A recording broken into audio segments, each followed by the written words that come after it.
All right, hello everybody and welcome. This is Starship Adventures, and today's adventure, Hurricane Beryl, now onshore, approaching the Houston metro area in Texas. My name's Ian Hicken. I'm here with my wife, Carlotta Alada, from the Carlotta Alada channel. Hello, and everyone. We are here tonight, This morning, covering this storm as it continues to move onshore. We thank those of you who came in overnight and also those who were involved in our coverage last night. There was a lot of folks that came in and we really appreciate that. But this is complete coverage here of Hurricane Beryl. We're going to be showing you all different camera angles and all different, and Mama Kitty's here. And she's going to also, she'll work the controls every now and then and we'll see how that goes. She loves to switch cameras on the keyboard, so we'll see how this goes. All right, and let's see, we've got some different shots here. We've got 3 different shots here. That looks like we might be near the Houston metro there on that upper right one. Down by the coast on the 2 bottom ones, the bottom right one is in Galveston, actually looking at the coast. And you can see there an angry surf coming in. But it doesn't look like the surf is up over the road in Galveston, so that's good news. We're seeing more rain flooding than we are tidal flooding at this point, so that's a good thing because tidal flooding can be a lot more devastating, even though rain flooding in its own right is pretty bad. All right, so the heaviest rain bands now are moving into the metro of Houston, and we're going to keep an eye on that. Places like Sugarland. If you're in Sugarland near Houston, actually now coming into the eye and probably experienced some of the worst weather just a few minutes ago, and now the eye is working over Sugarland. It's 2 words, maybe it's Sugarland. The Sugarland. Sugarland. I don't know. Hey, Peggy. Welcome back. Thank you very much. Yep. Thank you for you guys who are returning. We really appreciate it.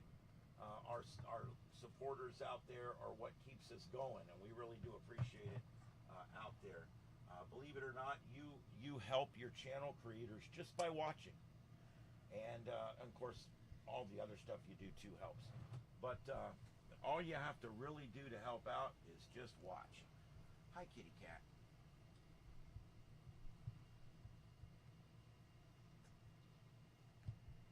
Baby girl.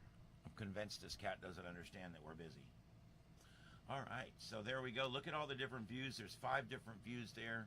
We've got a couple of storm chase. We got 1 storm chaser and 1 fixed view over there on Radar Omega.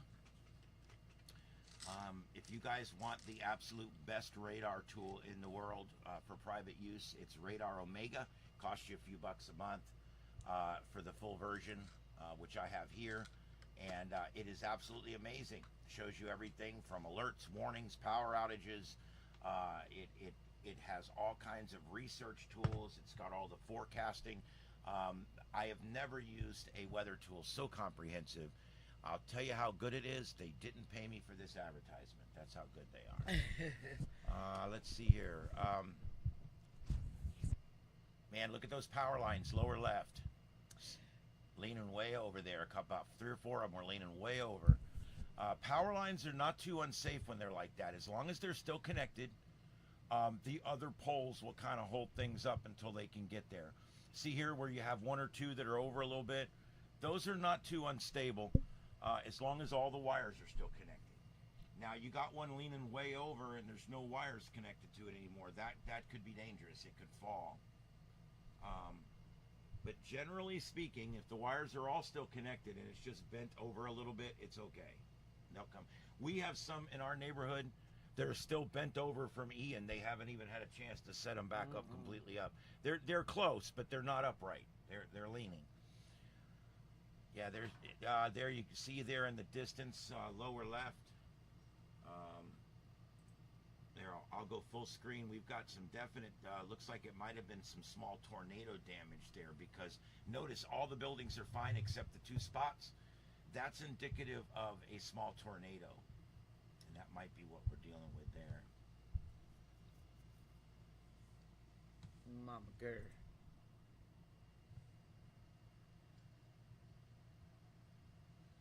in a bit of a pain this morning. Yes, she is. Mama, why don't you go lay down? Not on the keyboard, not on the keyboard. There goes her ass on the keyboard. Yes, baby. What are you doing, woman? What are you doing, chick? And there's some shots of that damage there on the left.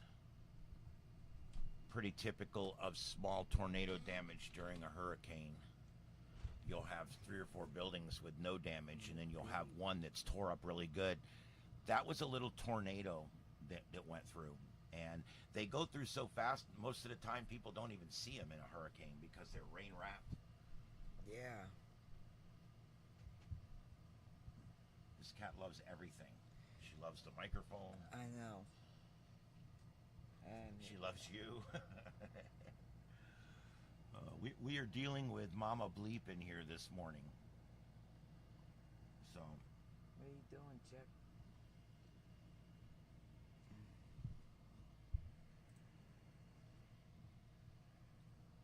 And as I've been saying, you guys, when one of our feeds goes down for a few minutes, like the Galveston camera did there, that's probably because of overuse or system damage. It's saturation. Everybody's watching media right now on their phone, and so that will end up taking the bandwidth away from other things. We may have lost this camera. I will go and see what I can do about that here in just a minute.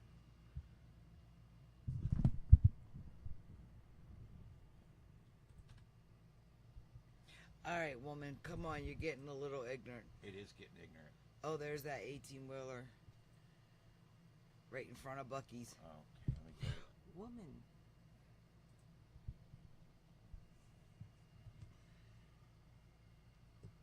Mama, you want to go out? Why they're out in an 18-wheeler driving around in a hurricane? That's right in front of Bucky's, too.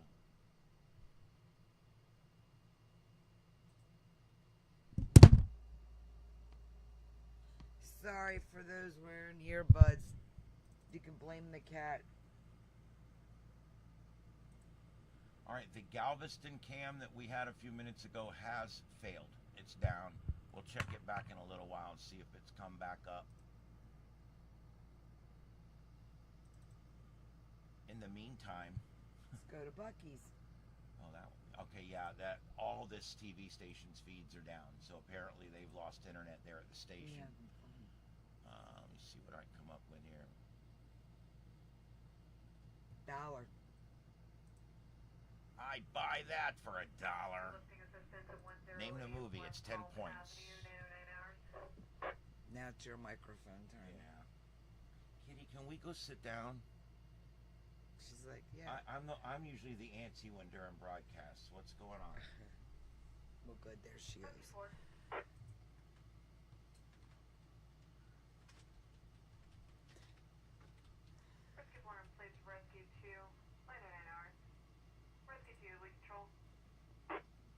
Oh wow.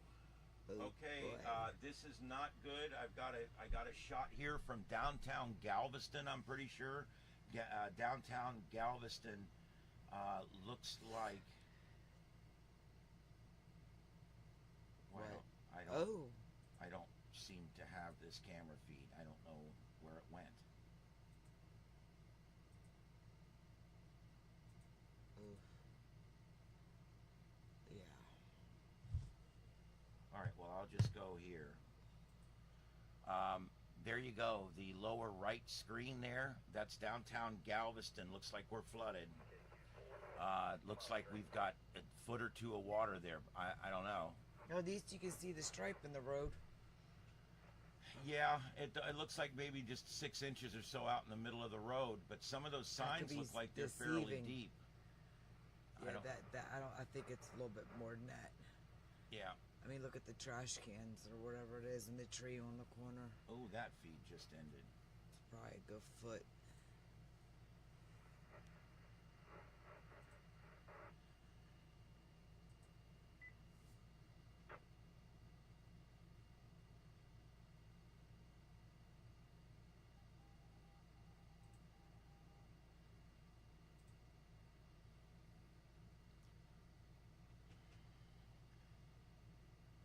I've made a promise to myself not to bitch about YouTube ads anymore.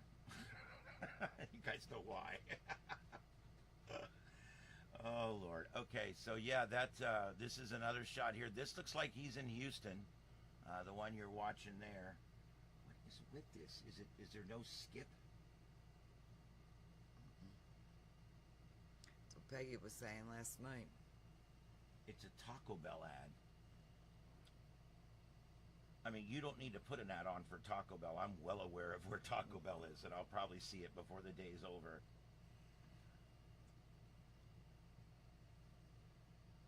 This is like a 2-minute ad or something.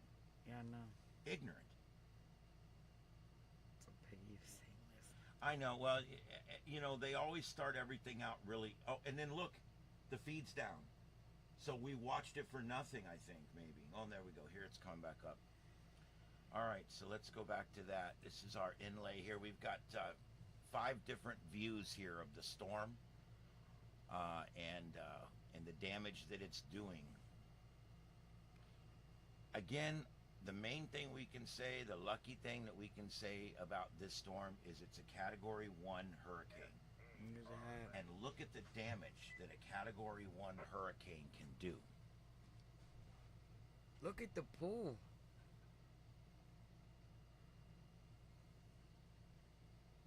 Wow, these are some great shots that we're still getting, live shots.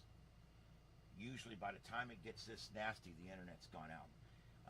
A lot of places have got fiber optic now, and the fiber's a little more hardy, and they're able to keep it up. Juicer! He's driving. I'm sitting in the co-pilot seat. Good morning. Hello, everybody.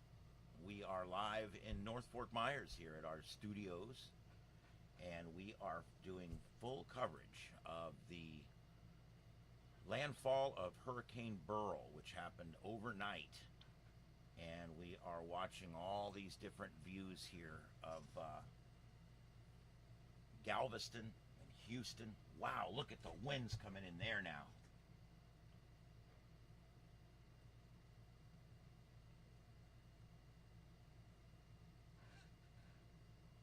We're watching for new storm chasers to pop up, but we've lost a few of our storm chasers. I don't think anything's wrong. I think they just get tired. Man, I could go for coffee and donuts. Stop, Juicer.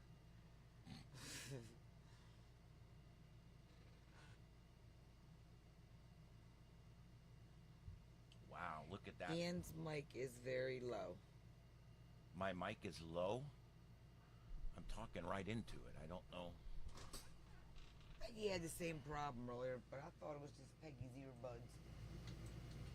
All right, well, let's try that. How about that? Is that I get it too loud, you start hearing the air conditioner. Can you hear me now? It's because the cat was over here loving on everything. Yeah, she loved the mic out of the area. All right, how's that? That should be much, much better. I'm putting it up into the red now. In a world where microphones don't work. In a world where televisions sit silent. And in a world where people cannot tell each other what the hell's going on. They said it's much better now, thank Good. you. All right, I'll stop testing now. I was having a fun time testing. That shit is whipping.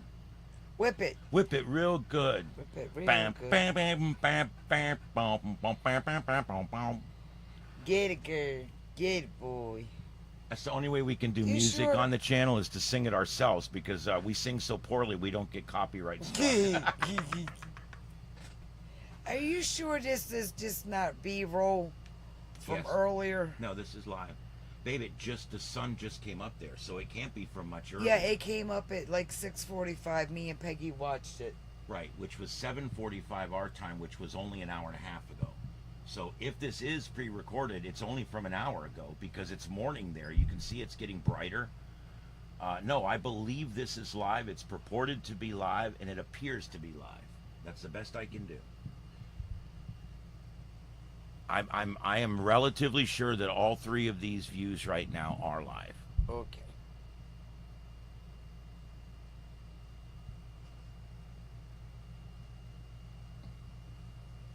Wow, look at the flooding in Galveston, lower right. That is downtown Galveston. Yeah, they are. And the answer was RoboCop. Yes, 10 points. That's 10 points. Ding, ding, ding, ding, ding, ding. You get it, Peg. Yes. I'd buy that for $1. Everywhere they went, that TV show was playing. Ever since then, I've always said that. Yeah. Murphy. That's where we get that from, Oh, too. Murphy. I've got a double-sided Murphy. I got Murphy from there, then I got Murphy. Then I get Murphy'd. Yeah, that's about 2 or 3 feet of water down there, downtown. Yeah, it is. Or wherever it is.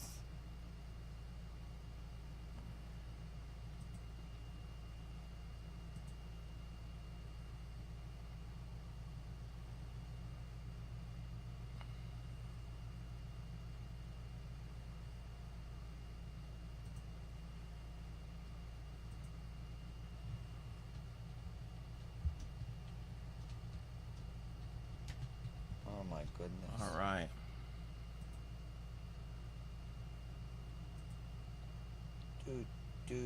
Yes. Oh, I thought you were saying dude. Burl Reed was a British actor. Oh, really? I did not know that. I did not know that, Juicer. See? Educational. You learn something new every day. Every day. Oh, ow.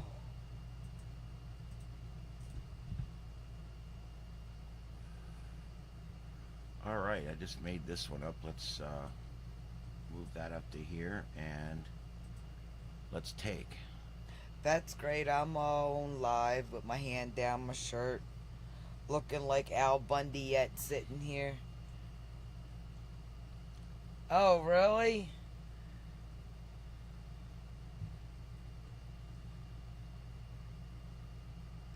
I just watched Galveston, oh Galveston. Yeah, I don't know. I don't know no war cry songs. I don't even know my own. Old Maryland, whatever.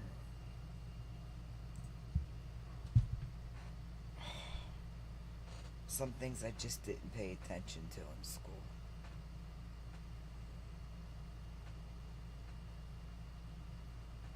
Yeah, and I'm scanning down through the media sources, and it's just basically idiots standing out in the rain. Ow.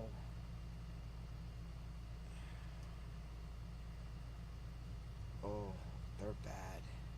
That's another thing about Cat 1 hurricanes. They can get right in the middle of it, and it's not too dangerous.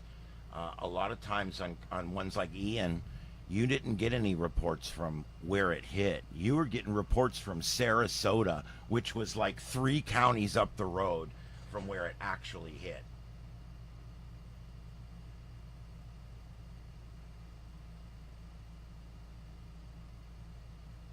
Some chick in North Texas.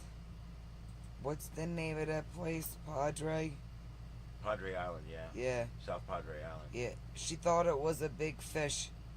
It was a shark. Oh, wow. Yeah. 2 days ago.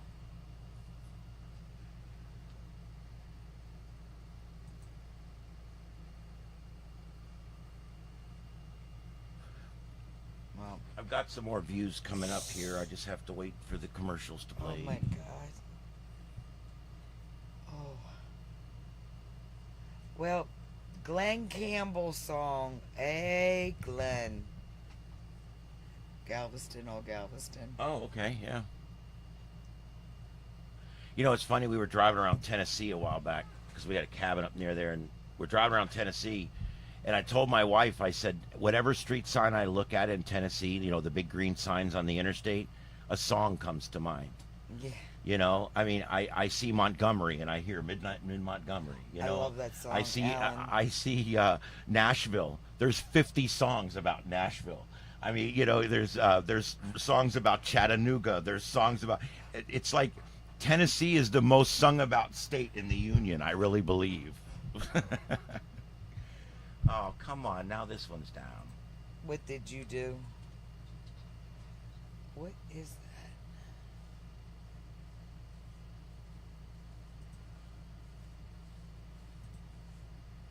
It's just hard to find continuous feeds that are staying up. So they say. So they say. There we go. There's 3 views. 4 or 5 views, actually. Yeah, we'll get them. Well, and we do have a tornado warning. I do want to check oh, that out. hey! Got alerts. So let's, I didn't hear it go off, ironically, but let's go ahead and go full screen on the radar and go up here and take a peek. Where's this tornado warning at? Right, It's in Nebraska. Hardin, Texas. Let's take a look. I was way off. All right, there it is, and it's this strong thunderstorm right here that's moving very fast. It's moving at 60 miles an hour, and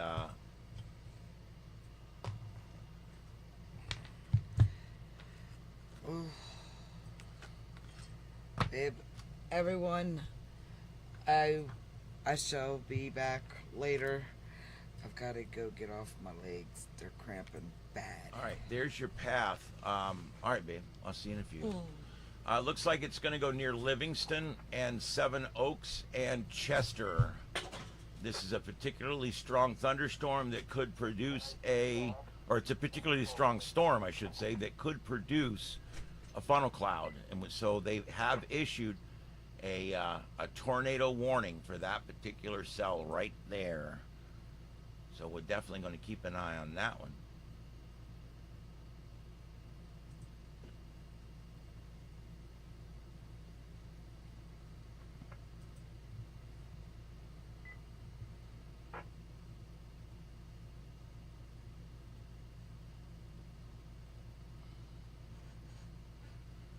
I have a real hard time when all my screens are doing something. Finding my mouse sometimes is a bit of a challenge. As you guys know here in the studio, because we produce these what I call composite shows, which is what you're watching right now. It's a show that has us, it has views from different cameras, radars, data, information, all at the same time. It's a composite show. And sometimes these composite shows are they're hard for the computer to put together, and so I built this supercomputer just for doing these composite shows like this, and it's doing really good now on this new fiber. We've had some it's done really well today. Lower left is towards Houston, lower right is downtown Galveston, and I'm not sure the other one is in Lamarck. Marquis, I guess it is La Marquis in Texas, all right. We're still seeing wind speeds of 60 and 70 miles an hour along the coast. Those will start to subside over the next few hours. That shot in the lower right, that's a little heartbreaking. That's downtown Galveston. I think we're going to have lots of damage down there. I don't know if these places, I don't think they have basements in Galveston. I don't know. Hopefully not, because if they have basements, they've got even more of a mess. This is probably, it could be tidal flooding, but it's more than likely rain flooding. It really is. It's definitely more than likely rain flooding.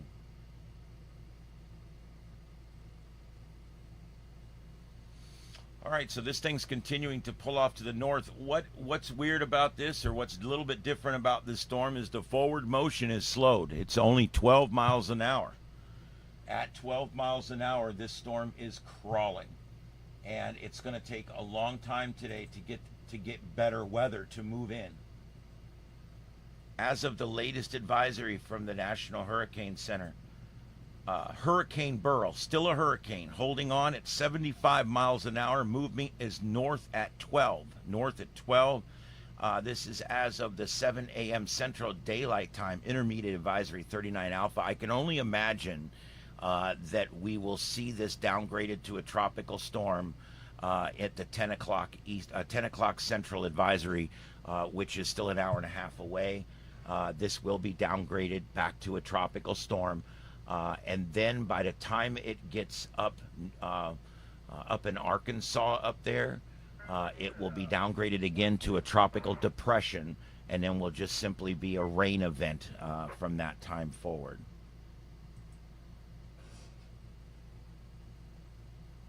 God, I keep forgetting I'm in studio mode. I didn't even show you guys that. Hold on. That's my bad. Okay, here's the actual forecast that I was just showing you. And you can see there where it's sitting just on the coast now. Still a hurricane. Forecast to be a tropical storm in the next advisory. And there you go. I have a mode here where I can adjust screens ahead of time. And if I leave it in that mode, then I forget and you guys don't transfer properly. So there you go. Still learning how to use this, but I've gotten pretty good with it. It's called Streamlabs Desktop.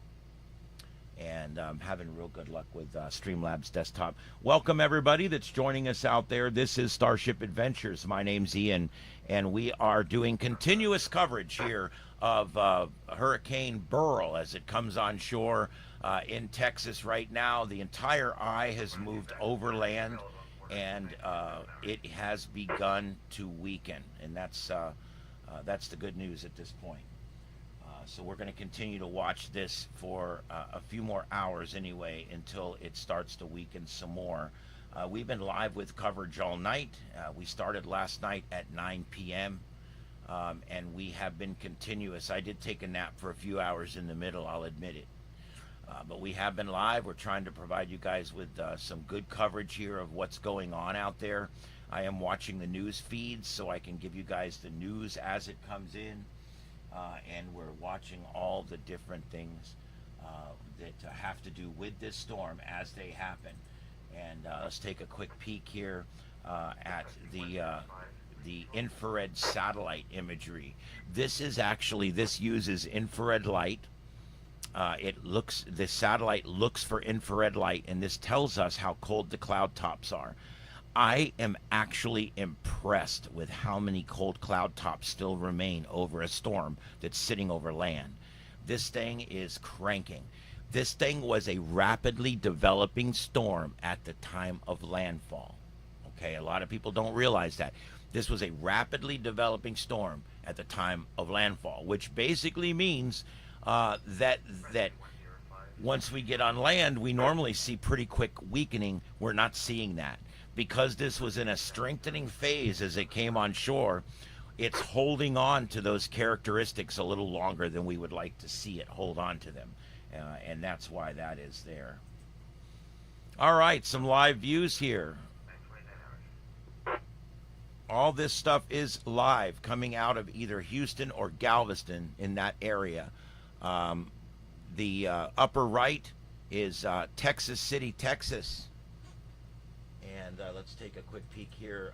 This is going to be Storm Chase IRL. Storm Chase IRL is providing us that feed, and we appreciate that. This feed over here is being brought to us by Nature SFX. Nature SFX, and we are using these under fair use, and we do appreciate the ability to do that. All right, and this last one here, this one is downtown Galveston.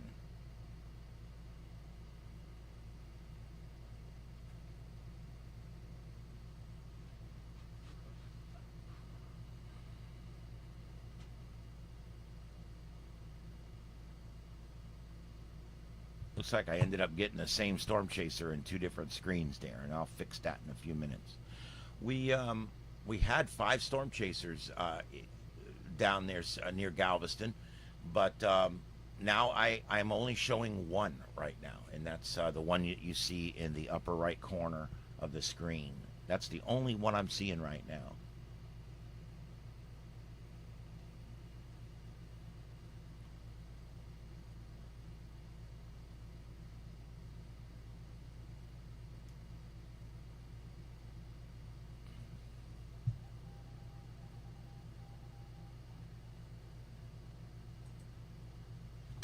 me see. I want to get a few scanner feeds back up. See if we can find some active scanners.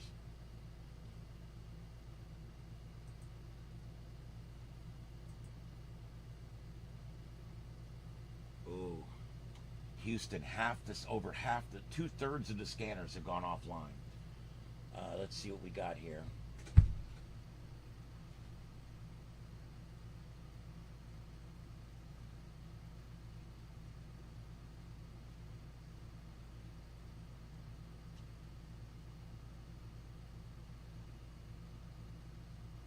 This is difficult, guys. A lot of the systems have gone offline.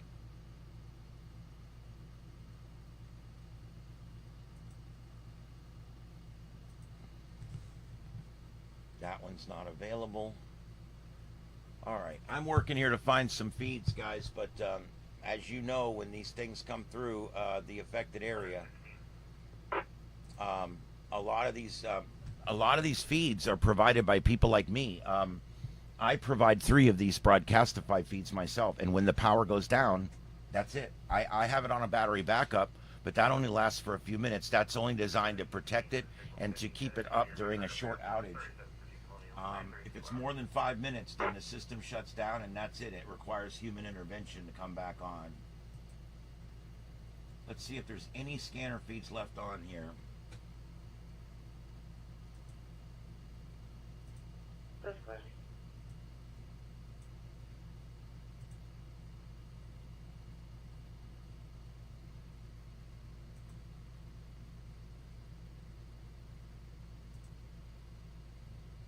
All right, hang with me here. I'm trying to see who's still got fire radios up.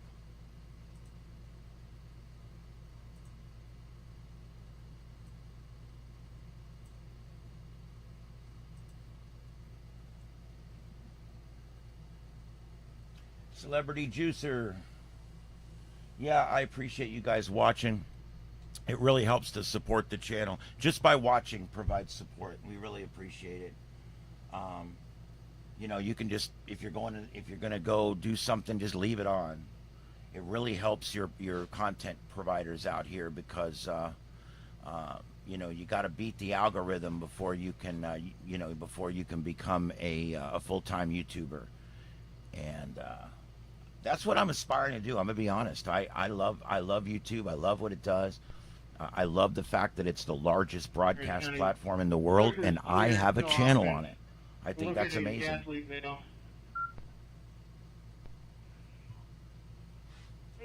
Structure's clear. No occupants. All right. Lots of folks coming in now. Hello, everybody. This is Starship Adventures. My name's Ian, and we are covering live Hurricane Beryl as it makes its way onshore near Galveston, Texas, now moving over the western side of the Houston metro, and we are going to continue our live coverage here throughout the day,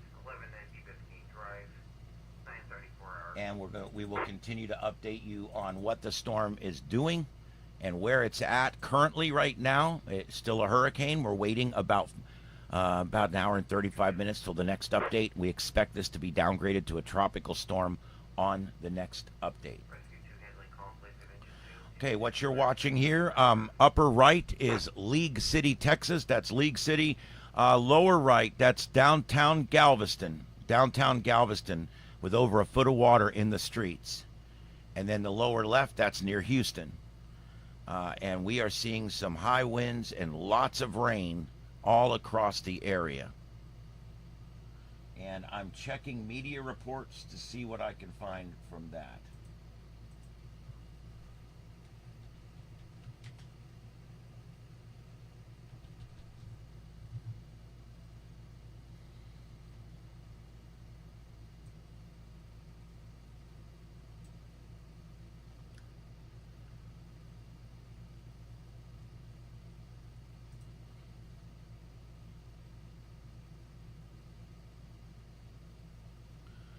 Okay, looks like so far, I'm checking the media here. Give you guys a couple of the media headlines here. Looks like one person was killed during a house fire Monday morning. Houston Fire Police Chief says it's unclear if it was due to Hurricane Beryl or not. We actually heard that fire on the scanner. The wind was feeding that fire, and I'm sure it was a total loss. Hundreds of flights have been canceled at Hobby Bush International Airport as Hurricane Beryl moves through the area. There is all kinds of high water locations now all across the area. I-10 at Katy eastbound at Houston Avenue. There's flooding. There's flooding on 69 on SH 288 southbound.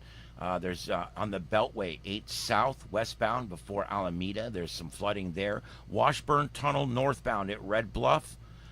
And the Washburn Tunnel northbound at Clinton Drive. There's some flooding there, but they are reporting at this point that the tunnel is still open. West Park Toll Eastway at Beltway Express, the 8 exit ramp, it's closed due to flooding. There's also a lot of other areas. Mary Creek at Whiting Road is flooded. Clear Creek at I-45 is flooded. Chigger Creek and Windsong Lane underwater. Armida, Byor, and Pasadena Lake. That's the NASA Road. That is underwater. Willow Water Hole at Lunsdown Drive is underwater. There's a bunch of these. It goes on and on and on. I'm probably not going to read them all since most of you are not local. But there is so many different road closures out there.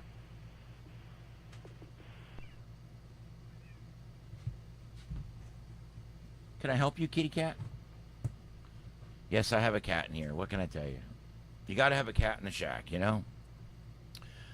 So anyway, there's lots and lots of areas flooding. I think from the tidal inundation, I think is not going to be as bad. I think the big story, on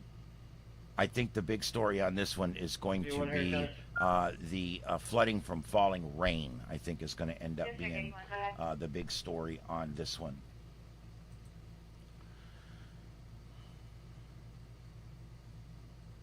Okay, and another death now just being reported. Hurricane Beryl has caused a tree to crush a man in Astacoda. I pronounced that wrong. Astacoda. I don't know how to pronounce it. It killed the man. A man died after severe weather conditions from Hurricane Beryl caused a tree to fall on his home in Astacoda, I think it is. Early morning. A tree fell onto a house on Heather Grove Court, trapping 2 residents inside. The 53-year-old who was entrapped and reported unresponsive has died from his injuries. Preliminary information indicates he was sitting in the home with his family, riding out the storm, when an oak tree fell on the roof, causing the surface to collapse on him. His wife and children were unharmed in the collapse. Another occupant was transported to the hospital with minor injuries. So we've already had some fatalities from this storm. It seems like there usually always is. Here we got some dispatch going out here. Ladder 84, fire alarm, unit number 2205, Oil Chase Apartment, 500 Airnex Drive, near Point Adela Boulevard, 0837. All right, we're getting reports of heavy rainfall and threatening flooding conditions all over the western and southern Houston metro, as well as areas in Galveston and west of Galveston. Cars stuck in floodwaters, down trees and power lines reported across the Fort Bend County area amid Hurricane Beryl. Hurricane Beryl triggers an emergency high water rescue in Rosenberg. Severe conditions in Rosenberg prompted the police department to deploy the high water vehicles for rescue on North Avenue. So our public safety folks are out there. They're in their high water vehicles and they're doing what they can to get to people who are trapped. There seems to be this flood water just continues to grow. And let me tell you why. There's a reason with these storms. Why is the flooding is going to be really bad? Texas always seems to get the flooding, and I don't know why. But I will tell you that this one, it's the slow forward movement of the storm. This storm is moving very slowly. And as long as it's moving very slowly, we're not going to see much progress. And that is the problem with that. All right, let's take a look. Here's the latest from the National Hurricane Center on the storm. And I am looking to refresh a couple of these cameras. So let's see what we can come up with here. Yes, Mama Kitty. All right, so there's your track. And here's your current storm surge. Looks like areas between Port O'Connor and St. Louis Pass expecting the highest storm surge, and Galveston expecting 4 to 6 feet. That may be exacerbating that street flooding that we're seeing in downtown Houston. All right, this new storm chaser I'm bringing up is Evan Freiberger. So go give him some love, Evan Freiberger. He's in Galveston, Texas, and we've got a shot here of some flooding in Galveston, Texas, right here. Where is it at? There it is. Not sure what we're looking at there, but some flooding there. And here we go. He is now in Houston. He has made his way up to Houston. This is Storm Chaser IRL. Storm Chaser IRL. Sorry about the screen moving like that, but I can't memorize all these names, so I have to do that. But I'm really big about telling people whose feeds we're borrowing momentarily under fair use. I think it's good for people to understand where this stuff comes from, and to go and find it yourself. Here's another one. This is J-Jack Storm Track. J-Jack Storm Track providing a live feed here. He is, I'm trying to see where he's at. I don't have it, but let's take it anyway. There he is. This is Aaron J-Jack at gmail.com, and give him some love. This is, we're seeing the storm waters have come up out of the ocean there and has approached the road. You can see all that debris there along the road. That shows you where the water has made it to. That looks like the sidewalk, and the water has stopped there. The road's slightly higher than the water right now, and so the water can't cross the road, so all that debris is starting to pile up there right along the sidewalk. And that's what happens after a storm. It's pretty easy to go back, unless it rains really hard. It's pretty easy to go back and see where the highest water mark was in places. Thank you, everybody, for being here this morning. This is Starship Adventures. My name's Ian. I cover a little bit of everything here. I do a lot of ham radio stuff, a lot of radio propagation, a lot of science stuff here, as well as we do storm chasing, weather reporting. We do virtual chasing with the tornado guys when they're out too. And we have a lot of fun here on this channel. We are basically working this channel to slowly become more and more active in different areas, and we're doing really good. We're broadcasting nearly every day now. We've got videos going up nearly every day now. My wife's channel, Carlotta Alata, doing great as well. Give her a like out there and a subscribe. We'd appreciate it. That's at Carlotta Alata right here on YouTube. We do appreciate all you guys watching out there, and thanks for the thumbs up. That really helps. You know, those darn algorithms. Everybody's always bitching about the algorithms, and can I tell you guys something between you and me? They're doing their job. You know what the algorithms are for? Do you know the purpose for the algorithm? Everybody's always, those algorithms suck. They're screwing me over. Them algorithms are. Do you know what the algorithms do? Okay, they separate channels that are doing well, working hard, and trying really hard and do it for a while. Those channels get recognized. Channels that they don't put much effort in, they don't do it very often, they lose interest, they come back. Those don't tend to do as well. The algorithms are designed that way so that good channels will become amazing channels, and mediocre channels will just remain mediocre channels. And that's exactly what algorithms are for. So normally the people, you don't ever hear the guys that are successful bitching about the algorithms. Why? Because they worked hard and they made the algorithms work for them. And that's the bottom line. if you work hard and you come on all the time and you put up content every day and you're working your ass off, you will beat the algorithms and you will have your video. You will have your video up and people will see it. It'll be great. Block 84, location of a large two-story apartment building. Okay, so I'm gonna put this up here. This is the radar shot. We lost a couple of our other views. The internet's cycling over there, but this is our radar shot. You can see here as I zoom in, and I will zoom in here. To handle the gas leak on Scout Plane. Search the area, nothing found. Nothing further. Nothing complete engine 12. Boy, this is getting bad with this mouse. Okay, you can see now that some of the really bad stuff is rotating in through the Houston Metro. 947 hours.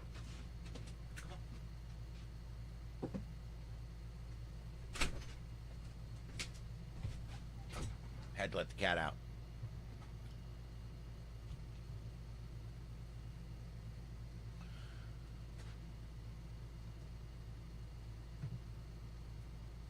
All right, guys, thank you for being here. Thank you for watching our coverage here on Starship Adventures. It means a lot to us. I want to show you one other thing about this radar. These counties that are showing up in red, those are power outages.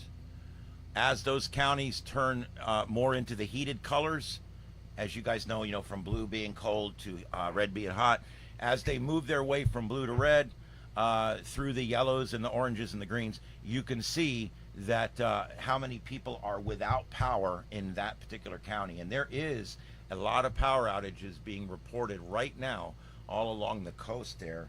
And I'm sure that the power companies already have trucks on standby.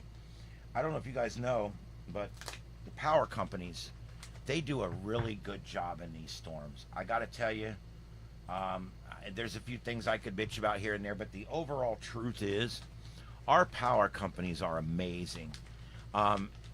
After Ian, we got our power back. It did take a little while. And there's things I can complain about, like the rich people get their power turned on before the middle class people. And the middle class people get their power turned on before the poor people. But there's little things like that that are just like societal norms that people don't even realize go on out there. But for the most part, our power companies do a really, really, really good job at getting our power back on after a major incident like this. Because when you think about it, a lot of times in a major incident like this, the entire infrastructure is gone. And if the entire infrastructure is gone, then there's a lot that has to be done to put it back. Peggy asked earlier, why don't they put the power lines underground? And I explained that it costs 2 to 3 times as much to put them underground. And that's why we're doing it in new communities, because it's cheap to put it in. It's cheaper to put it in when the community's being built than it is to come in and dredge up already existing communities. Down here in our area, we're about 20% underground. I wish it was a lot higher than that. Trust me, we all do. We all would love to see. We would all love to see that a lot higher. But right now, that's where we're at. Unfortunately, there's just not much we can do about it.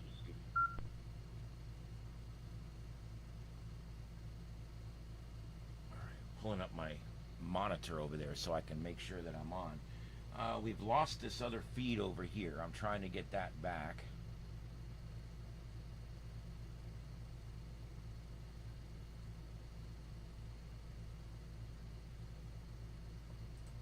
And here, this is a close-up here. They're trying to zoom in. Someone's operating this camera. And they're trying to zoom in. Oh, there's my old department. Engine 132. There's another one on Vehicle versus guardrail license. Northbound near mile marker 147.5. Yep, we got to crash up on our interstate, up on the guardrail. All right, let's see here. Yep, I don't know. This feed's down. I may have to go and come back and see if he comes up later, because I think we've lost him. Sometimes they're in an area that's only being provided by one cell coverage, and then when that one cell tower goes down, that's pretty much it. Jason's complex is open. We're unable to find anybody in need of assistance. Put us back, please. We are continuing to look for live streams out there. If you guys have a stream or know of another stream that's showing something, let me know. Throw it in the chat room. I'll be glad to pull it up.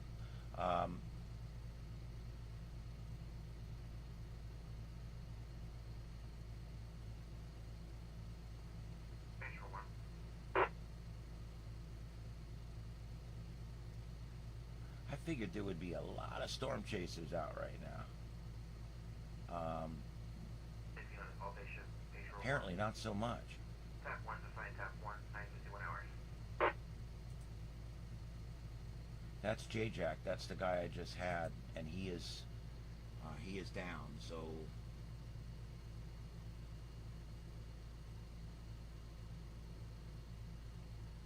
wow.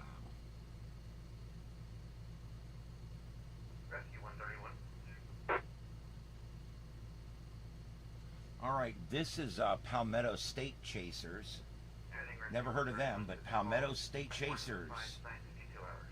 Bryce Sheldon, Palmetto Palmetto Chase. Let's take a look at that, and I'll flip you over here to this one. Mr. And 21. he's got that's tidal, and that's definitely tidal flooding, and that road is inundated. As you can see, there's a road under there, and it's completely inundated. Oh, and we're losing that one, just that quick. We get these feeds up, and they disappear. There's Galveston. Looks like we got a car there. That the water's been coming up on that car for a while now. That sucked. That was a cool feed. We had it for like 2 minutes. It's really difficult for these people to keep these streams up. And that's why, for those of you who are just joining us, I know we get ham radio people in here, because my channel does a lot with ham radio. And one of the things that Joseph and I are working on is the ability to broadcast long distances on cellular, so that we can provide coverage that will not be interrupted constantly by these dropouts. And so that's literally where we're at with that right now.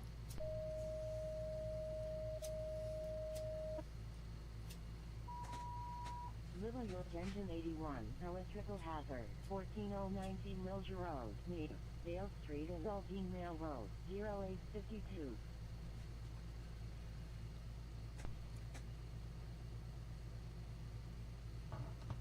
That Galveston camera is really moving around, but I think they've got it zoomed in, and that's why when a camera is zoomed in, it will exaggerate camera movement. There we go. He's backed it back out, and you can see it's not.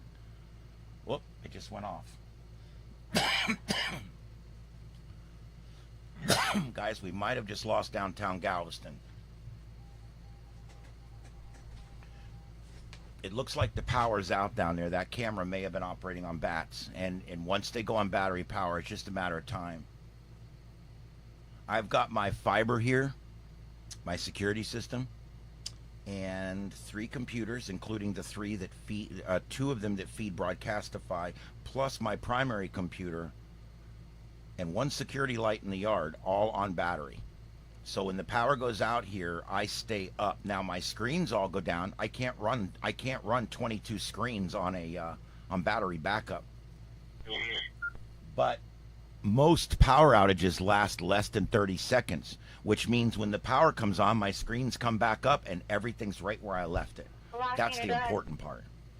And the stream hopefully is still going, because the glass, I got glass here that goes all the way to the network hub, and that's battery backed up, and I'm battery backed up. My internet should stay up even during a power outage. And then of course I've got 3 generators. I'm one of these people that hurricanes are my thing, buddy, and I'm prepared. I got 3 generators, and the big one hooks right up to the power box in the house, and it powers both the broadcast studio and my home. And we stay up here as long as we can during storms that are actually striking here. But we did go down during Ian, because we were on Comcast cable, and that failed very early on. Cell coverage failed right after that.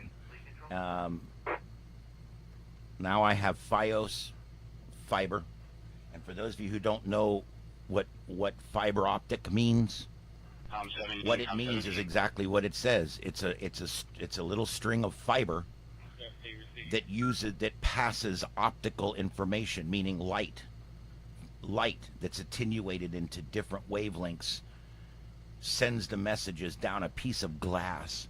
And when the message arrives at the other side, there's no degradation like there is in wires, like there is in coax, like there is in twisted pair. You don't get any of that loss. Really, really cool stuff.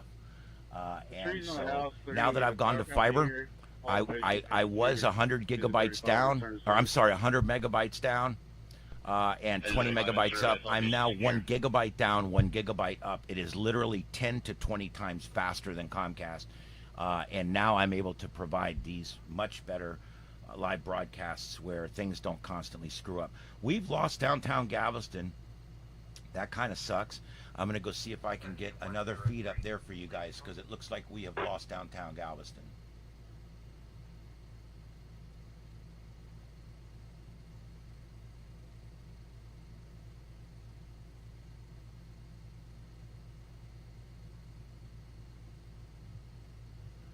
All right, yeah, it looks like it's gone down. So let me go back here and see if we can find another webcam there in Galveston and see if we can figure out how bad that flooding is. I think the water's still rising there in downtown Galveston. Wait. I love when it says it's back up, and then when I go to it, it's still down.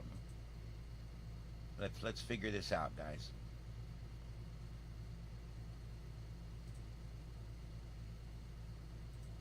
There's the Galveston Beach webcam, but boy, that's a mess.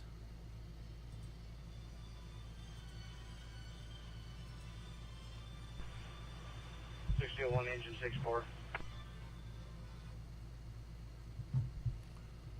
All right, so let's. I'm gonna go ahead and take this. We'll take it in the multi-screen, but there it is. There, this is Galveston Beach. Engine 81, medical alarm activation. What do you got over here? 71 Palm Beach Boulevard, 9:58 hours. Thank you, Celebrity Juicer. I appreciate that. You guys have no idea what little things like just leaving our stream on does. Every minute someone's watching our stream, it benefits us in the algorithms. And we really, really appreciate it. The thumb really helps too. All right, this is Houston, Texas, upper right, Galveston Beach, lower right, and on the interstate somewhere near Houston on the lower left. And we are watching some major flooding. As you can see on the lower left, it's kind of hard to see because it's all brown, but the road he's on goes down into the water. So where he's at is as far as he can go. He has to literally turn around and go the wrong way to get out of there.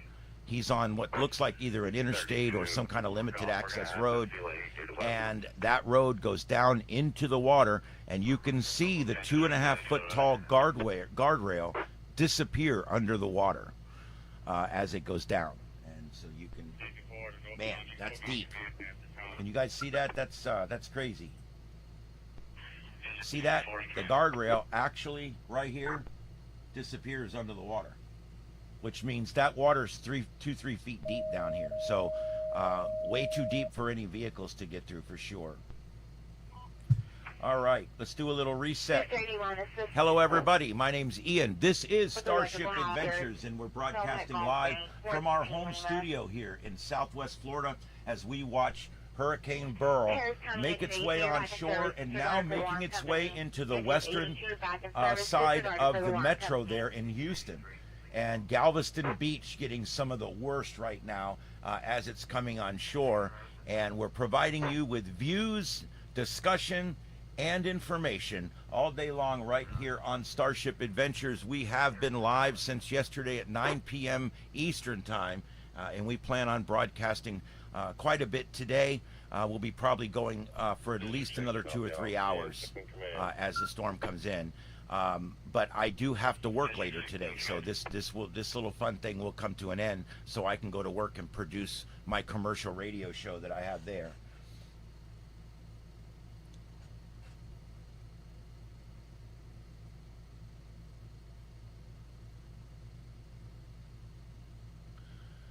All right, the winds are starting to come down just a little bit. This one I've been watching here, the winds were sustained up at 40, 50 miles an hour, now down more like 18, 20, 25. So the winds are definitely starting to drop down on areas further south, like Corpus Christi. It's starting to clear. Areas to the south are starting to see the winds calm down. And even areas that took the direct hit of the eye are now starting to see it subside. However, out towards Galveston, we've got some really bad feeder bands coming on. There is a large vehicle there. Let me take that full screen. There's a large police vehicle that looks like it's trying to go through there. Look how deep that is. Let's see if his blinkies go underwater. Holy shit. That's getting deep. Man, I have law enforcement that's trying to do that. Oh, wow. The blinkies just went underwater. That truck is now in 3-foot deep water. Look at that, folks. 3-foot deep water. And here it comes up on the other side.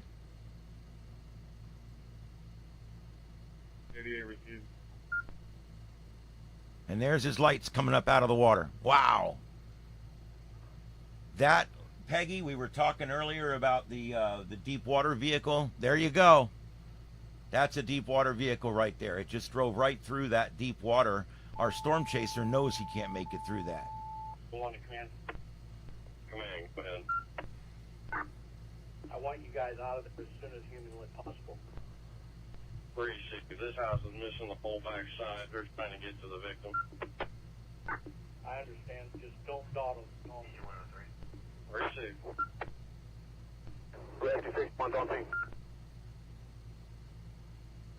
Command Rescue 61. Go ahead and get some tools. Law enforcement's inside right now. See what they've got. Meet up with Captain Harvey. 30 Dude. All right, guys, I'm still here with you. Just moving some things around here. I'm by myself out here in the studio, so there will be moments of silence from time to time. Not much I can do about that. All right, so I'm a decent multitasker, but not perfect, if you know what I mean. Not perfect.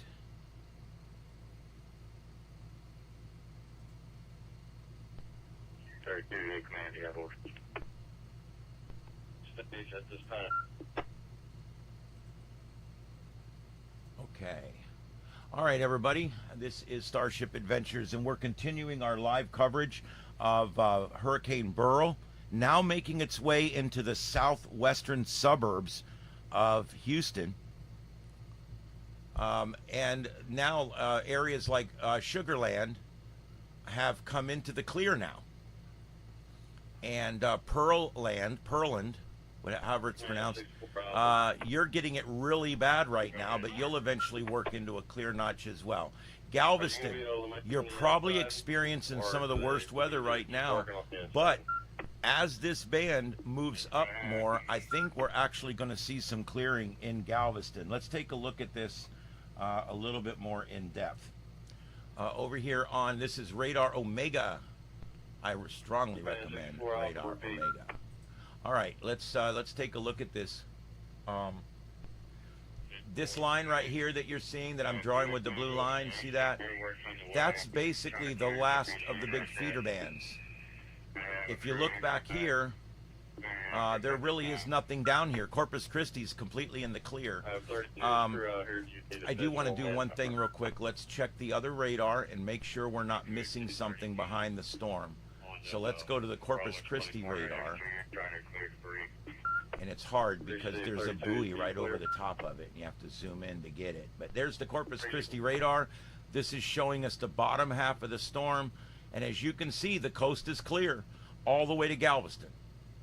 So that's the good news right now, is that the coast is clear. If the people waking up right now from a rough night south of Bay City there along the coast, those people now can go outside and start assessing and cleaning. Galveston seeing probably some of the last of the major stuff coming in, and then we're going to see a dry line come in. And once this dry line comes in, again, you'll get a chance to get out and check things out. There's no injuries. There's Galveston and Texas City right there. You guys see that? There's flooding in both of these towns. What we got to do is get this system to move just a little bit more, and it will drag these over to the right just a little bit more, and that will get Galveston in this clear notch, which it pretty much is almost there now. Once we can get Galveston in that notch, then the storm waters can then begin to recede. But man, that's a mess right there. Let's go back and check what's going on all around. That's Galveston Beach, lower right. Lower left is just outside of Houston, where the road is flooded 3 foot deep. And the upper right is also in South Houston.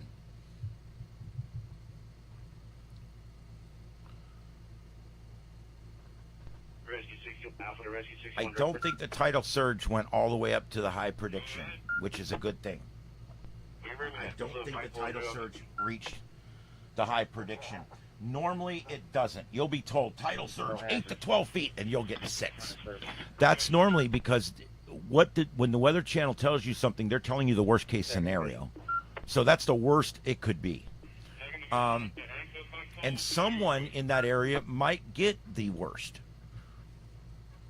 Well, for Hurricane Ian, they forecasted 12 to 14 feet of storm surge, and my mother's house had 4 feet of water in it. It was up to the light switches. That's 12 feet. That's about 13, 14 feet. So we got every bit of the storm surge that was promised. Every bit of it. So when you hear those predictions from the Weather Service, know that there's a good chance they'll be a lot less than that. But they could actually be just as bad as the highest number they give you. Lost Forest for Tower 61's call. Received. Engine 61 in route to Moss Forest.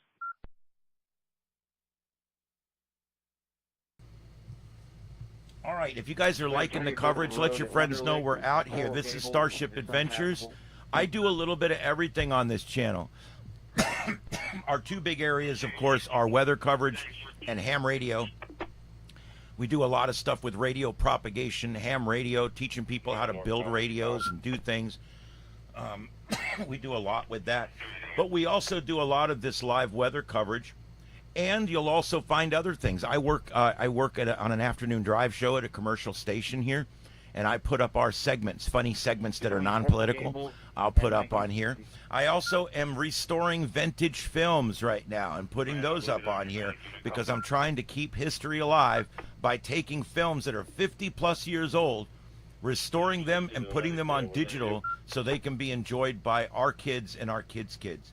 And also on this channel, I do a little bit of coverage of Star Trek and some of the old sci-fi shows from the 70s. We'll do some talks and discussions about that. And we also do science stuff too. We do space weather, and we do science and radio propagation and all kinds of really cool stuff here on this channel. So if any of that sounds interesting to you, maybe go ahead and hit that subscribe button, maybe even the notification bell if you think it's that interesting. We really appreciate it. And throw me a thumbs up on there too if you would. This feed has been up since, well, this is actually a new feed, but we've been broadcasting since 9 p.m. last night. And you are listening to scanner traffic from the Houston metro area. And we're watching views. The upper right is from South Houston. The lower left is outside of Houston on the interstate system there, where there's 3 foot of flooding on the highway right in front of that storm chaser there. And the lower right is the coast at Galveston, which right now is seeing the end of the bad weather. Galveston will start to come into the clear here in the next few hours. Look at that surf. Luckily, it's not over the road. I know that boy, that 301, resolution you're ready is to start crap. recording. Let me see if there's anything I can do about that. Sometimes when I'm streaming, my computer will pull up a stream and not put it in high def. No, it is in high def. So there we go. That's the best I can do on that. That's all he can get out, guys. You have to remember that the closer you get to the coast or the closer you get to the affected area, the more cell site saturation that you're going to get, because everybody in that area right now, they're without power. So where are they watching the news? How are they getting their info? Are they talking to all their friends? Stand by, I'll be right back. You put eyes on the patient yet?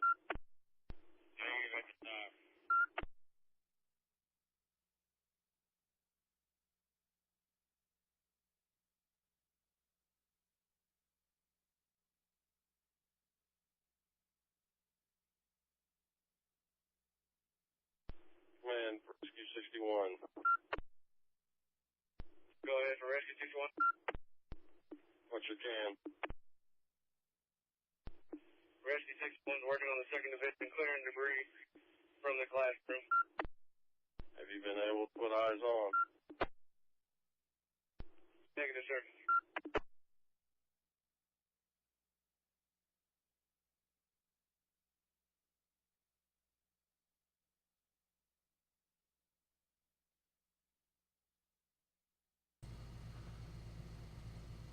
All right, starting to get a little bandwidth issue. I don't know if it's from the local area there or what, but we're going to keep this going as long as we can here and see what we got going on.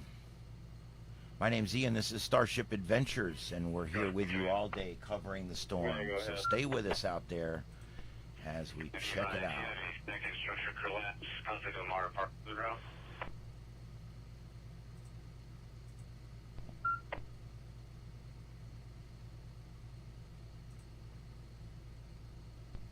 Receive. Dispatch out for the units. Oh, that's just wonderful. Engine 13, breathing from Yale Family Medicine, 5225 Clayton Court, 10-13 hours. What the hell just happened?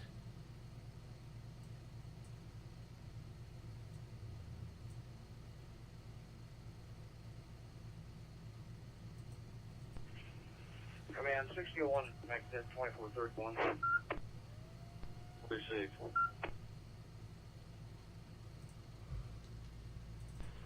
35 is Northcom. Do you guys interrupt? Engine 35 around.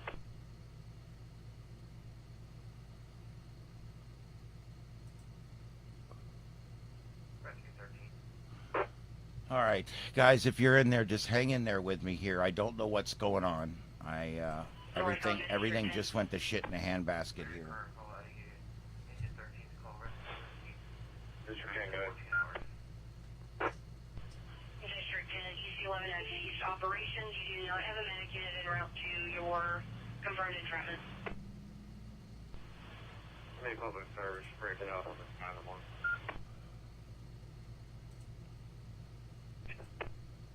District 31. I have no idea what's going on, guys, but I hope you're still here with me. Just hang in there. I'm working on getting everything to stabilize. I think I about got it here. Let's see if we can go back to the split coverage here. No, apparently not. That's just wonderful. Hindered access if gas leak. Unfortunately, Added to the structure class. Streamlabs does a lot of things well, but when one of your screens resets, it loses all of the screen locks that are all on the screens. So I'm pretty much stuck You now. can just respond to the structure collapse. That costs us more. All right, I'm going to go silent here for a few minutes while I try to fix this. You guys hang in there. This is live coverage of Hurricane Beryl as it approaches the Houston Metro. We're watching here on multiple cams. Stay with us. Engine 83 here, steady. 83. 83 on location, 3-story multi-family, nothing showing, active alarms investigating. 83 also investigating, 14.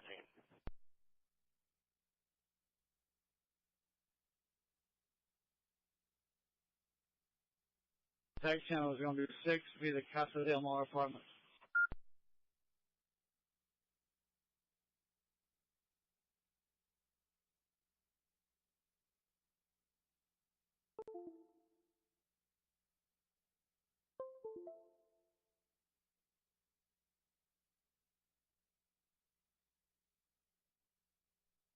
73's on location. Get a tree on a house. Getting. 73 on scene, tree house.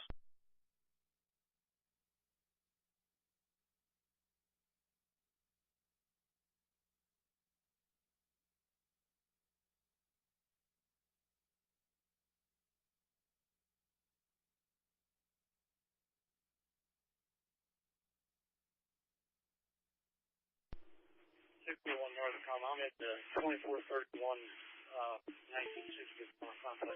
What panel are we working? 61, com 6, com 6.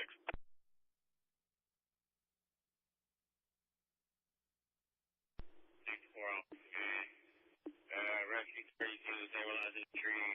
Loop changes, indicator at the top.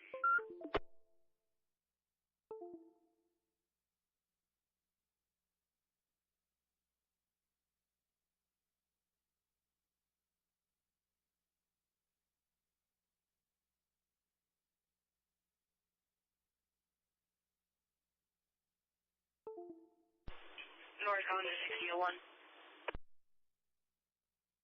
6001. 6001, you have to decide that. Location.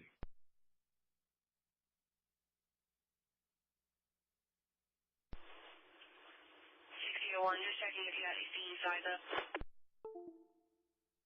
I can't find it yet. I'm looking.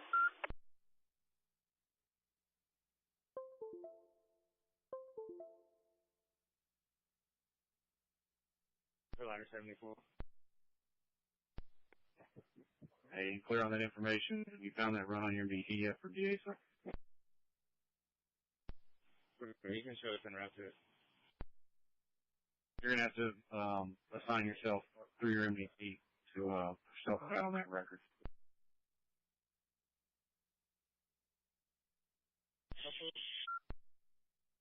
South Hotel. Turner, first recruit, Turner complex.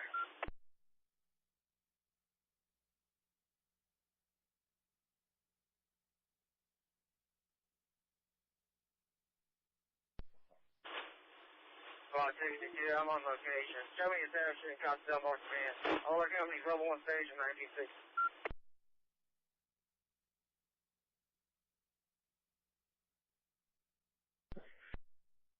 And 62, squad 62, engine under on scene.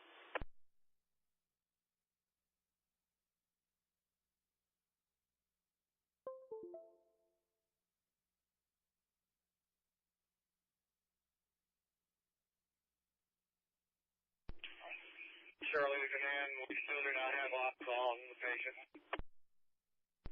Command, receive.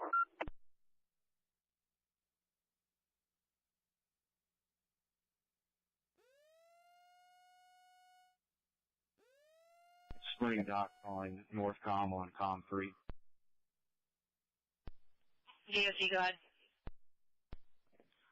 Yeah, Ladder 74 is going to be handling the exit policy. They finally got themselves on the record. I'm going to have you do it. They took care of it. Thank you.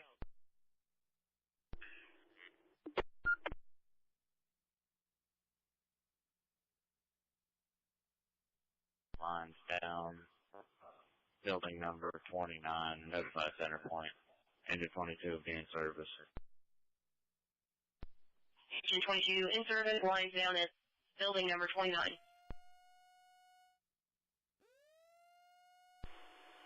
Command, go on 6001, you able to locate anything? Negative.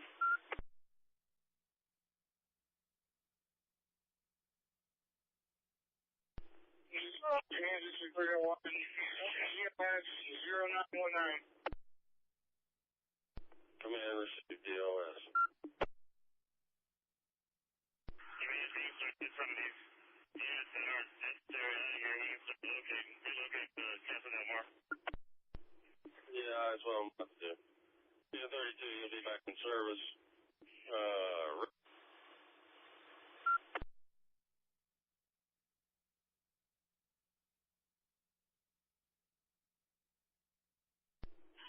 roundup community. Advise you have multiple units on Galveston, Omar. No need for further apparatus at this time.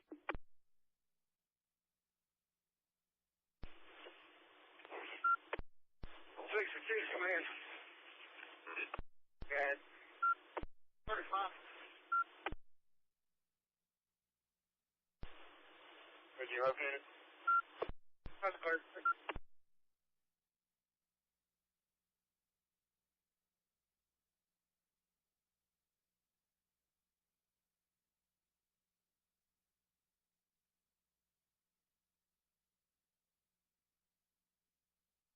Command, Northcom.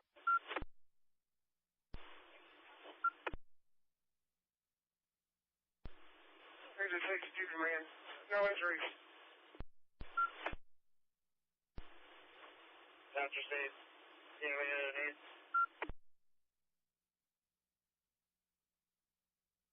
All right, I'm kind of surprised I'm still on, guys. We had a little bit of a crash there, but we were able to stay on.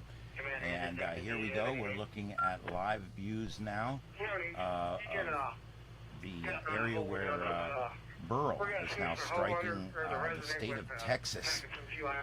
And what we're looking at, basically the lower left, he's driving into southern Houston. Actually, the lower left and the upper right are both in southwest Houston. And the lower right is Galveston, right on the beach. And we're starting to hear a lot of scanner traffic.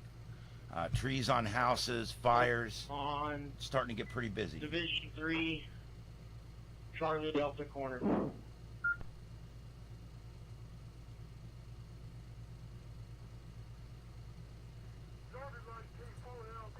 All right, we're going to be continuing our coverage here for several more hours. If you guys could let people know that we're on, I'd appreciate it, and give us a chance. I'm having a problem, guys. I've lost one of my screens.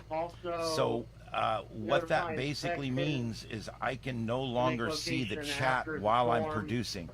So I'm now going to have to switch back and forth. Peggy, I see you're still here. I appreciate that.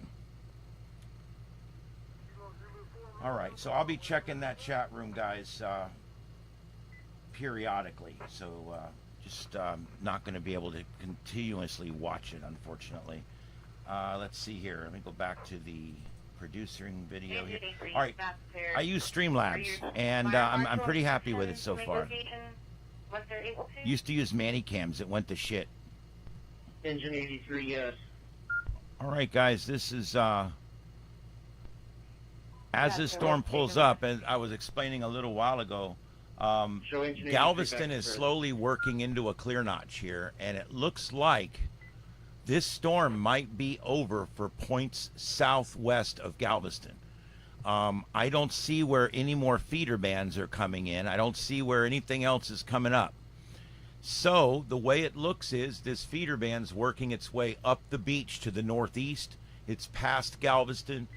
I think we're going to start seeing conditions. Whoa, look at that on that upper right. What is? He was backing up. I guess that other car was backing up. I guess he didn't think he could get through up here.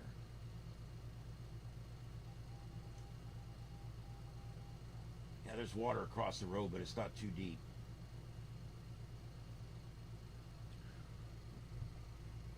So Galveston Beach, the rain should be ending soon, and the wind will continue for 2 or 3 more hours. You'll still be getting some pretty good winds, I can imagine.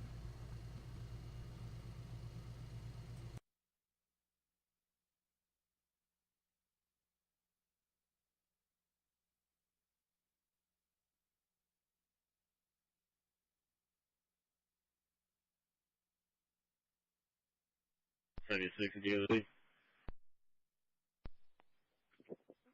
76, go ahead. 6202, following what's cleared. Owner of the house, he didn't call one. We did have a tree blocking. I'm not logging the app. 76, so you're going to take care of logging it? So I'll log in on the app. Knock received. When you're ready, let me know. I got one more call in that area. That should be 23,630 bar, so you should see it on your NBT.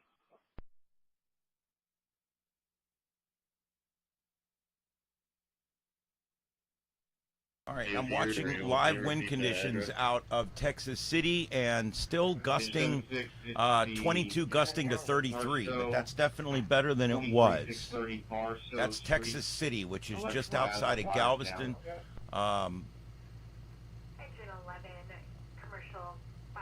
Okay, whoa, they're getting a good one now. We just had 43 sustained. That was a pretty good wind gust. 43 sustained. And it's back down now, 15. So it's gusty there. All right, and notice what's going on now in Galveston. It looks like the now that we're coming around on the back side of the storm, we're going to start seeing the water receding, and I think we might be starting to see that now. I'm starting to see sand out there where we weren't before. I just saw a whole bunch of sand out there. So there's a chance that what we're seeing is that receding at this point, because as it comes around, the wind will become more offshore, and that will begin to reset everything. But I still believe they've got a pretty good onshore wind right now.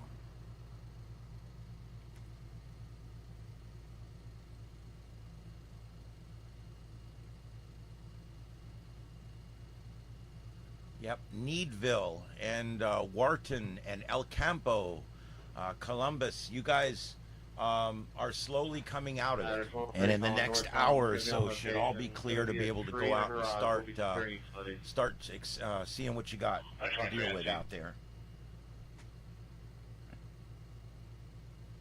This will pull off pretty quick. Corpus Christi has normalizing conditions there, almost like it never happened. It will pull off, but it's not going to pull off that quick, because the one thing in this storm that we've dealt with is the fact that it has a forward speed that's pretty slow, 12 miles an hour. Let's take a quick peek here around at a few things. This is going to be the infrared radar. If you guys take a look at this, or not radar, infrared satellite, my bad. If you look at this, some of the blacks are now starting to fade away. We will start to see weakening. That storm was in a strengthening mode when it went on shore. If Texas didn't get in the way, this would have been a major hurricane again, I'm telling you. Look at the outflow and everything. I mean, this storm was really trying to get its act together. It really was. And had Texas not intervened, this would have been a huge storm. Let's take a look at the latest advisory that's come in. It's now still Hurricane Beryl. That's the 7 a.m. So I'm expecting in 30 minutes another update, and we're going to watch for that. They should downgrade back to a tropical storm in this next update. But right now, maximum sustained wind is still holding at 75 miles an hour, which makes it a minimal hurricane. And its current movement is north at 12 miles an hour, which is a little problematic. Storms move at different speeds. Hurricane Donna stalled over our area in 1960. The rain was immeasurable, and it was crazy. Hurricane Charlie was moving 30-something miles an hour when it went by. We waved as it went by. I think we had hurricane conditions for like 3 hours. So with these storms, the forward motion, I always say this, guys. And here, I'll go back to the multi-view so you guys can see what's going on.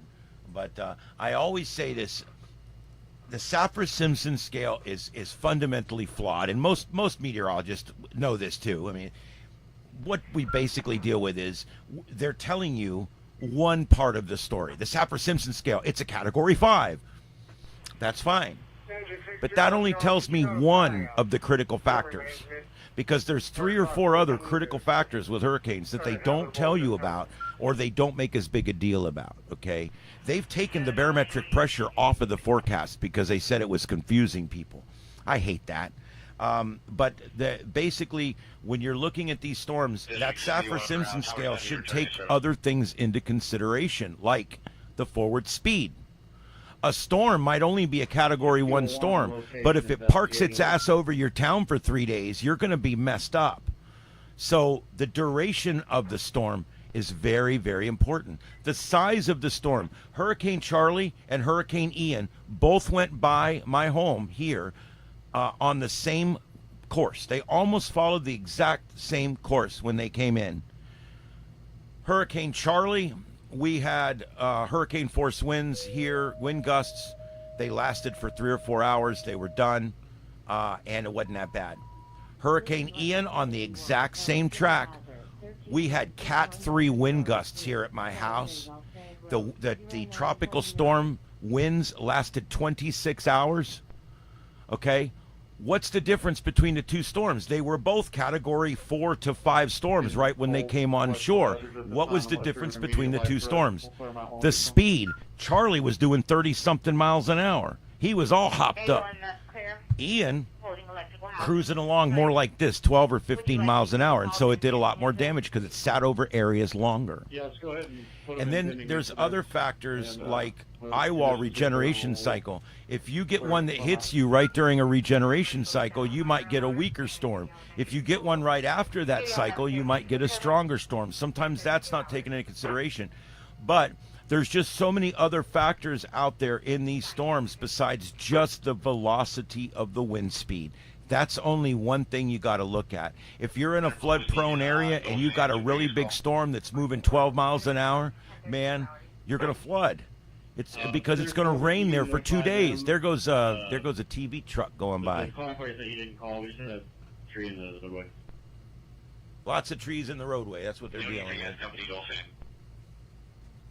All right, let's check. Okay, guys, we've got some active tornado warnings, 3 active tornado warnings that were just issued. Hardin, Texas, Jefferson, Texas, Orange, Texas, Jasper, Texas. Stand by. You've got a tornado in your area. Let's zoom in here and take a look. These are in some of these feeder bands here to the east of the Metro Houston. This is out here northwest of Port Arthur, near Beaumont. This cell here that could produce a tornado looks like it's heading towards Bevel Oaks and Rose Hill Acres. And then the other 2 tornado warnings that we have active here are just to the north and left of that, and we're looking at one here moving into a less populated area. That's good news. I'll go ahead and full screen this so you guys can see exactly where these warnings are real quick here. Man, it is difficult to see my mouse this morning for some reason.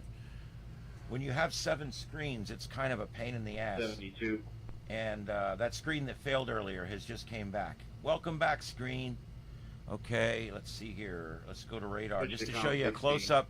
Here's our three tornado warnings right now, and they're worried about small spin-ups. Now, these are not F4s and F5s like you see going through Oklahoma or Kansas. These tornadoes are very, very quick in nature. They're usually EF0 or EF1, but because they're already in a very strong storm, they're going to do damage to areas that are already being damaged, and they're going to damage a home. When these little tornadoes damage a home, now that home gets ripped apart by the winds because it's all damaged, and it makes these little tornadoes create large pockets, or I should say smaller pockets of denser damage, and that can be a real issue after a storm. I saw that in a number of different storms.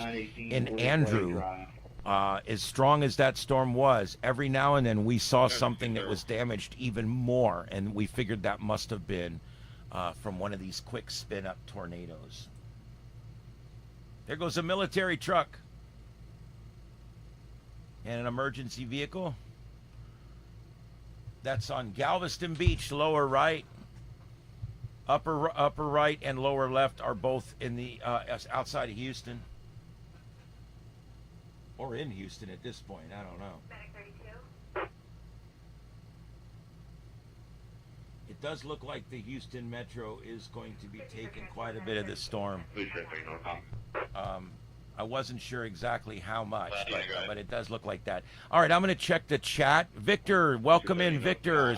Celebrity Juicer and Peggy, thanks for hanging around. I really do appreciate it. What is the effect of the tail of the storm? Well, it's interesting. All these storms end up having a tail on them. one long feeder band that ends up feeding in.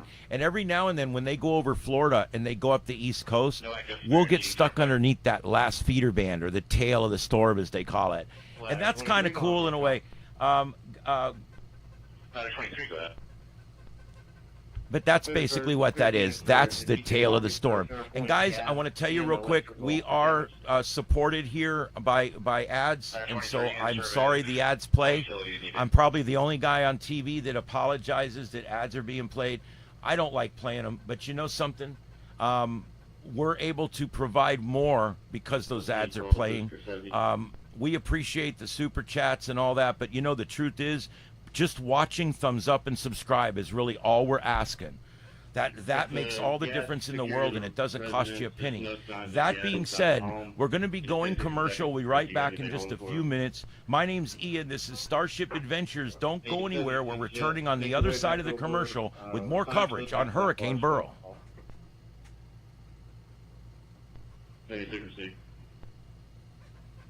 And for those of you who are still on, congratulations on your ad blocker, or I guess your ad's going to play at a different time. Sorry. Anyway, we got about 15 or 20 people in here right now. I appreciate those that are in here, and the others will be returning in just a few minutes. Yes, Victor, surf is up for sure this morning. And you know, normally you see surfers out there.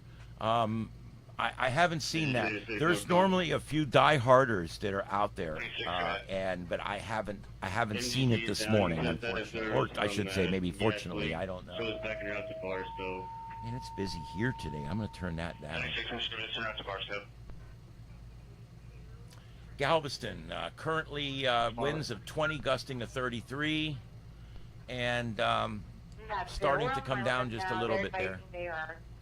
No injuries. We'll go ahead. We're still watching. I'm zoomed in on the radar because we are actually watching these two tornado warnings. They will expire shortly. These are very short-lived tornado warnings because these tornadoes move so fast. Believe it or not, it expires in 7 minutes. The storm that produced this is probably already out of the area up here. So this is moving so fast. What you end up with is the Engine 81, entrapment, unit number 3, Lower Mobile Home Park 1, 345 South Bank Road, near Cirrus and Lucario, 0936. You guys love the new AI dispatchers. I am your new AI dispatcher. I'm actually learning how to imitate AI. I think it's funny. They never say dollars right. They'll always go, "Hi, it is $2.12 or something," and it's like, what? AI has not learned how to say dollars. There's even an ad that plays on my radio station that's voiced by AI, and they say in there that for just $1.25 you can do this, and I'm like, you're saying it wrong. Anyway, welcome to everybody returning from the commercial, and sorry for that, but that commercial's paying the bills here at the studio, and I appreciate you guys being out there. Hey, Caitlin Riley, how you doing? Appreciate you coming in. Your brother lives in Galveston. Well, there you go. We're seeing clearing conditions in Galveston right now, which is a good thing. Let's see here. I'm gonna try to get I'm having an issue. My mouse, for some reason, is like smaller or something, or maybe my vision got worse overnight. I think it may be that my vision got worse overnight. But let's see here. Let's go up here. This is the radar. I want you to see something about Galveston right now. I think they're about done. You guys see that? I really think Galveston's about done. I think they're going to have wind for another 3 or 4 hours. But I do think Galveston's done. If you guys take a look at this, I'll show you real quick here, and then we'll go back to the multi-screen view. But you can see this is pretty much the last feeder band, and it has already moved beyond Galveston proper and is moving up the coast. This little bit of back rain here doesn't seem to be that big of a deal. It's just a little bit of rain. And back here, where the next amount of storm coming for Galveston would be, we see nothing. There's nothing back there. So I think Galveston is almost done unless something else develops here. That's the good news. So maybe they can get out and survey the damage. Hopefully it wasn't that bad. We're getting shots from Galveston that just show a few trees down, some minor flooding. So hopefully not too bad in Galveston.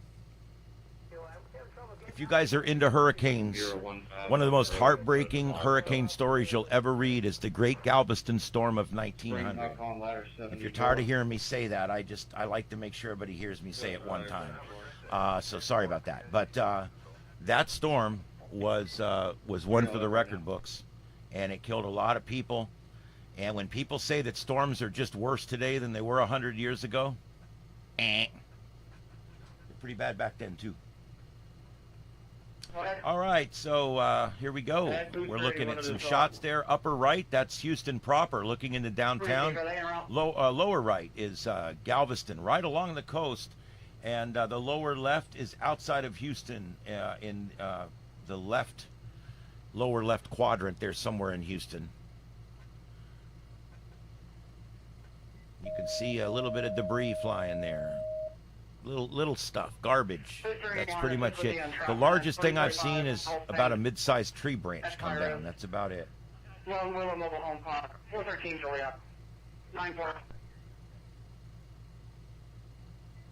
Getting some neat shots of Houston here. All right, let me go back and check. I have to use the same screen to check the chat room, which is making it a little difficult for me, but I'm trying to keep up with you guys. No problem, Caitlin, anytime. Yeah, hopefully it's done for him in Galveston, or them in Galveston. I hope it's all done.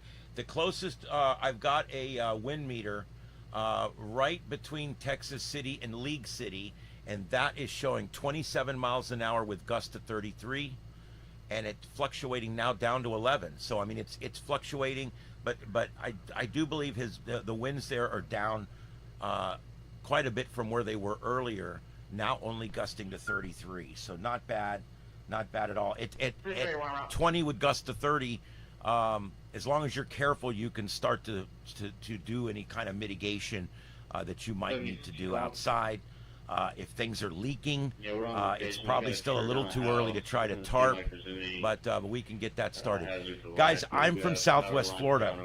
We were ground zero for 4 hurricanes over the last 15 years. So we're old pros down here. I own 3 generators. There ain't no bullshit. I got it going on. So when it comes to hurricanes, I know what it's like. So I try to help folks out in other areas by providing some decent coverage. We do a lot of things here on the channel.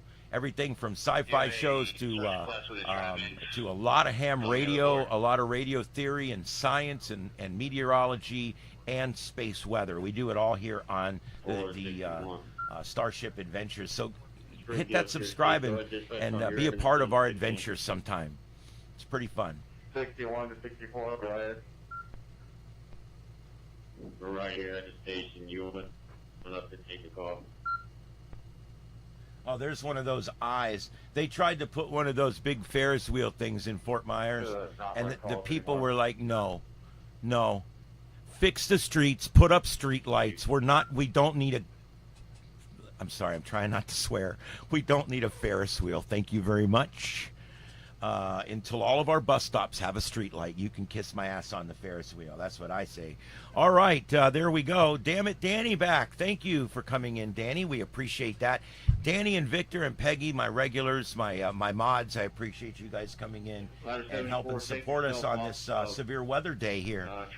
We are watching live views from Galveston, lower right, and Houston, upper right and lower left.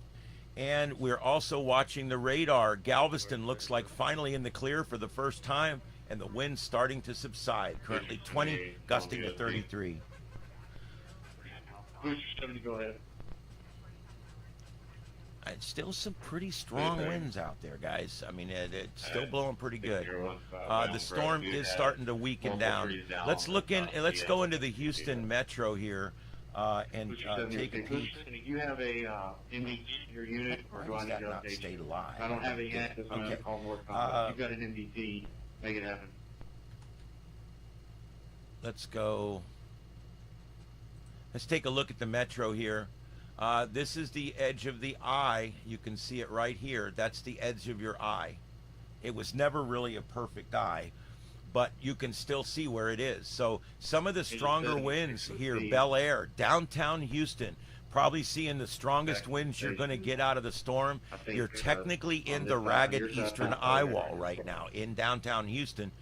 Let's see, can we go to a closer radar? I think I have a city side radar here. We're going to get everybody to... Maybe? So when you get back, let the booster Yeah, there off. we go. This is a closer radar, and we'll put that in motion, 21 frames, and see what that looks like. Yeah, you can see downtown Houston really got walloped about an hour ago, and now they're in the eye wall as it's going by, and the eye wall's continuing to move north. The northern part of the eye wall's coming up here to Tomball, Woodlands, Todd Misson, and Conroe. Looks like Conroe's a fairly big town up there. You're going to get the eye coming right by you. But again, this is a Category 1 storm. It's not going to knock anybody's house down.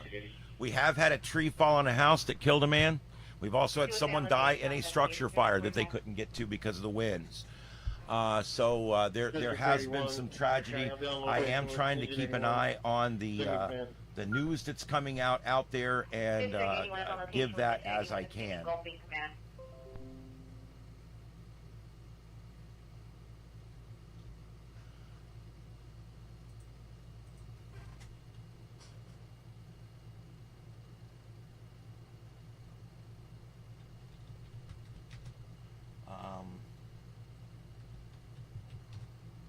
Burl. I actually had to look up how to spell Burl when they first did this stupid name this storm. I didn't even know how do you spell Burl. Anyway, okay. So anyway, we're going to do some headlines here while we take a look at the. Let me make sure I get the. Yes, you got. I'm going to put the multi-screen back up, and we're going to go through some headlines here. Say again. Return Tower 61 and District 60 a service. They're not needed on Earl Miss. Okay, we got the multi-screen up. Here we go. Hurricane Beryl. According to the Associated Press, Hurricane Beryl has knocked out power to nearly 1 million power customers. Actually, no, they just updated the story. Hurricane Beryl has now knocked out power to 1.5 million, 1.5 million people without power.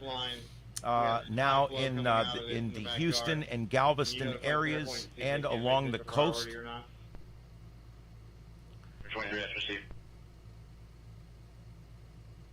One man was killed in Houston suburb of Humble when a tree fell on his home, trapping him beneath debris, according to the Harris County Sheriff's Office senior deputy. CenterPoint Energy in Houston reported 1.5 million homes and businesses were without power hours after the storm made landfall. Flood warnings are still in effect across a wide area of the Texas coast, where a powerful storm surge pushed water ashore and further inland as heavy rain continued to fall. Police in the suburb of Rosenberg urged residents to stay off the roads, reporting that one of its high water rescue vehicles has been hit by a falling tree while returning from a rescue. Video footage showed heavy street flooding in the barrier island of Galveston, and Houston was under a flash flood warning for most of the morning as heavy flood and rains continue to soak the city. National Hurricane Center expected Burl to weaken to a tropical storm Monday and a tropical depression on Tuesday, forecasting a turn to the northeast and an increase in speed Monday night and Tuesday. The storm center is expected to move over eastern Texas on Monday and then through the lower Mississippi Valley into Ohio Valley on Tuesday and Wednesday. Burl's moving inland, but it's not the end of the story yet. In the Texas coastal city of Fremont, there was a woman there named Patty that rode out the storm in her 123-year-old home, and she is doing fine. Burl had weakened to a tropical storm after damaging Mexico's Yucatan Peninsula. If you guys remember, it went by Jamaica as a Category 5 hurricane. And they did pretty good. That little island nation is used to this. They're good about it. They know what to do. and they survived it. They did good down there, but they had a close brush with a 5, and this is early in the year for a Cat 5. Go ahead, look up the rescue trailer. All Command right. Northcom, you can't lose for rescue box. He's a hold ladder 74 on location.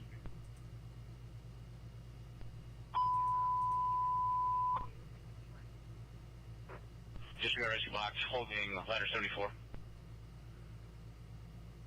Okay, Burl actually made landfall near the coastal town of Matagorda, Texas, about 85 miles south-southwest of Houston, packing a maximum sustained winds of 80 miles an hour as it made landfall. Dangerous storm surges, flash flooding, and very strong winds were all observed as the storm came on shore.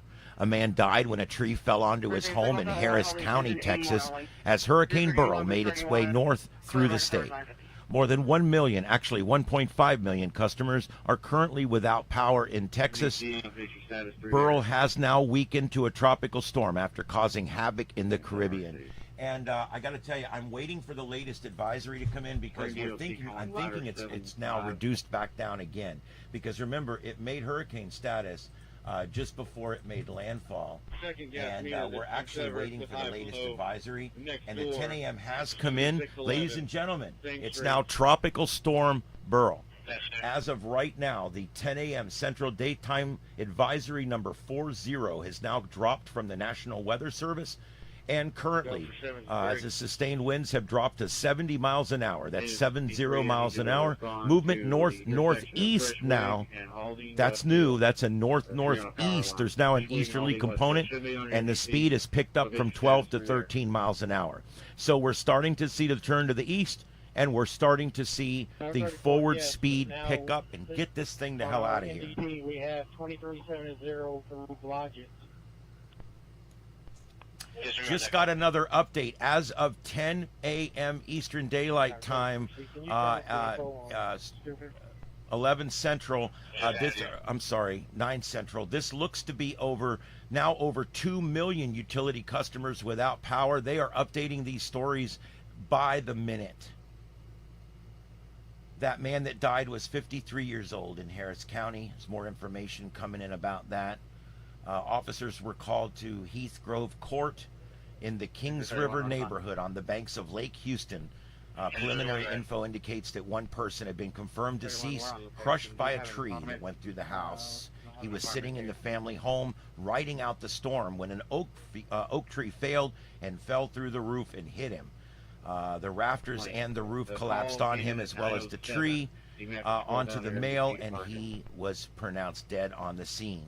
His wife and children survived and were unharmed. There was another person there that did get some minor injuries. A tornado watch is still in effect for southeast Texas, including Houston, and that will continue for a little bit. The senior emergency response official has urged people of Houston to stay home and not to travel through rising floodwaters, as more than 1 million people are without power in and around the city. Someone is reporting it's pretty bad down there. We do have approximately now they're saying 2 million customers without power. Power is a big deal, so it's mentioned in every little article I read here. High water vehicles are being used all up and down the area, including in the Houston metro, to access patients that need transport to hospitals. 14 million people currently under a flood watch as Burl continues to move north and now northeast through Texas near Houston. More than one, let's see, that's the same one again. I've got building 13 far southeast portion of the complex. Trees gone through. Looks like it's not completely through the roof. Okay, Matagorda reporting vehicles flooded, power lines down. Burl has knocked out power to 11,000 households in the Matagorda County area where it made landfall. They're saying they have a tremendous number of tree limbs and power lines down in that area. While there were no reports of injuries in the Matagorda area, there is reports of vehicles that are flooded, which is expected along the coast with these high waves and storm surge that's pushing in. They're saying they're not done. The high winds are going to continue through the day, but they will lessen as the day goes on. Windsurfers in Galveston out enjoying this Agent morning. 72. Out there, we didn't see any on the cams, but I'm sure they were out there. Agent 72 to respond to 7818 Lazy Lane. Okay, and that's going back about 4 hours. They're saying a life-threatening storm surge, strong winds, and heavy rainfall are still being experienced along the Texas coast and through the Houston metro area. The agency said monitoring the station in Freeport recorded gusts of 92 miles an hour reported in Freeport, 92 miles an hour, with another station in San Bernard recording a sustained wind of 52 miles an hour. 52 sustained, that's pretty good. Pretty good wind. All right, they had more than 2,500 first responders, more than normal, out on call, and 1,200 emergency vehicles at the ready to respond to today's emergency. They also have swiftwater boats squads that are manned, and they are ready to go from the A&M Forest Service, the Texas A&M Forest Service, and the Texas National Guard, which has a Chinook and a Black Hawk helicopter on standby in the area. Texas Highway Patrol troopers, who also have helicopters with hoist capabilities standing by to make high water rescues if necessary. The Federal Emergency Management Agency is on, and with more than 100 staff prepared with 500,000 ready meals, 800,000 liters of water, 20,000 tarps, 2.5 thousand rolls of plastic, and generators. Beryl is a resilient storm. It's strengthening as it approaches the coast and poses a serious threat for Texans in the path of landfall. And for the following 24 hours as it moves through the state, the governor, Don Patrick, says a lot of flooding can be expected in the path of the storm because it's taken forever to get the heck out of here. So there you go. That from NBC News. That's the latest on Hurricane Beryl as it makes its way up the coast. Let me check the chat. Sorry, guys, I'm using one screen for all my production, so it's making it a little difficult to keep an eye on everything.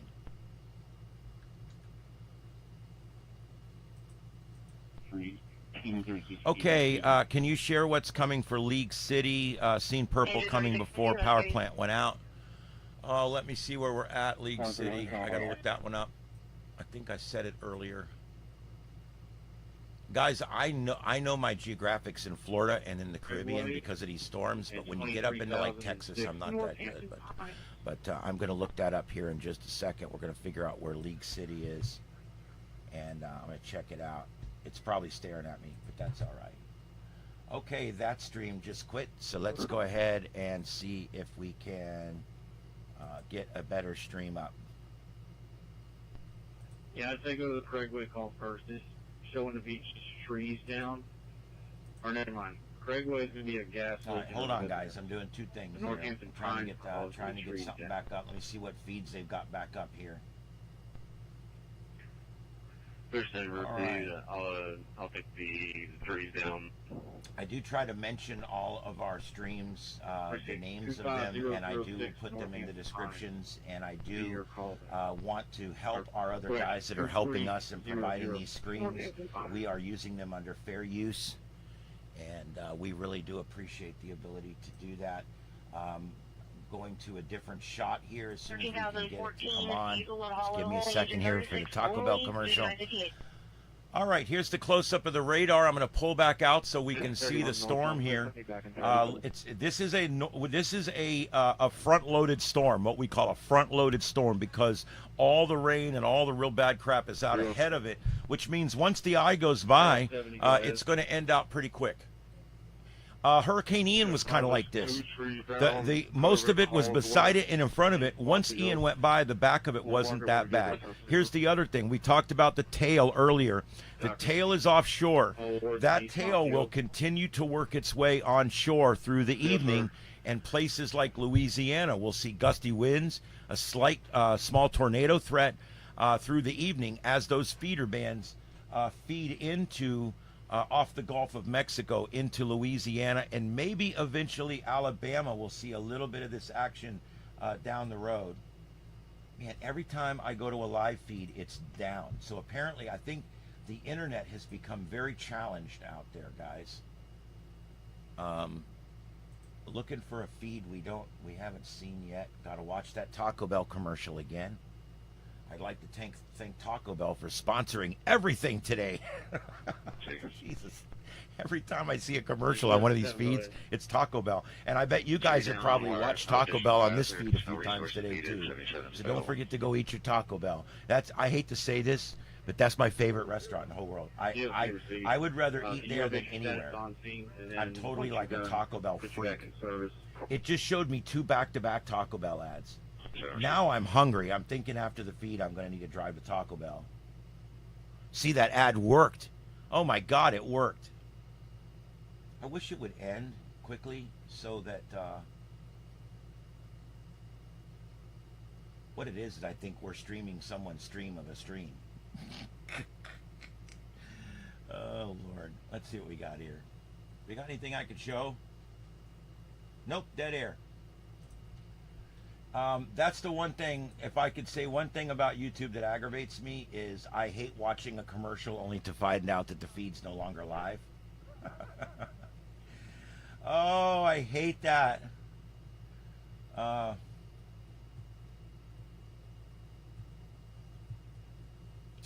see. Bear with me here. I'm 73. Working on some feeds. There's a lot of people restreaming, and I don't mean what we're doing under fair use. I mean restreaming, where they're just copying people's stuff and putting it up. I really don't agree with that. It's not the best thing. If you want to put up someone's stream for 5 or 10 or 15 minutes and put it in a small window and talk about it, that's legal. That's fair use. Okay, we do have another tornado here. Sorry, in the chat room, I am going to get back to watching for that one city I got to look up, but I got to get back to that once I get this feed back up. So give me just a second. In 73, that's received. Go ahead and respond to Adonis structure collapse. I'm going to be on COM 18. Go ahead and add yourself on that channel. All right, they're responding to a structure collapse. Did you guys hear that? All right, there we go. We're back on the multi-screen. And you can see we've got 5 live cameras there that you guys can see. We're watching this tornado warning. Looks like it is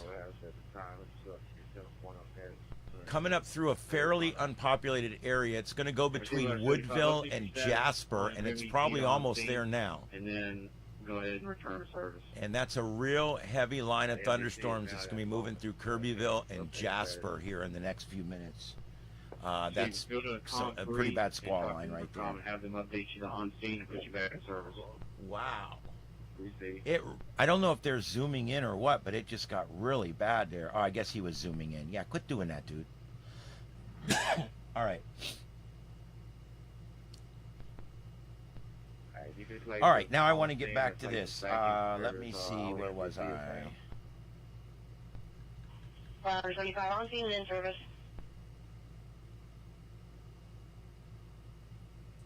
Straight through the house, light smoke, order of yet.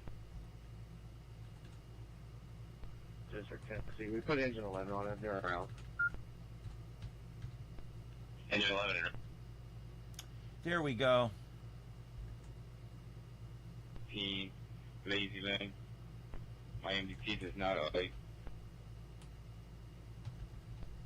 72 on scene, Lazy Lane. I got 26 windows open on my screen. It's a little difficult to toggle back and forth on things.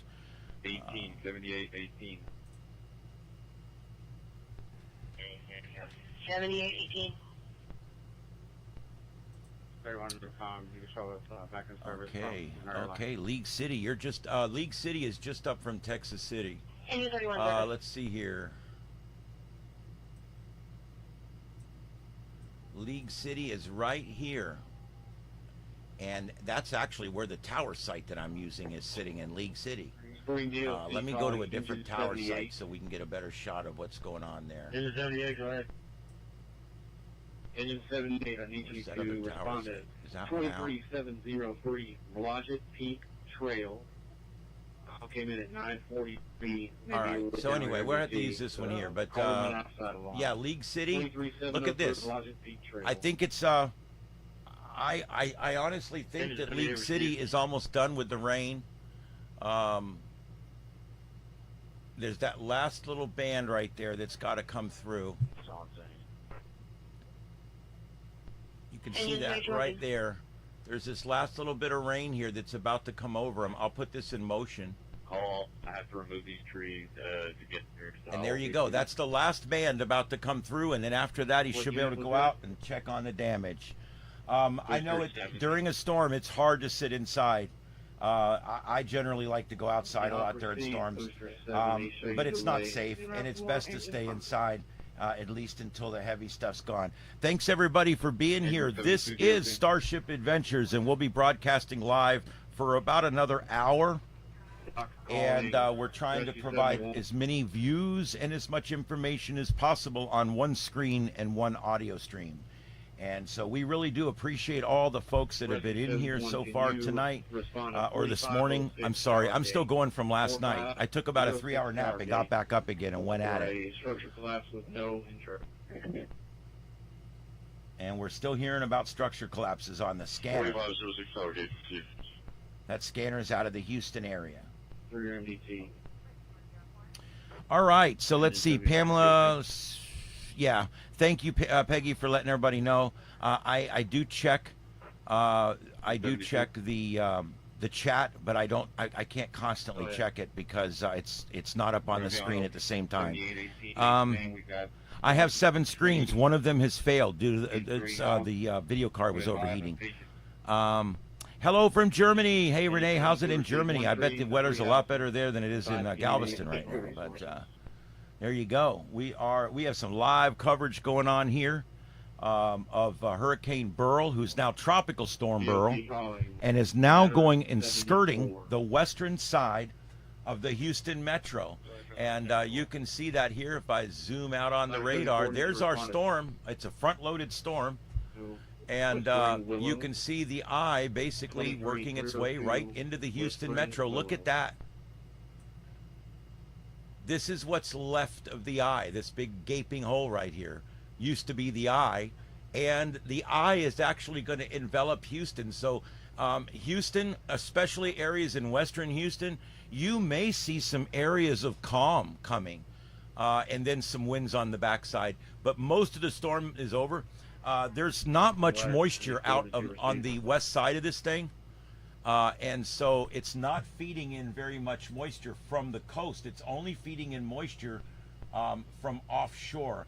And I can demonstrate this even better by switching about 5 things here and showing you, where's it at? There it is.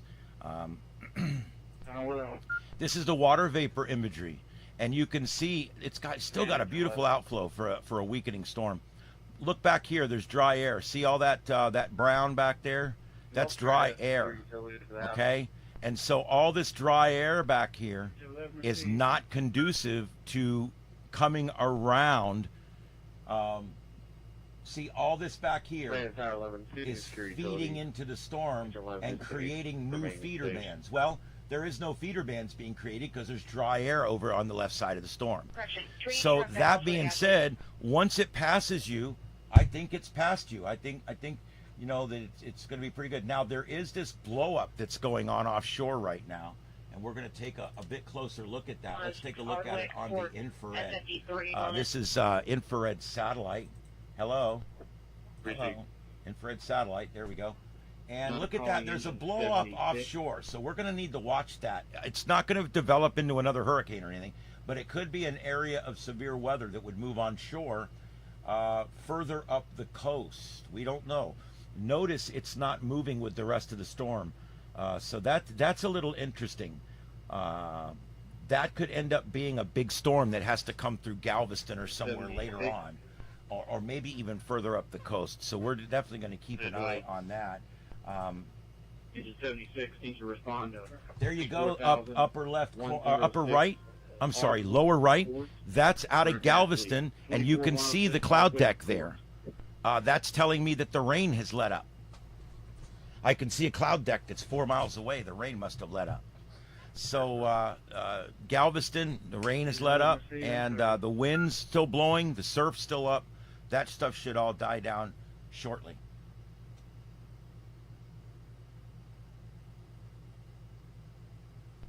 Man, look at that flooding upper right. These are interstate highways, folks. Interstate highways with water completely across. I'm sorry, I'm parched.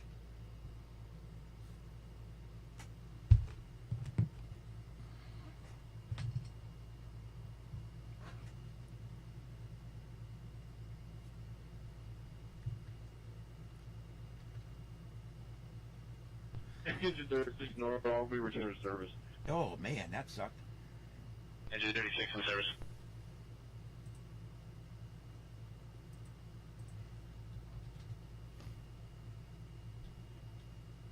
Yeah, I don't think he's going to make it down that interstate. He's, and I think that's a road to the right there that's completely underwater too. Yes, sir. Hey, Larry, add yourself to 22306 Aldine Field, wired down. 22306 Aldine Westfield. Okay, guys, I'm just checking the stream and everything. We got a healthy stream going on. Thank you for those of you who have hit the subscribe button. The subscriber number is going up, and I really appreciate that. Guys, it's something that we're trying to do here is make our way by providing quality content to people, and I hope you enjoy it. I don't ask for super chats or any of that kind of stuff. All I ask is that you leave us on as much as possible. Thumbs up, subscribe. That's all we ask. I do super chats, but I don't ask for them because you can help me without a penny out of your pocket, and that's the easiest and most important thing right there. So, all right, we're taking a look here. We've got man, that road is flooded. Upper right there, you can see it. What's up, buddy? Nope, she's inside.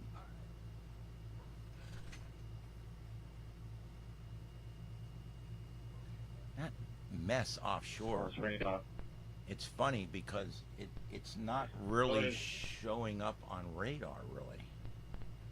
Old Aldine Westfield and Aldine Westfield would be passable on Old Aldine Westfield. There's multiple trees down. Oh my Lord, with this mouse. It's right next to Station 74, and there's high water on Aldine Westfield just before you get to Aldine Westfield and Old Aldine Westfield. Anything smaller than a apparatus will have issues.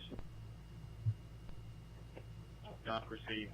If you can share that information with District 71 and 72. All right, I'm going to show you guys on the radar spot up there. This is that thing forming up, and I'm going to switch to the Corpus Christi radar so we can see what the hell's going on out here. We've got this is an area of disturbed weather that's forming up out there. Not going to be a hurricane or nothing. I'm not saying that, but you do have to watch stuff like this because this will eventually have to come on shore. It is showing a little bit of rotation in there. There is just a little bit of rotation in there. So where is this going to come on shore? Well, that's kind of hard to tell. We're going to have to figure that out. You guys notice it's way down here. This stuff here is rotating in like this. Okay? Which means this stuff here is, you would think, is going to rotate in something like this. So that's why I'm saying people in northeast Texas on the coast, as well as people along the Louisiana shore, there may be some thunderstorms come through later today. So I wouldn't rule that out. I wouldn't rule that out. I'm going to put this in motion and see if we can see it is moving in that general direction. So somebody up here may get some of this disturbed weather if it holds together. So we'll keep an eye on that. But let's switch back up here. I'm going to go to the Round Rock radar site near Austin, and that shows us the north part of the storm. And look at that, the eye wall, or what used to be kind of the eye wall. It was always a ragged mess on this one because it didn't have a chance to form up. But what's left of the eastern eye wall is going right through, it's bisecting central Houston right now. You can see it there on the radar. Engine 72 receiving service. Those counties that are lit up in colors, those are power outages. What I really need to do is go turn that off because I can't even pull them up. There's so many other things going on. Gas leak. 6502 Elm Grove. All right, I'm going to turn those off right now so it's not distracting. There we go. That's a little easier to see the radar. All right, there's the radar north of Houston. So that's showing you, look at all this north of Houston. It's already raiding in Tyler, Texas. It's going to head right up to the very north part of Texas up there. So lots of rain out ahead of this thing. Huntsville, Texas, Livingston, Texas, Navasota, Texas, all getting heavy rain right now, and that's going to continue, even as far over as Lufkin, seeing some rain. Let's switch back over to the radar that's closest to the storm. That's the one here in Houston. This gives us the best view of it. There's that, man, there is some really strong stuff moving up the east side of Houston Metro. Over near LaPorte and Baytown. And again in League City. Looks like we're dodging the last of it right here. This is pretty heavy over here by Friendswood, but it looks like it may miss League City. See, the heavy stuff kind of formed up again behind it. So I wouldn't rule it out that League City still has another thunderstorm or a storm to go through. But it's looking much better there because as we look behind it, look at this. It's all dry and clear back here. And look at our feeder bands coming in along the coast. High Island right now. Let's hope it lives up to its name. Or maybe it's like Get High Island. In that case, maybe they shouldn't have had a hurricane party today. I don't know. But anyway, that's the McFadden National Wildlife Refuge right there. Sabine Pass, just down from Port Arthur. We have a tornado warning. Let's see what that's all about. I don't know why my alerts aren't going off. This is probably this is a different one. This is further out. This is going to go just west of Kirbyville, going west of Jasper. So if you live west of Kirbyville, west of Jasper, watch out. You got a pretty strong thunderstorm here that's moving its way to the north at a pretty good clip. Let's see, 62 miles an hour, folks. This thing is moving at 62 miles an hour in this direction. 73, the Springs, you'll see. 73, go ahead. All right, so that's going to put it in Mount Union in 10 minutes, Magnolia Springs 12 minutes, Curtis 25 minutes, Rockland 37 minutes, Dolan 42, Nancy 43, Zavella expect bad weather in about 46 minutes, and Brodus 52 minutes.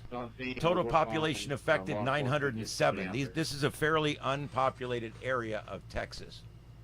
I called out on 18 and didn't get a response to that. So we're going to continue to watch that. Yeah, 18. Hurricane or tropical. Jesus. Can you tell I've been doing this too long? This tornado warning is going to last. They normally don't last very long. We got 11 more minutes on this one.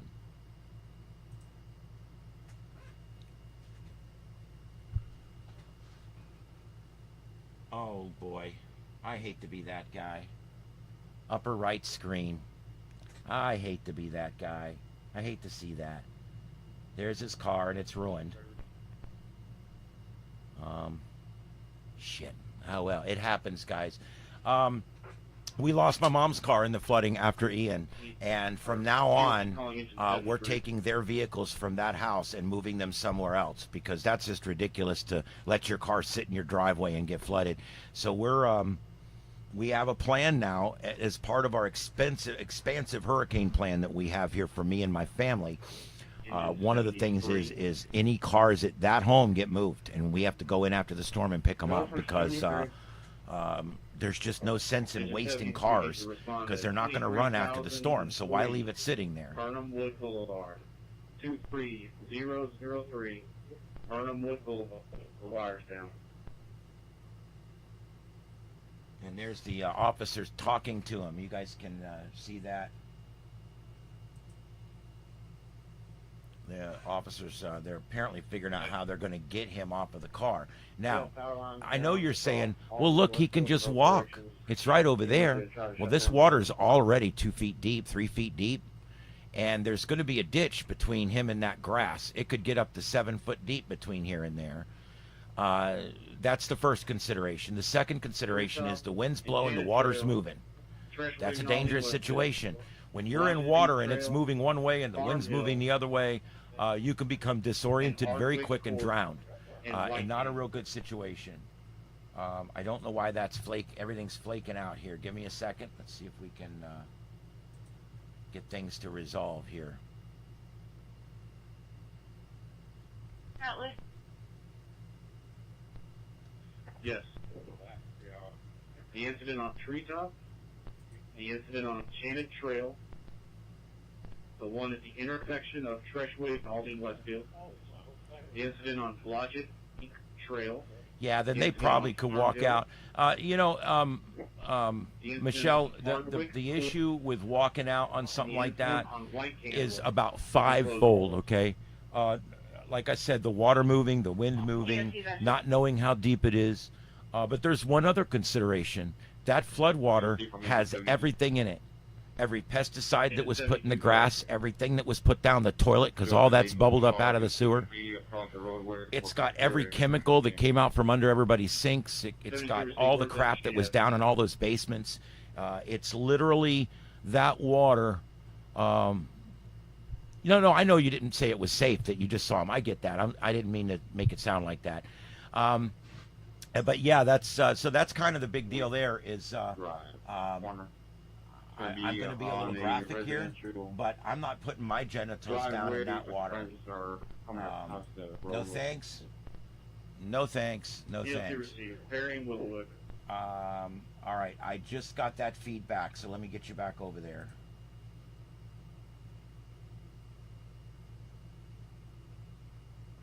I don't know what they're going to do. Well, we'll keep an eye on it. Let me see if I can get these other ones going. Northcom Booster 73, Precinct 4 has been notified. Unknown ETA. I can service Savo Parker Ford. All right, everything's coming back up. Just give me a second here to get this last one going. Once you're done with it, come back up. I got another room for you.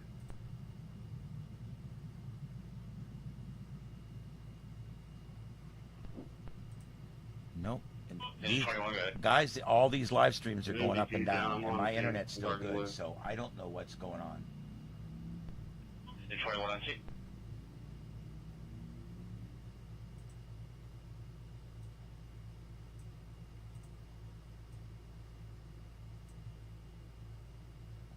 R11 calling District 10. Good. What is the region? Yeah. Precinct 1 has road closure signs on both sides. 415 Ravensway Drive. There's going to be trees on the power lines. Just added to points list.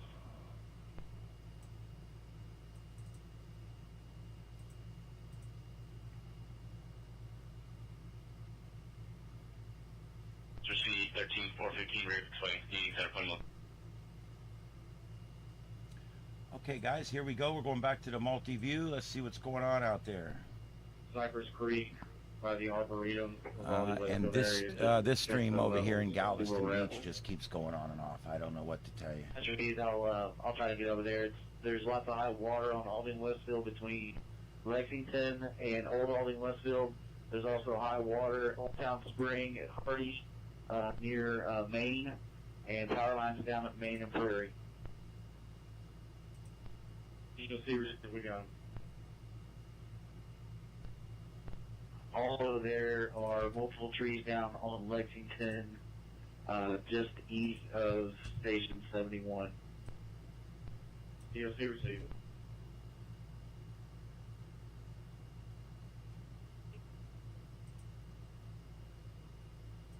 Clear, I'll be back here. Ash 70, go ahead. You can clear the incident at 2211 Cypress 938 one house, but there's no injuries. Sarah 70, what was that address? 2211 Cypress Wood clear. Power 70 received. All right, there's the shot again, and boy, the wind just really picked up there.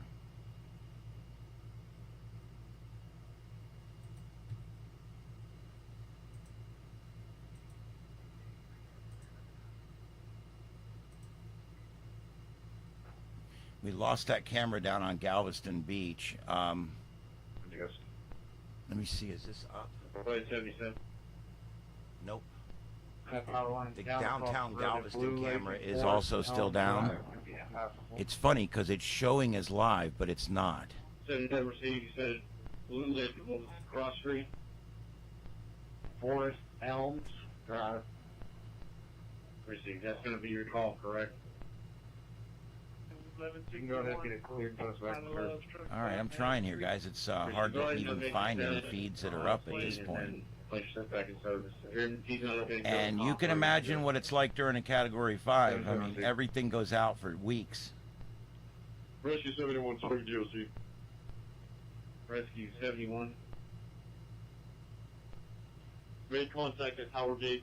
No injuries report. We'll be clearing this. Rescue 71 received no injuries. Wow. Rescue 71, when you're ready, let me know. I got another run for you. ESD Agent 73, we are in service. Agent 73 received in service. Need you to respond to 23206 Postwood Park Lane. All right, we're staying with this for just a few more minutes. I'm trying to get this Galveston camera. It keeps saying it's back up, but it's not. 73 received.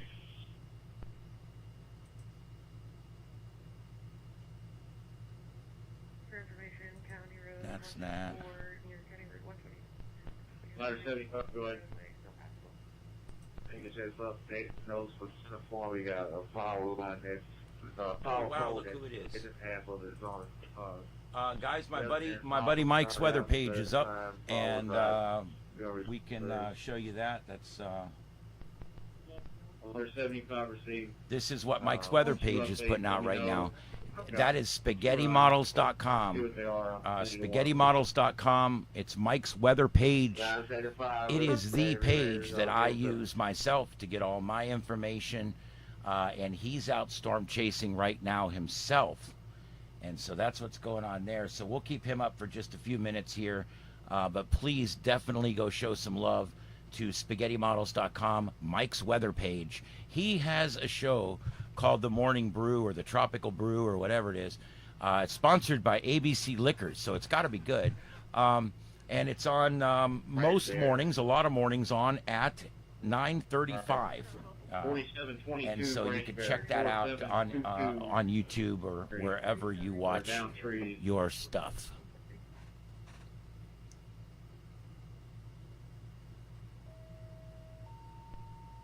We need center point for a tree on a power line at 5411 Woodville.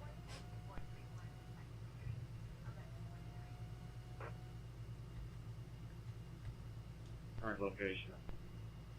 What in Whatever the facility. Oh, damn this damn fucking computer. Received. Can I have you go to 2746 Damn Spring this Dusk? thing. 2746 Spring Dusk. This computer is just, it's doing so many things right now that it's getting a little glitchy on calling me. engine 73. Disregard. I can add yourself to the. Rescue 71 to Spring DOC. We're ready for the next assignment.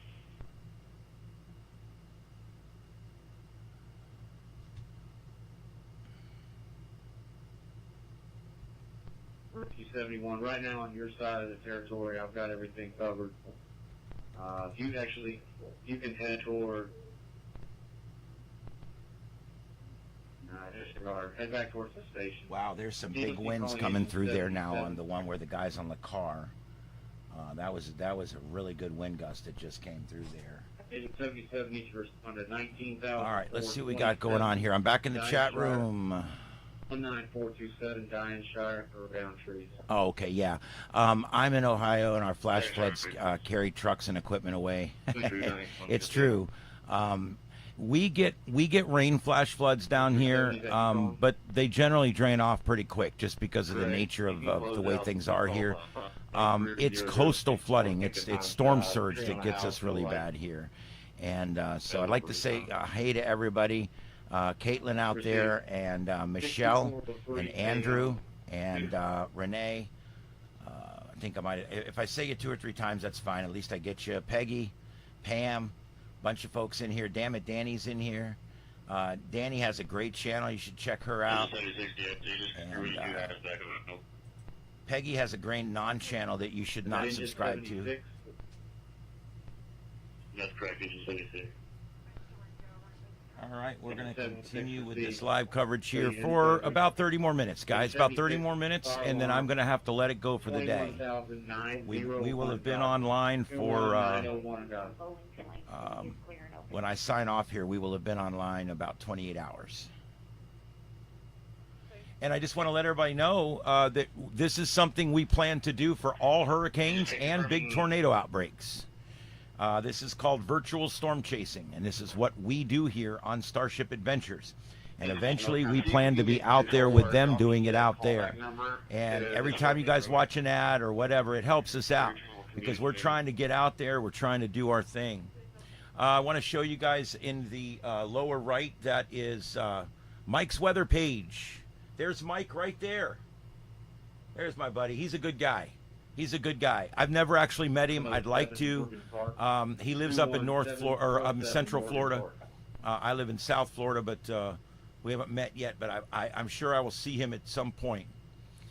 He's got a successful YouTube channel and a successful web page, and I have been using his web page for over 20 years.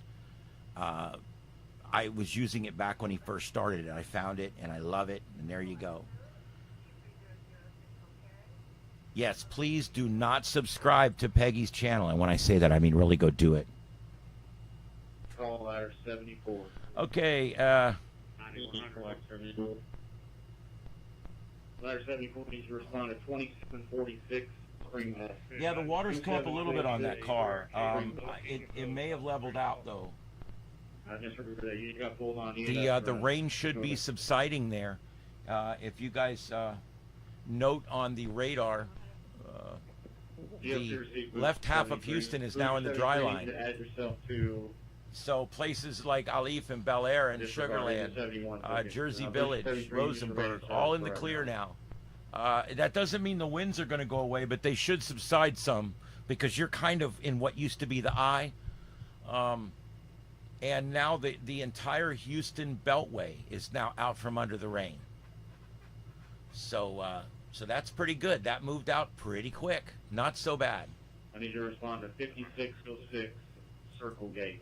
Let's switch to a different radar. Look at that. That even is more clearly showing that.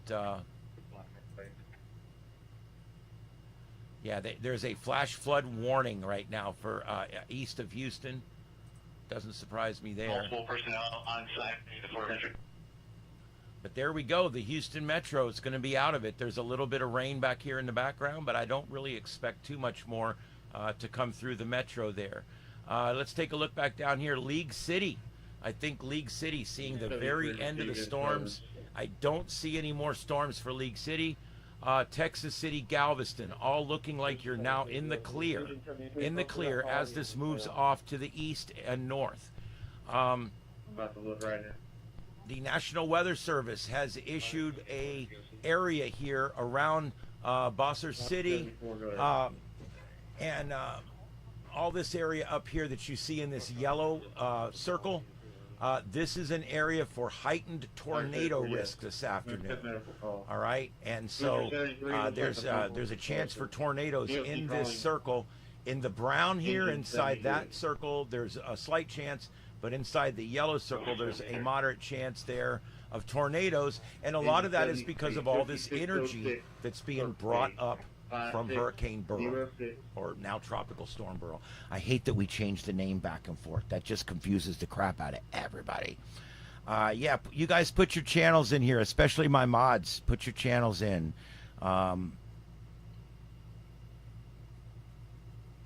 Yeah, Houston got a really nasty day. I don't think there's any major damage there. I did go through the news a little while ago. I'm going to check headlines here in just a minute and see where we're at on that.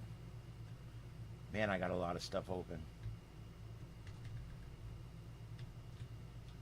All right, let's go back to here real quick.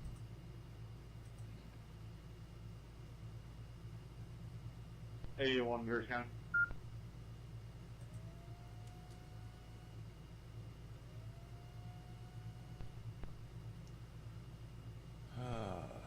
Yeah, go ahead and send Engine 81 to the 15402 Sellers Road for the citizen assist, and send Booster 81 to 314 Hill Road. I'm trying to see who's putting out rolling updates here. 21, Booster 21 is around Trying to get the Hill. news wheel going here for you guys. Are there any calls holding in 21's district?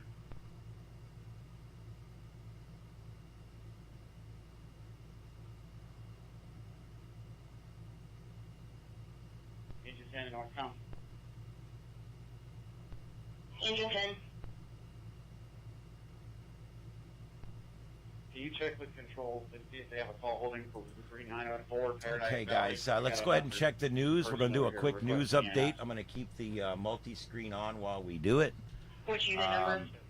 All right, right now we're looking at least one dead as Hurricane Beryl pummels Texas with 90-mile-an-hour gusts, leaving 2 million people currently without power. After making history in the Caribbean last week, Burl made its third and final landfall in Texas on Monday. Burl has killed at least 10 people as it made its journey across the Atlantic basin. Hurricane Beryl made landfall near the city of Matagorda in Texas early Monday morning as a Category 1 hurricane, pounding the region with torrential rain, life-threatening storm surge, flooding, and ferocious winds that knocked out power to over 2 million customers and left at least one person dead. Harris County Sheriff Ed Gonzalez said in a post on X, formerly Twitter, that a tree fell onto a home in Kings River Village area, trapping a man under the debris and killing him. Gonzalez said the man was reportedly sitting inside his home with his family riding out Hurricane Beryl when a large tree, I believe it was an oak tree, fell on the home. His wife and children were unharmed. One other person was transported with minor injuries. Life-threatening storm surge and heavy rainfall ongoing across portions of Texas, the National Hurricane Center said on their Monday morning update. They said damaging winds ongoing along the coast and strong winds moving inland. Burl's peak sustained winds have dropped slightly from 80 to 70 miles an hour, now classified as a tropical storm. The cyclone's powerful hurricane-force winds are leading to skyrocketing power outages, now way over 2 million. That 2 million report was an hour and a half ago, about an hour and 15 minutes ago, so I can only imagine it's more than that. Gusts have hit 94 miles an hour in Freeport, 86 miles an hour reported in Matagorda, which is landfall, and 81 miles per hour at Palicos. And an elevated station in Houston picked up a wind gust of 96 miles an hour, and Galveston, a wind gust of 84 miles an hour. Was picked up Houston Hobby Airport, and 79 miles an hour at Houston International Airport. So there you go. Some good winds there. Freeport, 94 miles an hour. That's a hell of a wind. Numerous hurricane warnings, storm surges, warnings, and tropical storm warnings are posted and were posted all along the storm's path. Those are starting to expire. The threat of tornadoes also prompted a tornado watch for the region, and areas north of Houston should watch out for tornadoes throughout the rest of the day. Storm surge is forecast to reach 3 to 4 feet in some spots near Burl, and water was already pushing into the Texas coast and bays along while Burl approached. Measurements at Morgan's Point along the shores of Upper Galveston Bay reached 5.4 feet above the mean high water level, which is now the third highest surge on record at the location. It also has the highest storm surge since it reached 7.78 feet during Hurricane Ike in 2008. Readings earlier in the morning reached 2.3 feet in Sargent, 2.6 feet in Matagorda Bay, but those gauges have since ceased reporting, and they may have actually be higher amounts. We'll find out once we can get to the gauges and retrieve the data manually. That storm surge is just pouring into Treasure Island, according to one of the Fox News weather reporters. The the ferocious winds are blasting torrential rainfall, falling at rates of 2 to 4 inches an hour. The National Weather Service in Houston reports flash flooding is ongoing in parts of the Houston metro area, as 3 to 6 inches of rain have already fallen as of early Monday morning, with at least another 2 to 4 additional inches possible today. Flash flood warnings cover millions around the Houston and Galveston metro areas. Burl Center is passing just outside of Houston as we speak. Hurricane-force winds of over 74 miles an hour are likely to continue near the storm center for the next few hours as the storm passes right near downtown Houston metro area. Winds will gradually subside as Burl moves away this afternoon. Houston's Metro has suspended all local buses and Metro rail services until further notice as Burl moves through eastern Texas. Much of East Texas could see 5 to 10 total inches, with localized amounts of 15 inches by the time Burl moves out. The Houston area is currently forecast to receive 5 to 8 inches of rain, with heavier amounts in the southern and western suburbs. Meteorologists with the National Weather Service office in Corpus Christi, Texas, said any of the outer rain bands could also produce tropical storm force winds and even spin up a short-lived isolated tornado or two. As Burl continues to northward, it brings rain and strong winds as far north as Michigan by the end of the work week. Burl's current forecast cone shows the storm will weaken as it moves north, but maintains tropical depression strength from Arkansas all the way through Michigan throughout the week. The tropical depression is a cyclone with maximum sustained winds of 35 miles an hour or less. Unlike tropical storms and hurricanes, tropical depressions are identified by numbers rather than names. So in other words, this is just going to continue to weaken, but it will carry some strength as it gets up into the northern part of the United States. Burl's third landfall in Texas culminates a 10-day track that began on June 29th in the Atlantic and spanned much of the Caribbean Sea.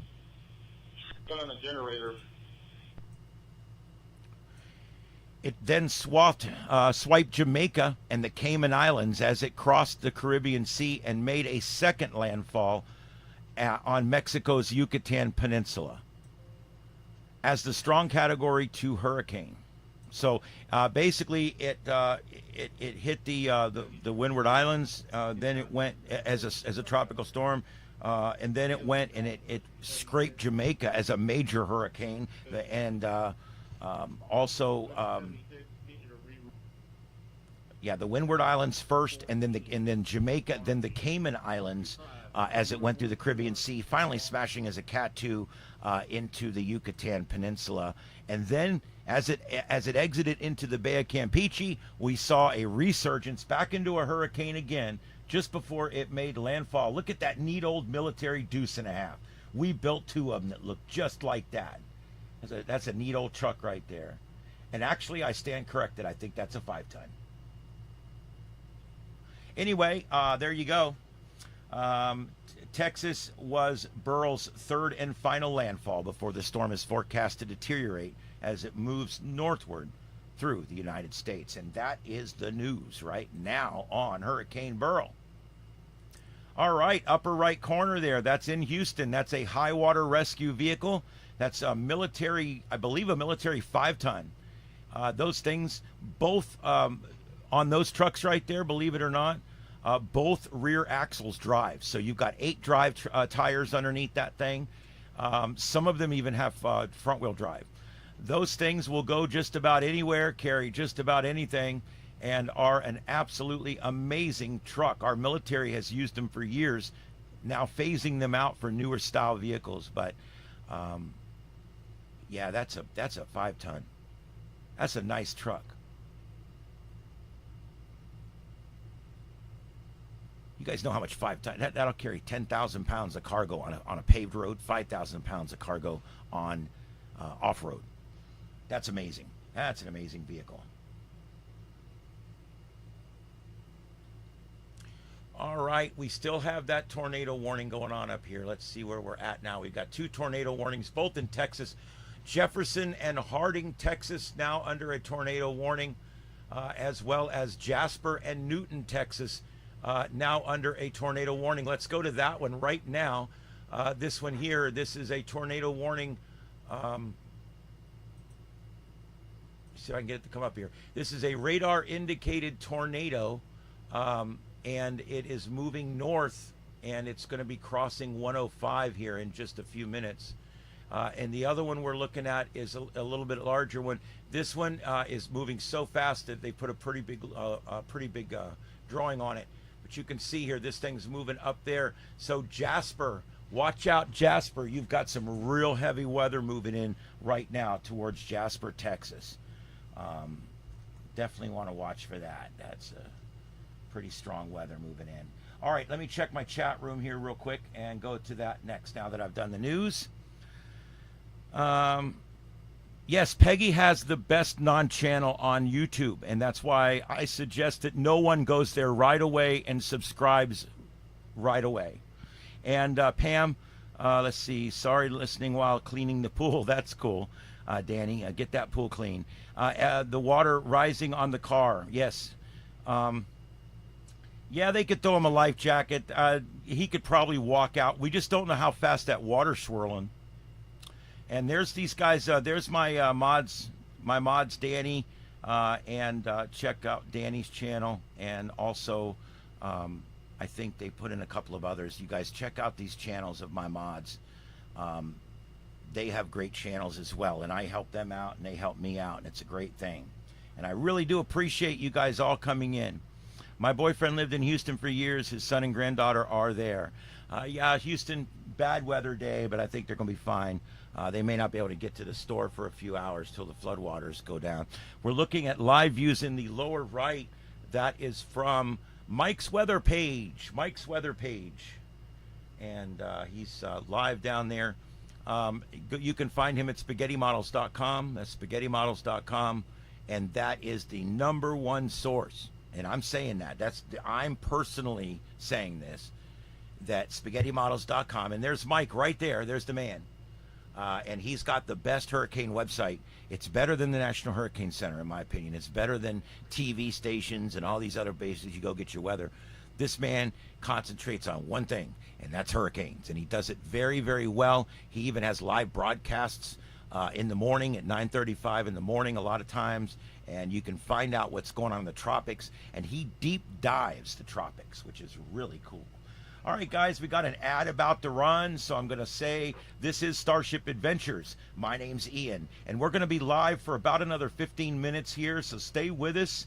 While this ad runs. These ads keep our channel on the air, so thank you for being here and thank you for watching. We'll be right back. All right, guys that are still with us, we're going to be here for about 10 or 15 more minutes, and then I am going to be signing off for the day. And so that's going to be that. I do have to go to work today. I'm going to be producing The Drive this afternoon at work, which is on from 5 to 8. And that's going to be fun. We have a lot of fun on that show. It's political talk radio, which is great because when I get out of there, I don't talk politics at all anymore. I'm completely done. All right, so there we go. All right, now what happened there? But they're back. That's all that matters. Never seen so much water in my life. All right. Yeah, thanks everybody for hitting that thumbs up. We've done really good with these streams. People seem to like when we are streaming live. I get a lot of views on some of my videos that are about hot topics and things like that. But I really do love doing these lives, and I plan on doing a lot more of them. We're going to be going live for hurricanes, also tornado outbreaks. I'll even go live for large earthquake events, large volcanic eruptions, whatever. I even go live for civil unrest. If we've got riots in the streets, I can usually find lots of great cameras, and we'll watch that. So we do a lot of that kind of stuff on this channel, where we watch the world as it goes by here. I also do some stuff with sci-fi. I love Star Trek. I'm a big Trekkie, and I do all the stuff with sci-fi shows, and we go back sometimes to do rewatches and things like that. So a lot of different things on this channel. It's not just hurricanes. And the one thing we do a lot on here is ham radio. So if you know anybody that wants to be a ham radio operator or is a ham radio operator, let them know about my channel. And if they want some help getting started in ham radio, have them contact me directly. I will take the time to help them directly, personally. I like to see people getting involved, especially young folks. Ham radio licenses are just like pilot's licenses, meaning there's no age restriction. You can literally get your ham radio license when you're 10 years old if you pass the test. My 12-year-old grandchild is going to start studying for the test soon, and he's going to take it. And he will be hopefully 12 or 13 years old when he gets his ham license. I can't wait. That's going to be really cool. Be able to talk to him on the repeater across the country. All right. There's a little something for everyone on this channel, and I think it kind of shows because a lot of the people in my channels, a lot of my mods and stuff came from my wife's channel, and she offers somewhat of a different thing, so I'm glad that you guys have found a home here as well. And we've become a great community out there. Danny and Pam and Amy, and there's just so many people, I can't mention them all. Nick, Peggy, people that have helped along the way, Victor. There's so many of you guys. I know I'm probably forgetting a few, but people that I've made my mods, they all come and help me, and I'll go and help them. And you know what? The help you get from other YouTube channels is so important when you're getting started. It really is. And so I really do appreciate that. We got about 5 or 10 more minutes here. If there's any questions, throw them in the chat. And I'm looking to see if there's any more news headlines that I may have missed along the way.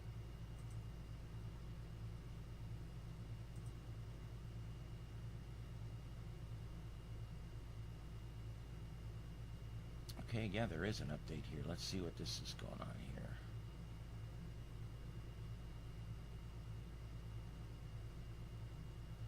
Okay, after that man was killed in his home, a few hours later, after the tree fell onto him, killing him, after that, about 2 hours later, a tree fell onto another home, killing a woman inside of there. Now, I want you guys to realize that the two things that kill people in storms are not what you think. Everybody thinks, oh, wind and floods. Nope. Generators and trees. Yes, generators and trees. Yes. Rising floodwaters is like number 3 or 4. Now, that changes when you got a really big storm and a really big surge and all that. But in a storm like this, the number 1 killer will be tonight and tomorrow when people run their generators in their homes or outside their homes and it blows in their home or too close to their home. Generators, dangerous. They're a wonderful thing. I own 3 of them. I run on Jenny Power here if the power's down. I can actually broadcast from here. I have 2 separate internet feeds, and they are both backed up by battery. And I have battery backup here to keep me up until the Jenny starts. So I literally can stay on here when the power goes down at the shack here. So we're pretty much we're taking what money we do make and we're rolling it back into the facility and making sure that we can stay up and making sure the equipment works well. All right, let's see. The winds are still dying down now in Galveston. 15 with gusts to 33, so not too bad, coming down. The winds are coming down, so that's the good news. But the bad news is we have lost 2 people already to falling trees. The other bad news, we're probably going to lose more tonight to asphyxiation from generators. So please, folks, if you're in the affected area or later on find yourself in an affected area, don't ever underestimate the gas that comes out of that generator. It's colorless, it's odorless, and it's deadly. And it likes to hug the ground. And it likes to lurk around and find where your kids are sleeping. God, for God's sakes, please. Here's the big conundrum. For those of you who are not in a hurricane zone, let me give you the big conundrum. Okay, here it is. If I put the generator outside, some asshole is going to come by and steal it. And yeah, you're right. You're right.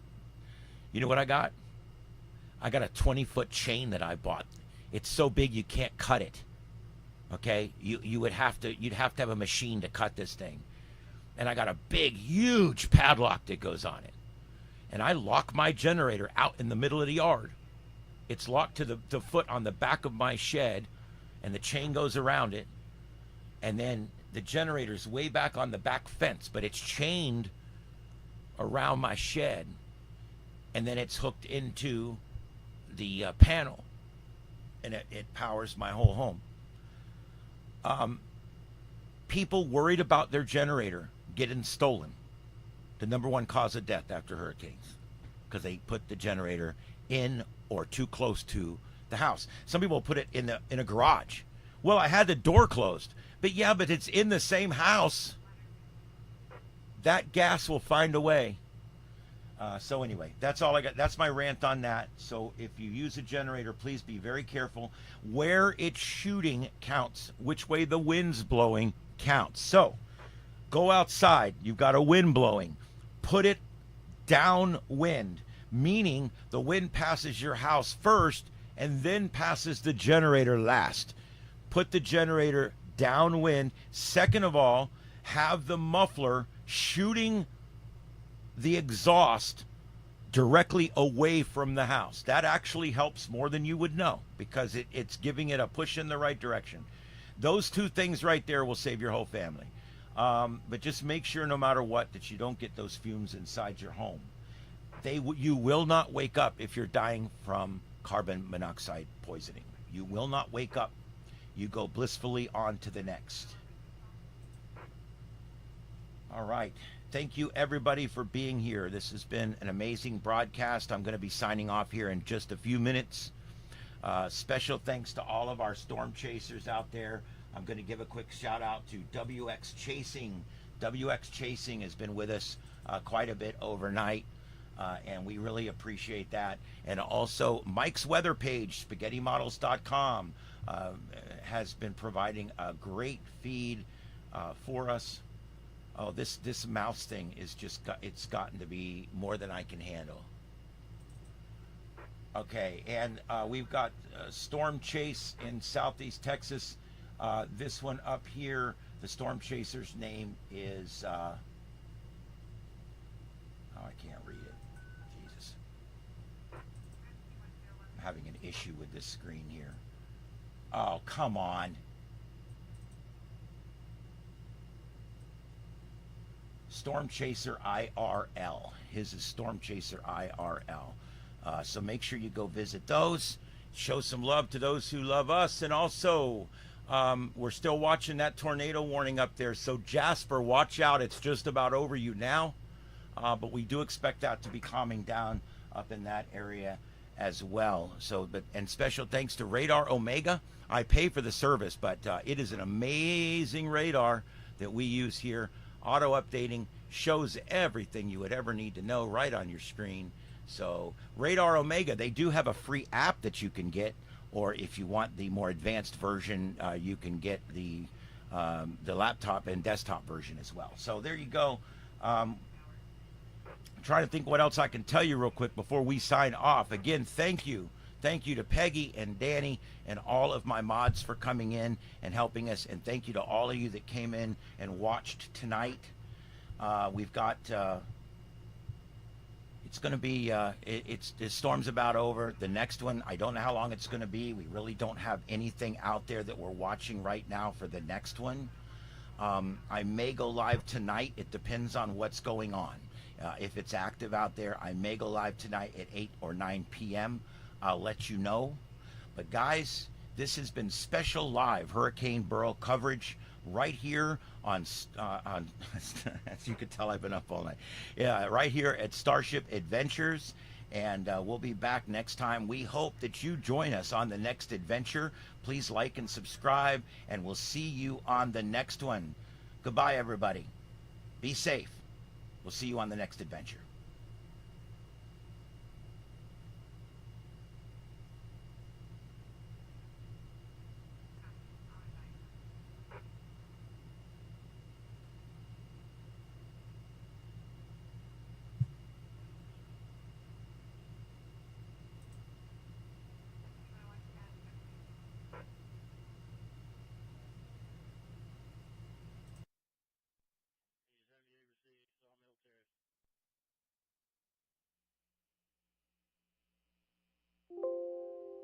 Back in from this location.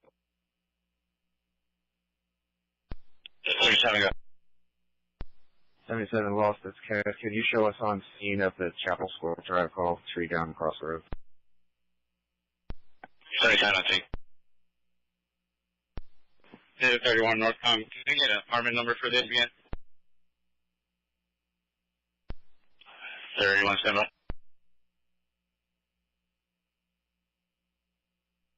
On that, I'm ready for it right now.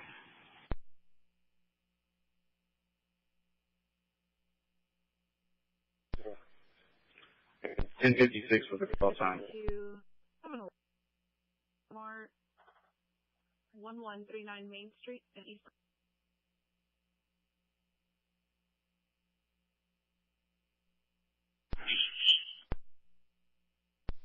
Agent 73, go ahead.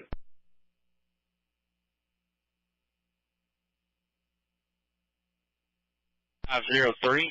Window security utilities for a tree in a house at 6502. Going to be in service. 712. DOC received at 6502 run and 1299. I'll be back in. on the MDB. Once you clear yourself off 6502, add yourself to 6502 and route on, and then clear all that one for a record. Received.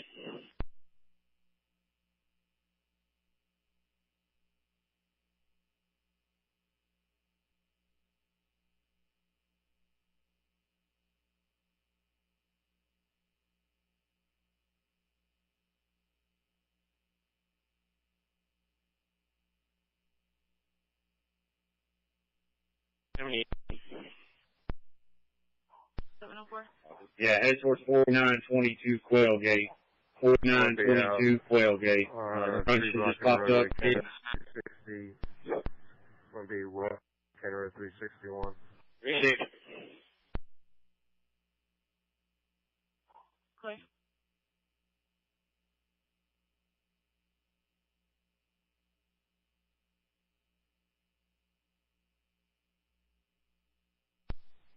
Thank you, 70.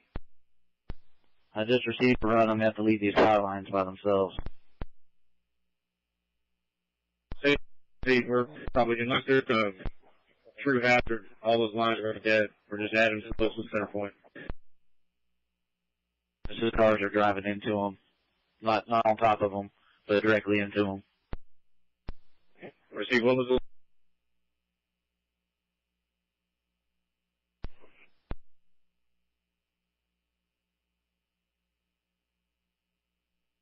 Engine 21 northbound. On scene, Shadow 5.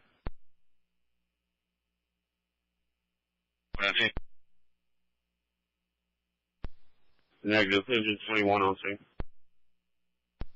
Correction, engine 21 on scene. 31, engine 33, you guys can go back in service.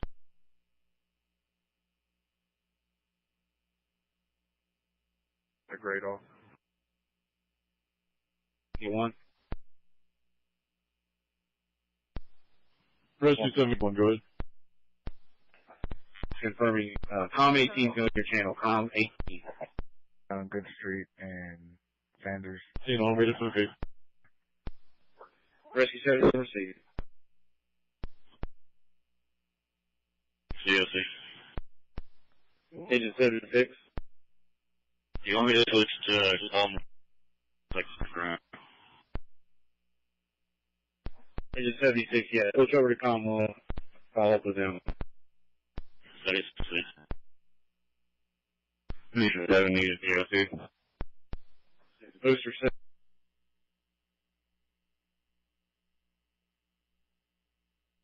Got flag. Just flagged down. We're on Allentown Drive, so any calls, there's multiple trees down across the road, multiple trees on houses. I walked all the way down the road, so any address on Allentown between Northcrest and the end of Allentown has been checked. There's no life threat.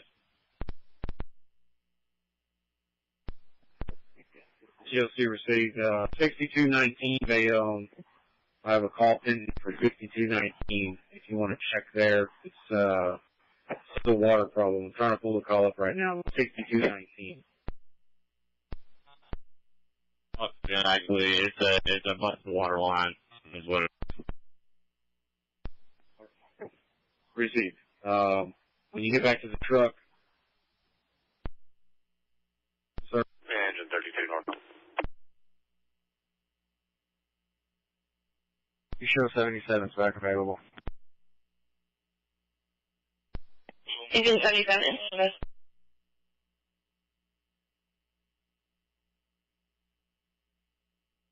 Wind lane. Thank you, delay. 32 north Galveston 17. In service.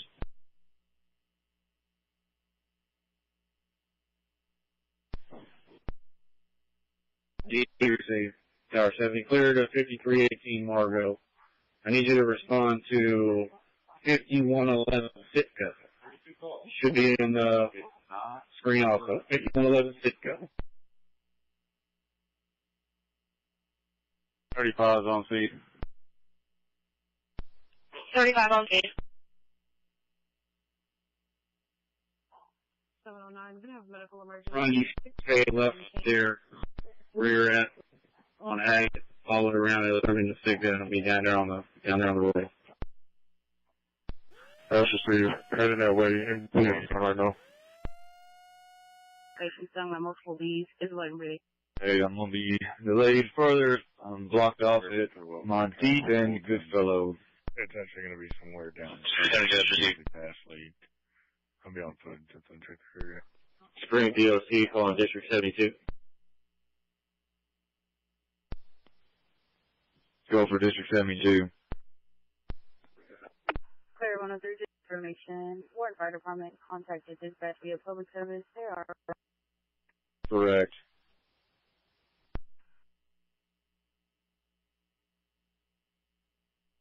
Glad to go with Mossy Oaks. Engine 32 north com on com 17. Com 17. Engine 32, we're going to be clear as you can release com 17. We're back in. Thanks for the service.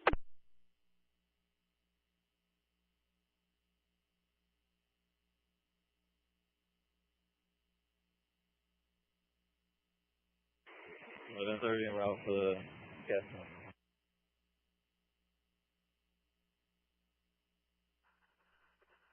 clear 1130. I'm sure you're aware my MDT is down, so I'm unable to do Go ahead. T, but also I got down 6207. to be in reference to the call. You notified us on public service. It's going to be near West First Street. 6207. We'll get it added. Are you in service right now? Yeah.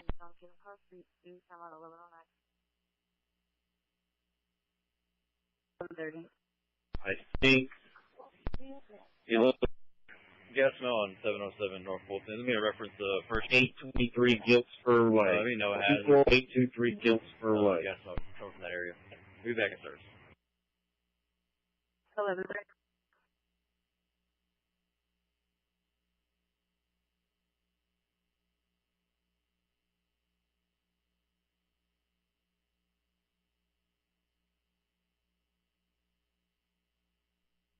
Three Giltspur Way. 2483 Giltspur Way.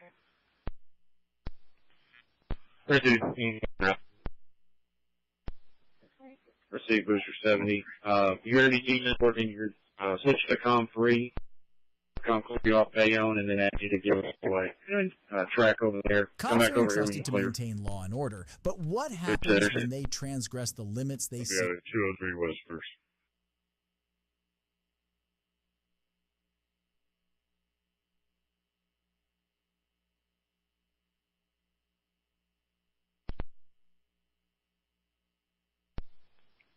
I've got 13019 Tall Forest.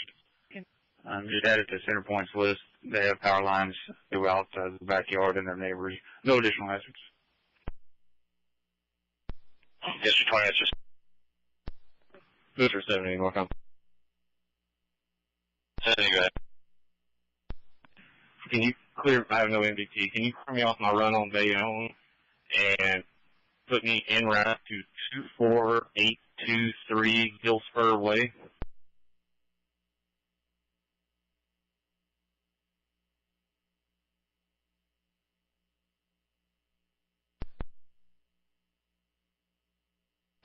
.77 DOC. Oh, let me know when you're making contact.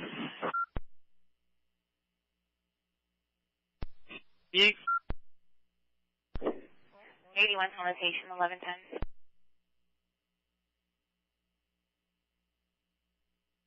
To 25,823 Dry Brook. 25,823 Dry Brook. I'm going to get the booster to return to service. I y'all take that one. Receiver, Dry Brook. DOC calling booster. Direct awareness service. DOC booster 76 in service. Booster 73. Booster 73, go ahead. We have power lines down in the back, so 22 and 26. Available. DOC received booster 73 in service. Down tree on the Booster 73, I got one just popped up. 28,114 Goodfellow. 23114 Goodfellow.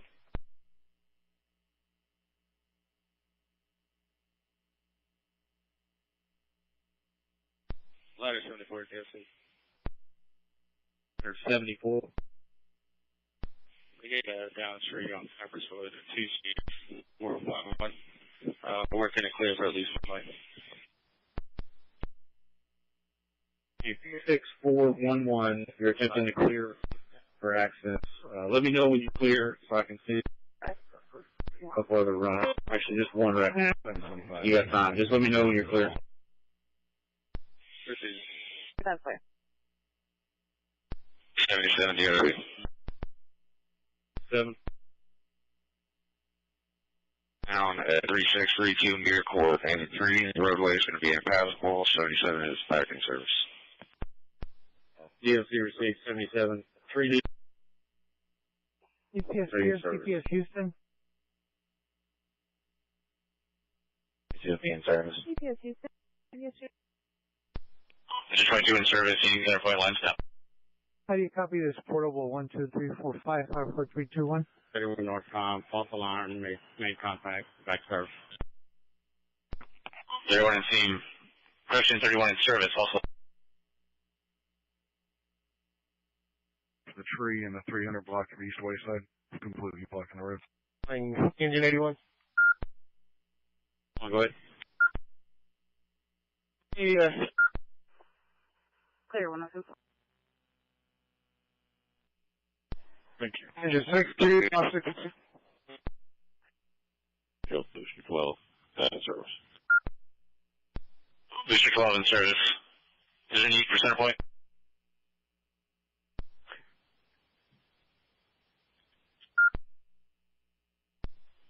Yeah, gas. They will need a gas company to buy. Case needed.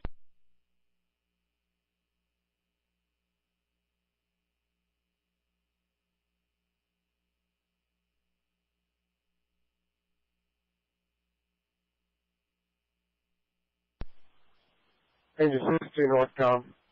Cypress fluid out of Kirkendall is completely impassable. And 60, that's 6. LC calling engine 71. Go ahead.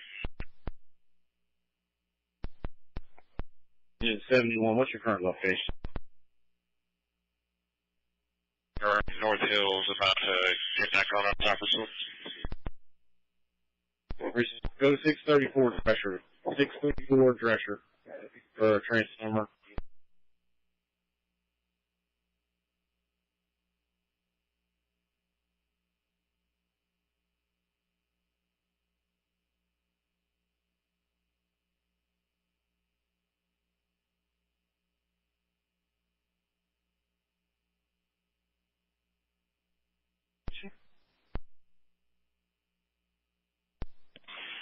Cypress Hill, James.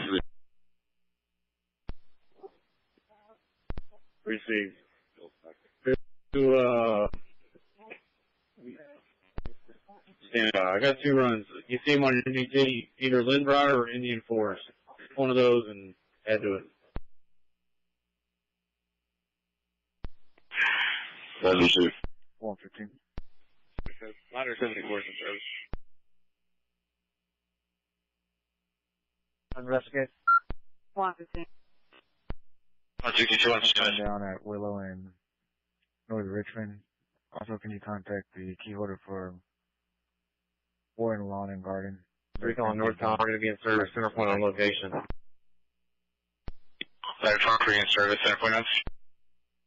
Wires down 16 South Cloud.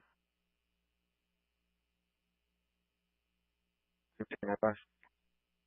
Do not go to the other ones at Pine Post.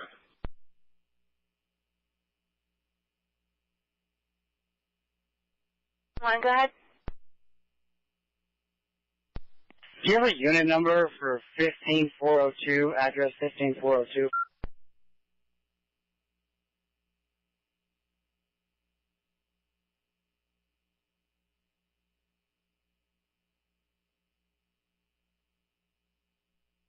North Palm on 16. Yeah, so you go ahead. Whenever you're ready, give you a list of calls you can close out on your end. We had him responded in this PT1 a bit. 67, you go to Tom 18. You shot it.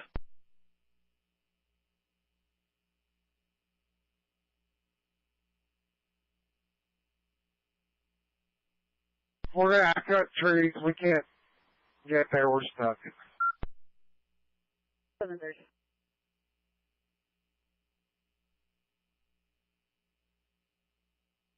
Clear. This is red light traffic. I mean, for Avenue C. Wires down. Alright, can you go ahead? And list, no hazard for me back to DOC received engine 76. And now start heading back towards your station. 10 for your signal is loud and clear.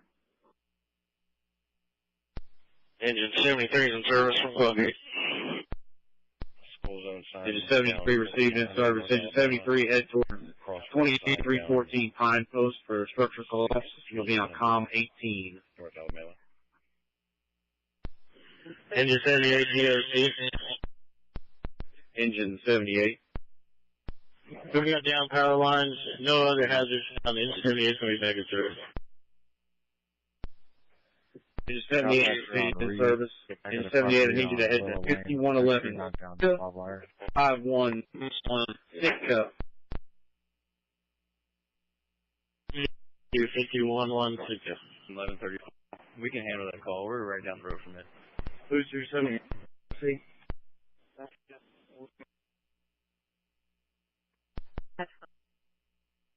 Peace and good fellow.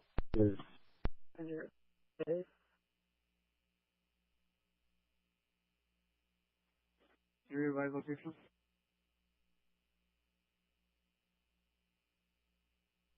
One calling engine 88. Car is down. Go ahead and go to 615. Confirm 11, that's Davis.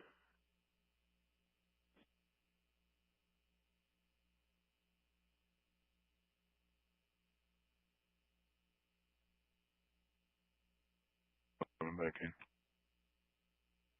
103 clear. 8001, go ahead for 88.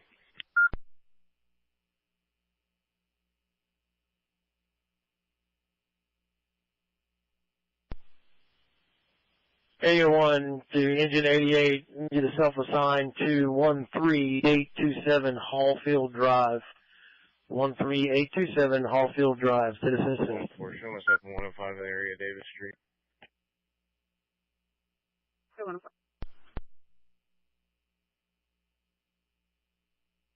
Possible gas leak. Energy, gas has been advised.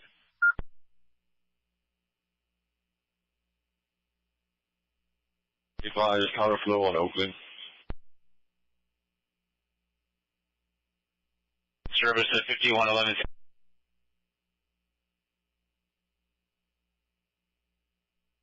Confirming on scene and in service of 5111 Sickle Street.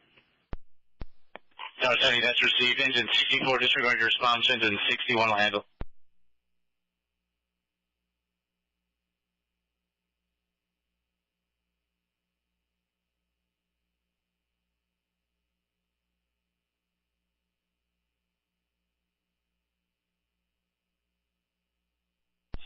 DOC, we're going to be wrapped that cardiac arrest.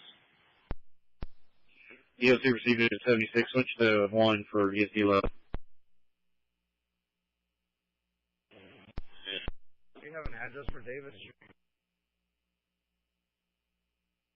1134, color on the 500 blocks of Davis. Advise wires are not on fire. Cars are partially in callers driveway by a vehicle. Either. The fire set. We're going to be on location. 1134, quick. The lines are going to be down. After he's going to be on location. We'll be out investigating. Roadway block on Davis Street and the 400 block. There's a large tree in the roadway. Okay.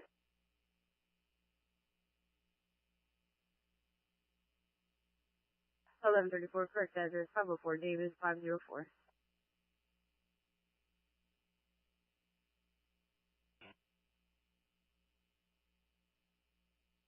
David 506. County was attempting to run aboard a county via GPS Tier 3. Unable to make contact. You will potentially have to use your radio to make contact between all of us as a 911 call. Squad 62 Northcom. Telecom is in service on Blue Cypress. Neighbors are going to watch the 64 to 6001.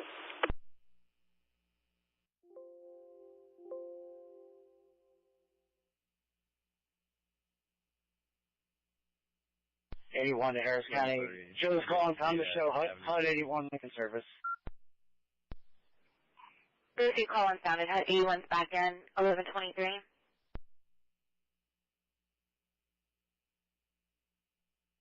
You can cancel the rescue boss. Just hold rescue 71 for now. District 72, head back to COM 18 and talk to North COM.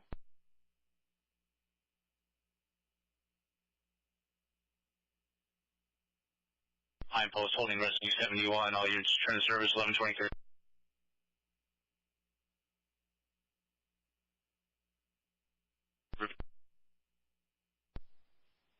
The Squad 62, you can put all companies in service from Blue Snipers. The neighbors are going to watch the smoldering tree if it gets worse. Squad 60, that's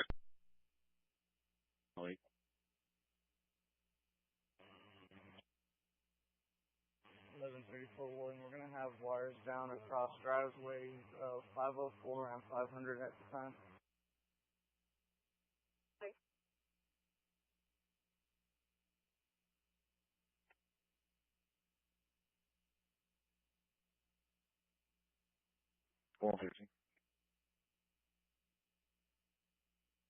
And at 22 north, you can show us en route to Dyer Glen for the wires down call.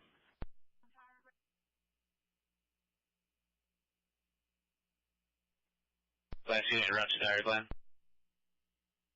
104. I'm back in service.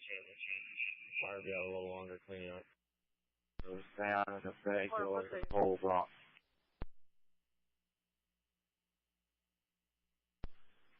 I'll be engine 22 for Dyer Glen. Engine 22. 64 northbound. 104. 64 bay. You can clear 1699 Romano Park, apartment 392 from the list. Phone number 329-866, repeating 3290. Hour 7, you already took care of that. Big call. Engine 88's going to be back in service. Be advised, dispatch has not received a call for Center Street. It was DOC received engine 78, straight in service. Clear. 115, can you log 1 for Circle K on bowling? Okay, 10-4.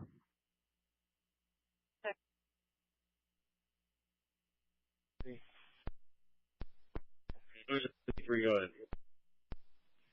Power lines down on the Goodfellow, Mr. 73 level. Received with 23. Power lines down on Goodfellow, stay in service. 652, you make contact with key holder?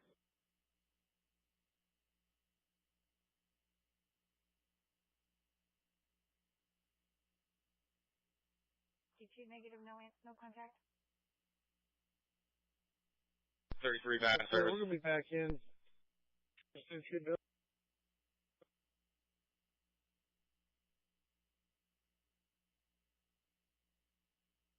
Any of these other inventory runs?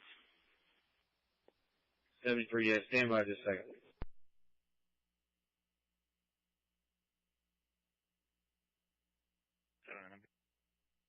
73, is your new center point? Be out longer. Clear.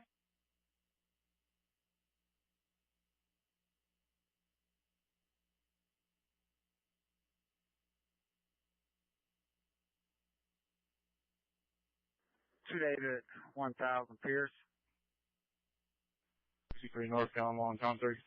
Houston to David, 1000. Squad 63. Squad 63, we're out at 1003 Calderwood. You can clear this address. No hazards and no emergencies. We've got 1, 2, 3, 4 power lines down. They are on the northbound lane 359. Engine 73, I got 2. 713, Houston to You're David, still on 1000. your MBC and take it.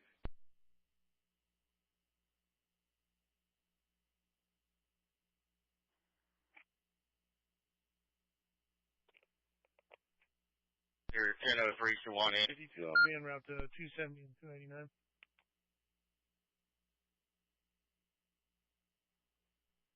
16.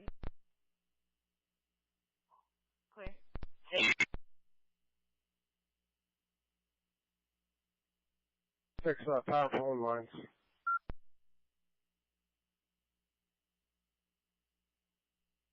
Furnace line up.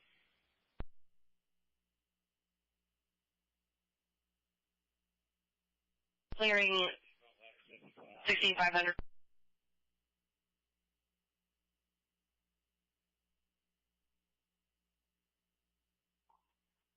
704, clear call.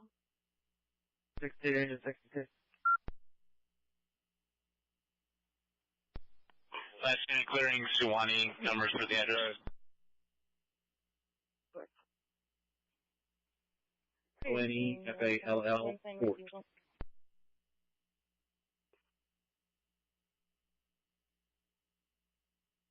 Will be 535 Margaret Street. D5.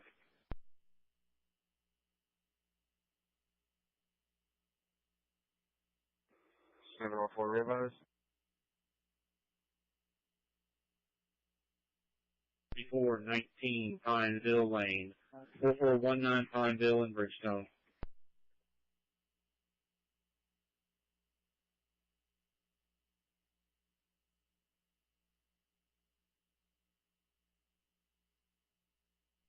Your 73 is out to Mystery Trail. 704, have a power line on the ground. 535 DLC received Margaret booster 73. Street.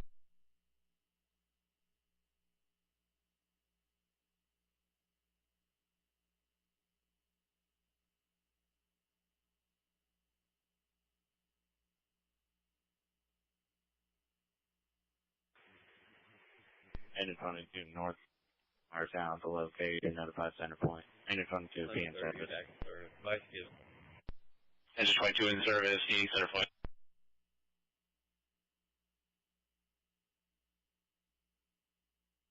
There.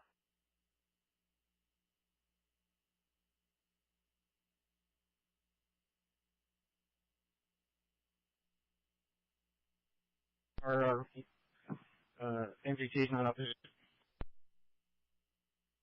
DLC received engine 73. Can you go to COM 3 and tell Northcom I can't elevate it from here?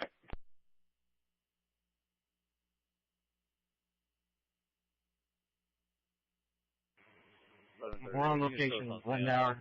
Our MGT's not updating. Engine 73 on scene.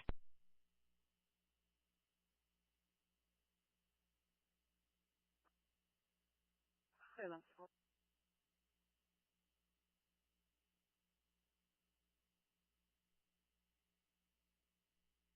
Tower 70. Well, we're clear. Do you need us for any more calls?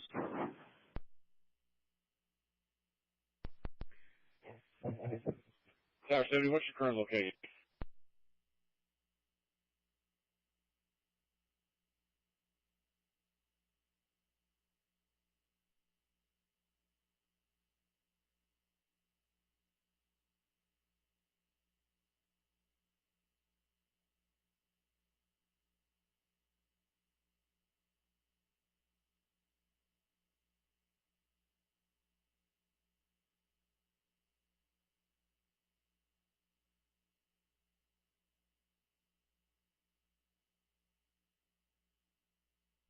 Rescue 71. Spring received. We're clear of Pine Post. Ready for the next assignment. Rescue 71 is a call at Farmville. I think they just sent. 1134 Warden.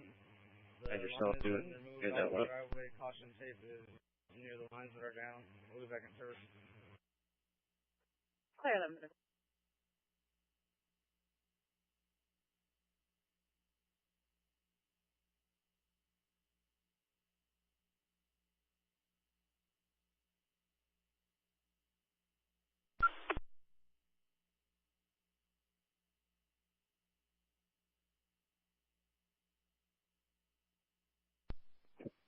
Rescue 71 needs you to pull yourself off, run on Drescher, and head up to Farm Hill.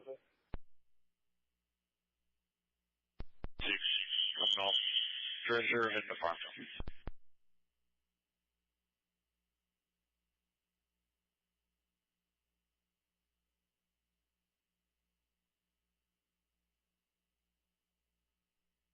'78. Engine 78, go ahead. Engine 78, take yourself off of the Farmville run. You got to run on Riley Fuzzle in your territory. 706 Riley Fuzzle. 70 received.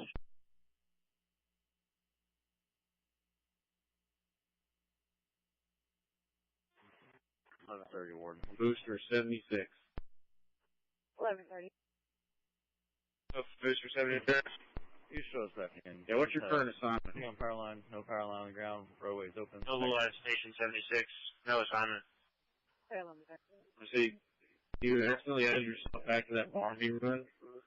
So go clear yourself off that one, and I need you to head to 25,110 Bovington. 25,110 Bovington.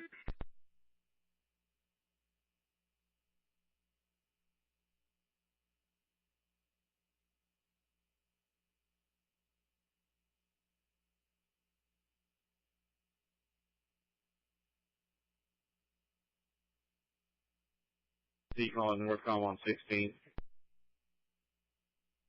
Good see you guys. Yeah, clear out that Glen Hill and Fawnwood gas leak at the intersection. That's related to engine 72's call.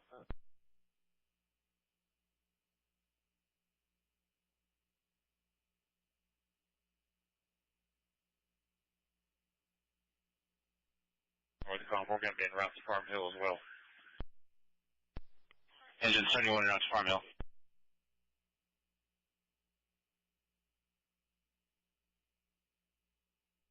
So 5026 Banyan Tree Trail. Booster 78 also has wires down at Goodfellow.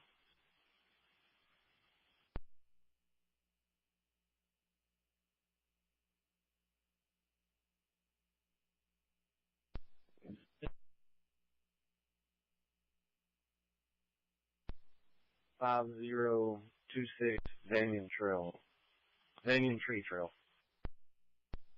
Receive Banyan Tree Trail.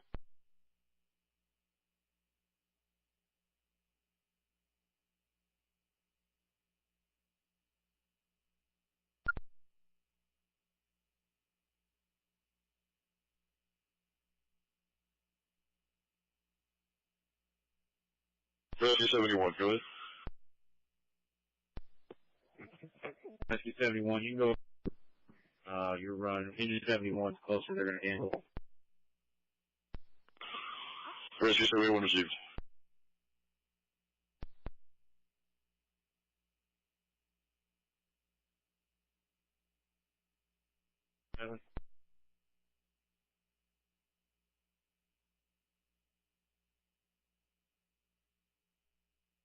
It's 14 Miller Valley.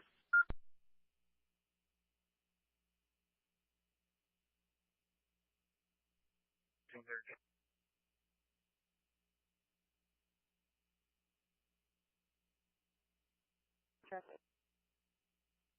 Gonna be traffic. Robert Norman Mary 7751. DLC. Robert 7751. Last minute on repeat. Tower 70 to Spring DLC. Tower 70 going.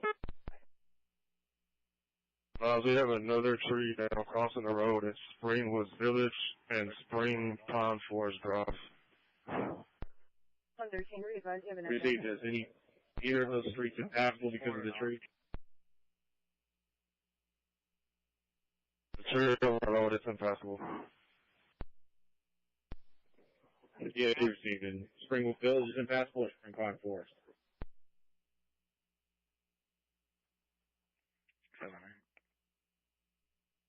Spring Pond Forest Drive. Male patient, difficulty DLC breathing. received. Is on oxygen. Booster 76 to Spring DLC. Go ahead. Can you repeat our address, please? Our MBT is down. 2000 block of Counter 154.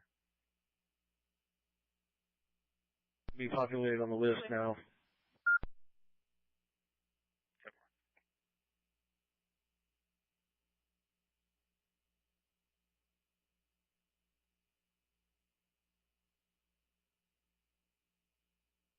.07 alarm 1511 West Street, front door motion. Clear. See, you have the gas secured to the residence. 115.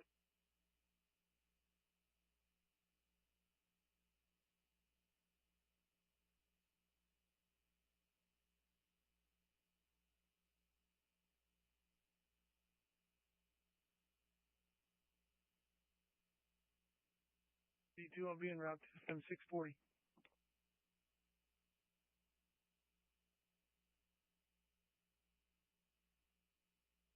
En route to the alarms, check by. Of course.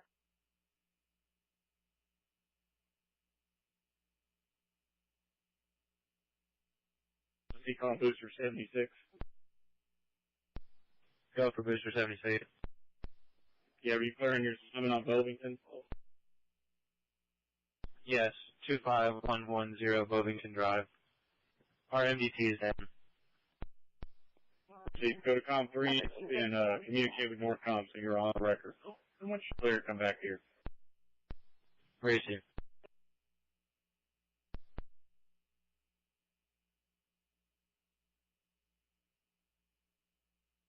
And service from Glendale.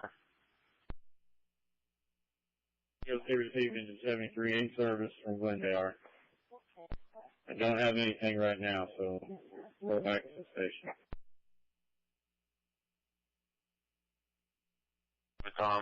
Code 3.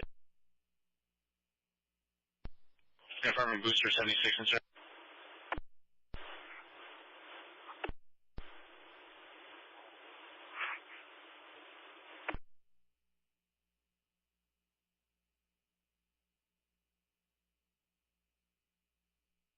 Booster 76, what time do you have on the call?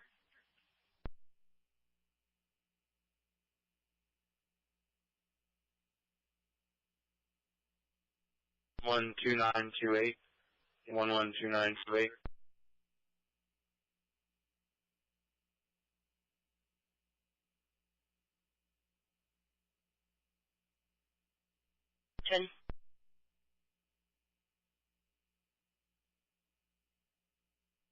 Booster 76, we're on location.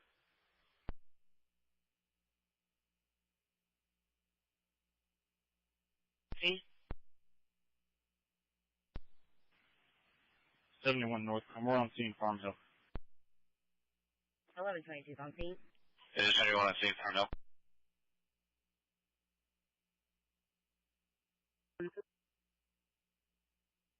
Whoa, well.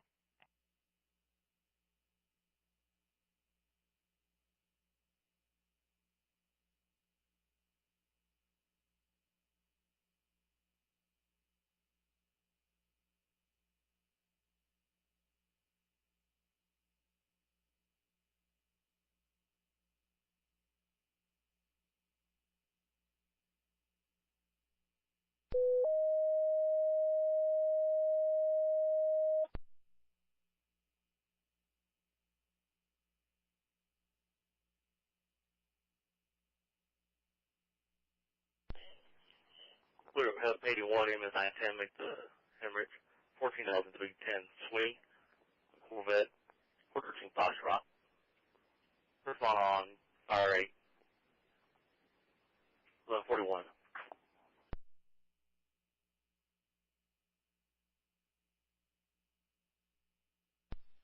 Okay, while you're in the neighborhood, go to Indian Wells, 12,000 Indian Wells at Lorena Woods.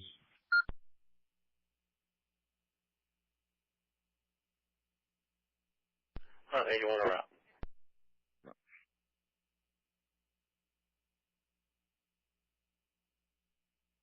Spring EOC calling Northcom on 16. Yes, you go. Yeah, you can close out both of those structure collapses. We clear both. No need for any additional units. Clearing structural collapse.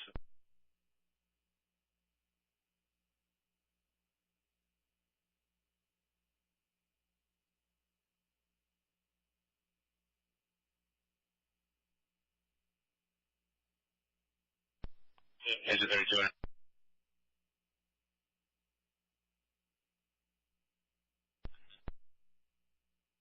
Twenty-four 226 Montcliff Bend. 226 Montcliff Bend Lane.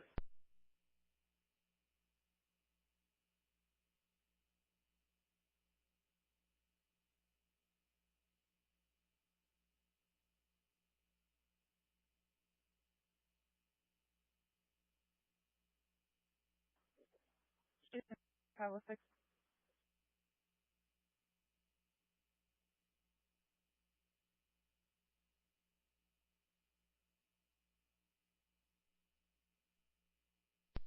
Ladder 75, go ahead. Can you replace us back in service MGC or sit down? Ladder 75 in service. Yes, ma'am. 71 North Power occupant broke located on Hill, 190 Galveston, will be in service. 1, please. It is C1 in service, cat secure, occupant.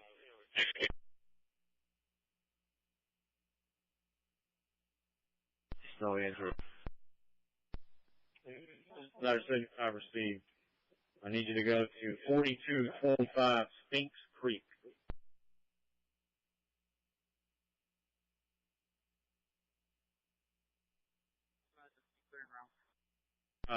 Sphinx Tree. Large tree fell in the house. Sphinx Tree. Seizure, 730 Millen Court, Sellers, 413 Bravo. Bush 81, Mid 91, seizure, 730 Millen Court, Sellers, 413 Bravo. Swan, UH058, 8800, 1144.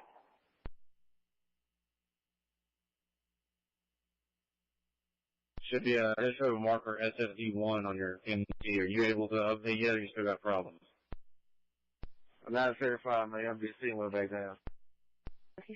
Alright, head over to Com 3 and have Northcom hatches do it to the Sphinx Creek run. Oh, wait, I'm out of Big G. We'll overtake the front doors and back doors.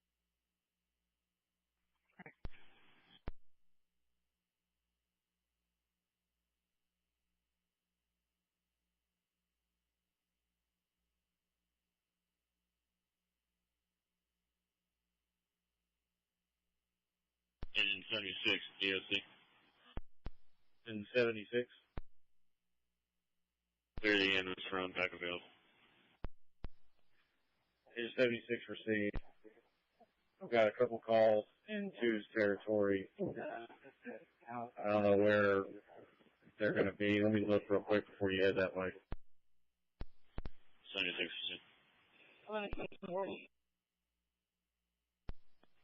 Booster 76 to DOC. Booster 76. You can show us available from this call. There's about 100 tall pine laying on top of the power lines.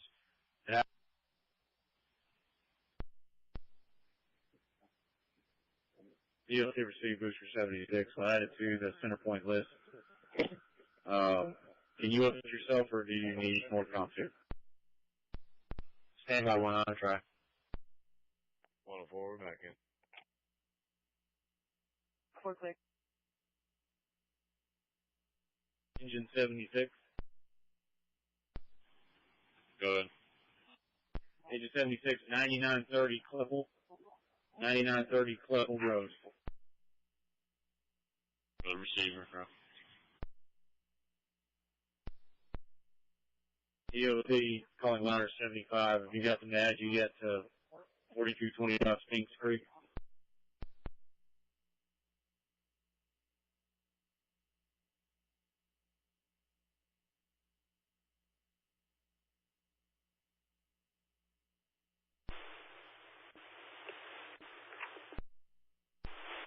Anyway,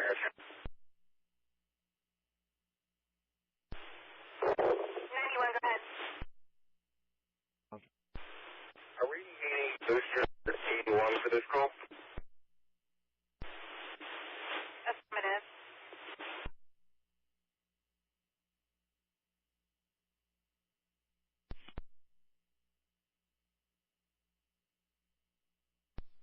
Ladder 75, go ahead. Can you add us 4225 Sphinx Creek Lane? Me to for this future call.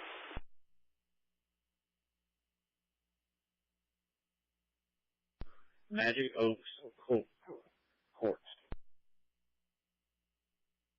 Received.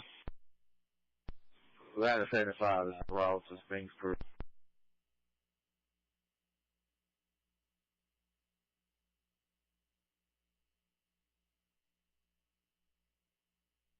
TSC.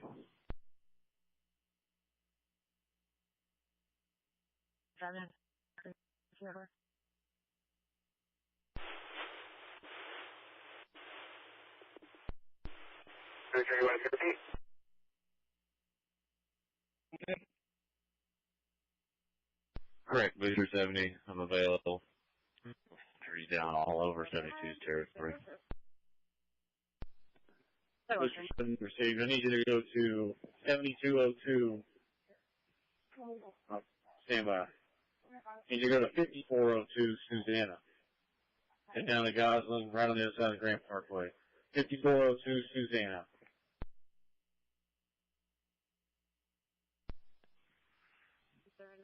Booster 70 received. Clear. On to 11220 TC Jester for report of a fire alarm. 11220 TC Jester.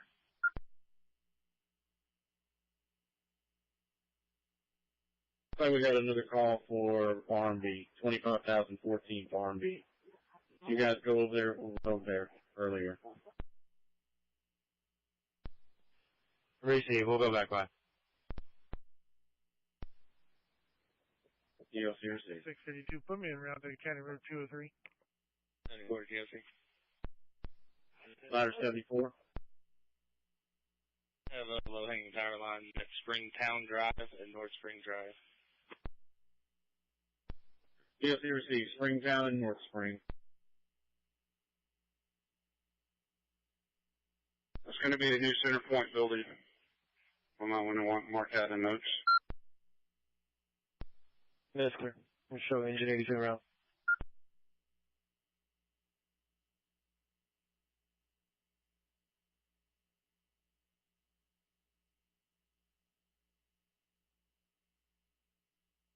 One's en route on 7, no MDT. District 31.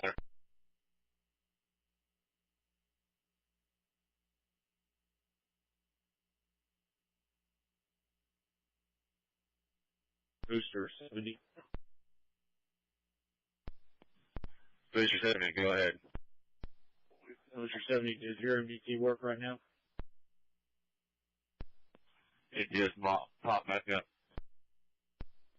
Proceed. If you need to go over to Comp 3 and have Northcom edge to the record and track on Comp 3, that way I can get you off the screen. Crazy. I was flagged down in reference to a tree blocking the roadway. Fire. 12555 Colony Hill for an outside fire. 83 received. Show us in route.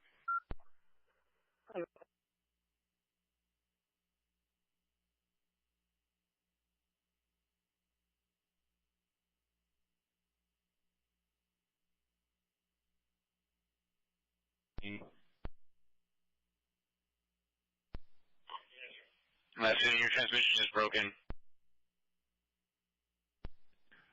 Booster 70 will be in route and on location at 5402 Susanna Lane.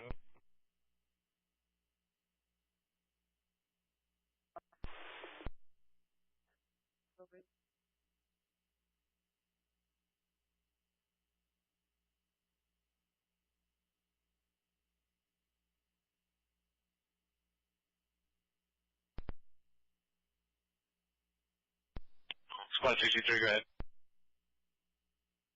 21717 Inverness Forest. You can clear this address.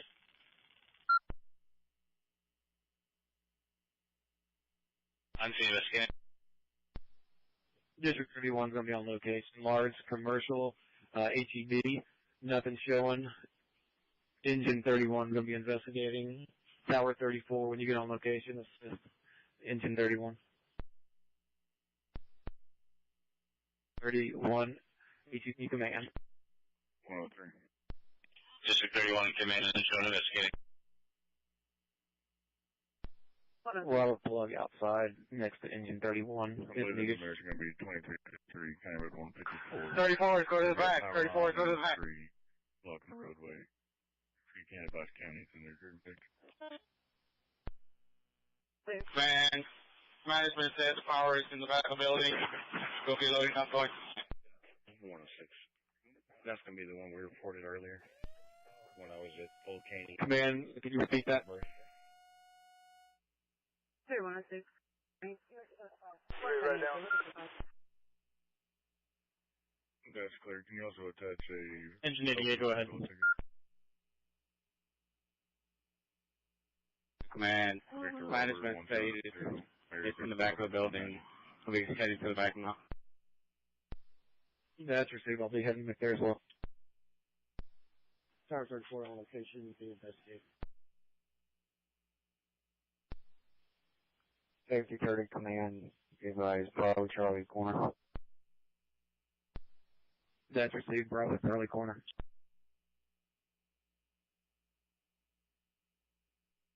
Clear, the high water vehicle will make it down Sweeney. Can anyone find that can?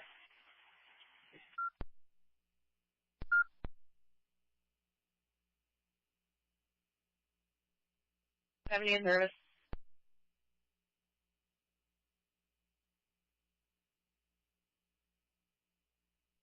Five house for DLC.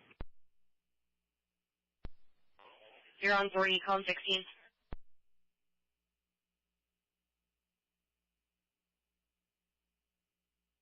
Lock 75. 35, we need to update that address to 4214 instead of 4025. Just keep down on the house. No address here at this location. DLC received 975. Once you update the in-service, I need you to go add yourself to 21407 Slippery Creek. 21407 Slippery Creek.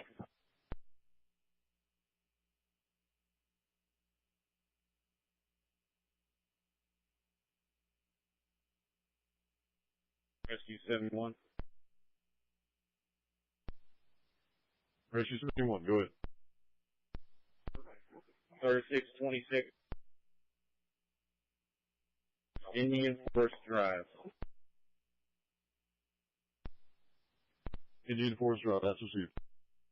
Ladder Center 5 calls 20 DLC. Ladder 75. We clear on the next address. We gonna hit that run after we go to engine to station 71. We need to re-up on some death fluid. You need to do what? We need to go get some death fluid. You advise you need death or you need fuel? Houston, We need death.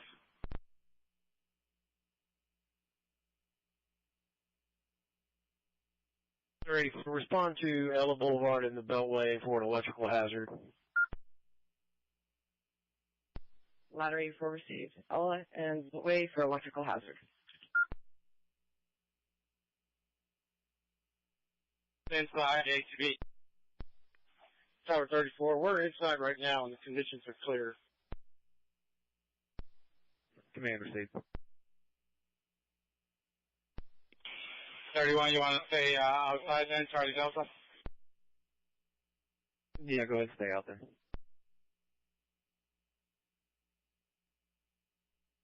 We got fire down the pool. Going out the back end. Head that way to those. Add yourself to the Elmwood Court address, and then when you get there, see what we got. Okay, confirming 23502 Elmwood Court. Correct, 23502 Elmwood Court. Back over there where you were, with a little street down at Fort Hampton. Very good.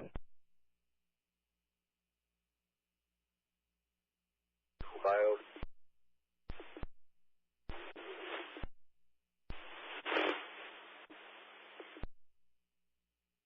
Engine 11 to 31. We had to go up to JFK. We're kind of up JFK right now, and then we'll go down Greens to Waverly. Receive. I had to go all the way, get on the Hardy. So I'm having to work my way back, but I'm on my way also. Hazelin, that's Steve.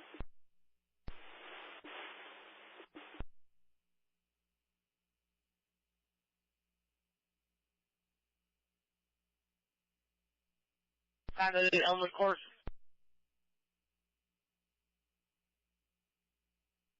Available. DOC received engine 76. Yeah, the 23502.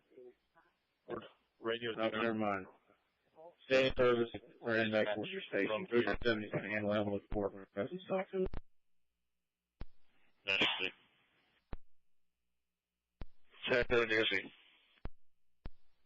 77. Make center point aware of the magic location, 77 available. 77 received. In service. Bravo 6 affirmative. 709, have a medical. DOC calling engine 77. 77. Raymond Street. 21610 Hanover Forest. 21610 Hanover Forest. Fire alarm. 77 received.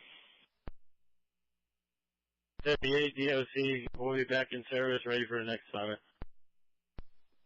DOC received engine 78. Engine 77, disregard Hanover Forest. Engine 21610 Hanover Forest.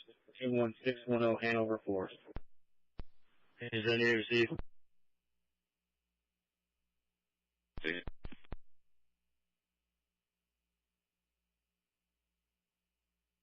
Green Norcom. Engine 33, go ahead. Engine 33 is going to be delayed to a tree on Fluetta, just north Not work. of Fluetta. We're going to clear the roadway and then we'll be back in Zero route. radio channels working.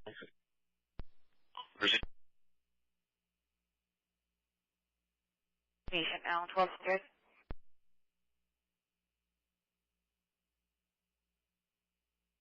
Three insert.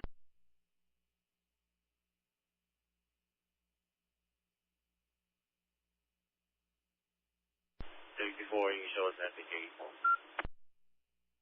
1134 and route 4 times. 25 insert. 1134, wires down, 423 East 3rd Street. Northbound engine 64. Houston to David 506, confirming your handheld works inside Matagorda County Dispatch. FM 640. Clear.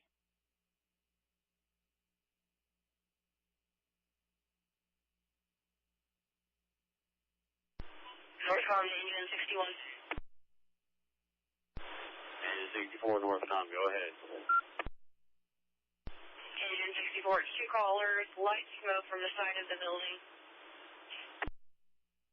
64, that's received. You can show us any conflict. Engine 64 in the complex.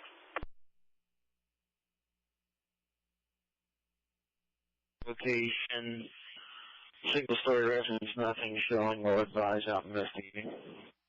22 en route to life, medical emergent traffic.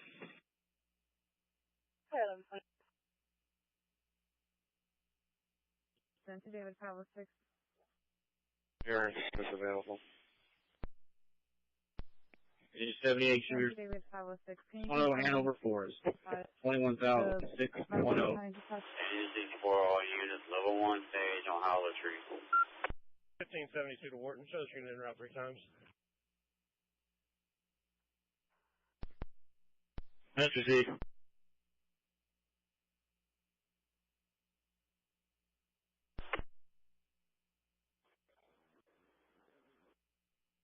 To ELC. 154, Level 1. You go ahead.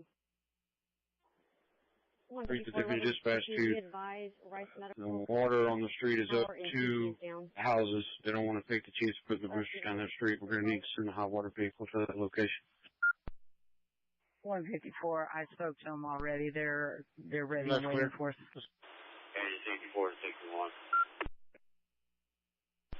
61, go ahead. See if you can gain address for your first game we're blocked by a tree.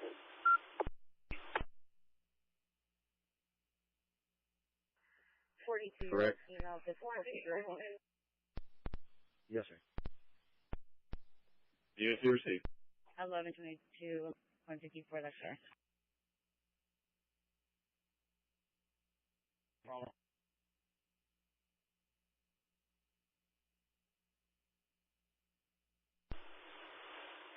61, we're on location. Nothing showing at this time. Investigating. Engine 64, nothing showing, investigating.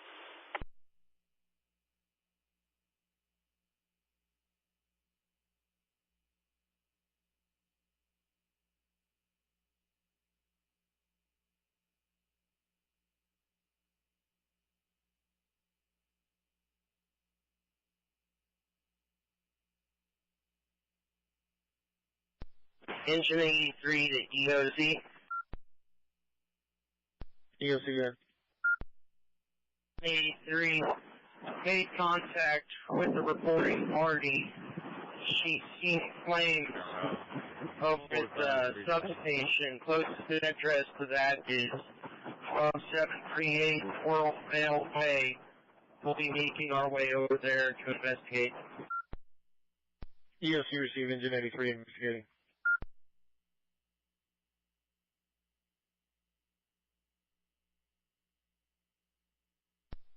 Engine 22, interrupt.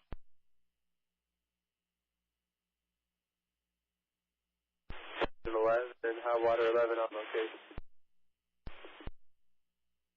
District 60, all safe.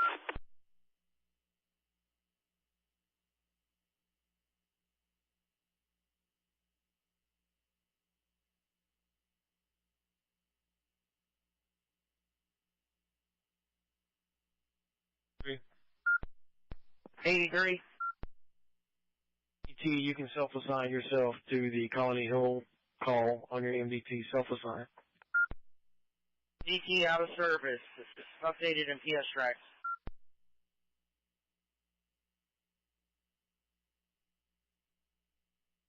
Feet from engine 77. EOC, go ahead. We're going to back out of our current location, waiting for center point. We got multiple trees still actively falling.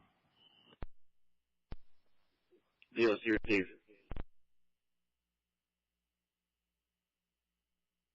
Team 310.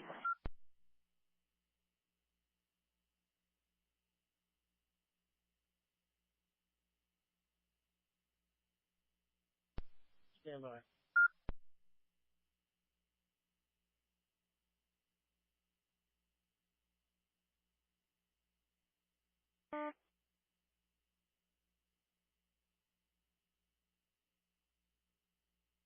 Houston.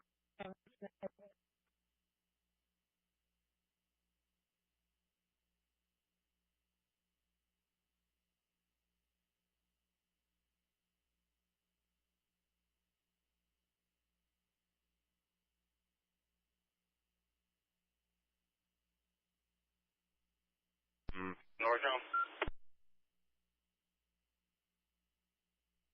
One saying 330. Black Street. Wait, I don't breathe. Mr. 12. 61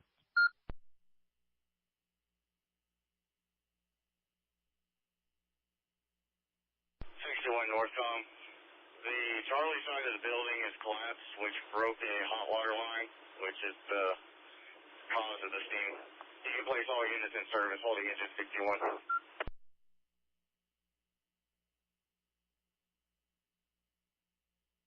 Control 27,000 US 59.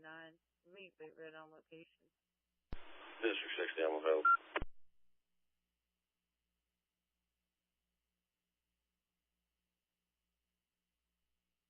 Patient contact. High water 81, on scene, patient contact. 61 Unity Systems.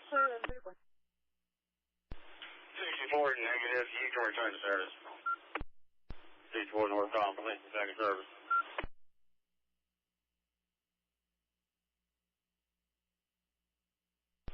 Engine 64, you in traffic? You can place engine 64 back in service. Also, you can clear 200 hollow tree wires down.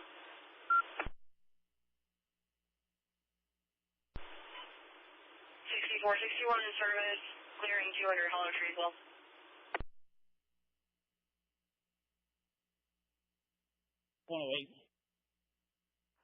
108. Residents 71 at Spring DOT. 521. Down power line. Advised, Spring. smell this. No hazard. No gas fire in the air, not at the residence. Everything's 10-4. Registered returning service. Clear. DOT received rescue 71. Got 22503 Hamlet Park Court. 22503 Hamlet Park Court. Fire alarm. 1130, that's clear.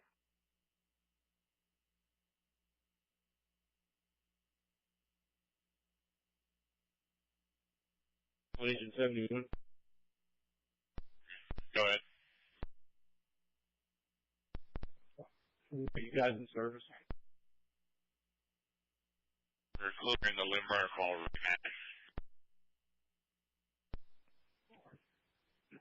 now. DOT 71 EJ to Creek Knoll and Whitecraft. Intersection of Creek Knoll and Whitecraft. 1572 to Warden. Be advised that RIM is blocked. Call received. Approach through hall. Engine 78 Northcom shows on location. 78 on scene.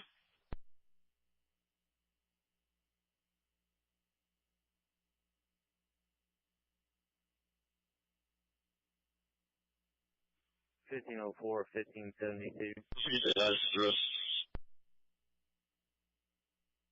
Go ahead. Rescue 71, yours is 22503 Hamlet Park. Pretty much right across from 78. 22503 Hamlet Park Court. That's she.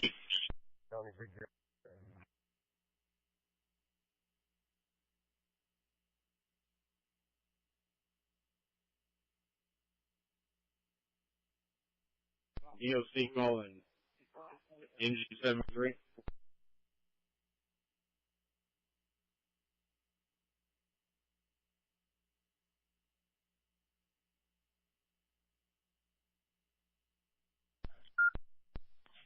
Go ahead. It's going to be that same incident that's going to be on Dana Lee.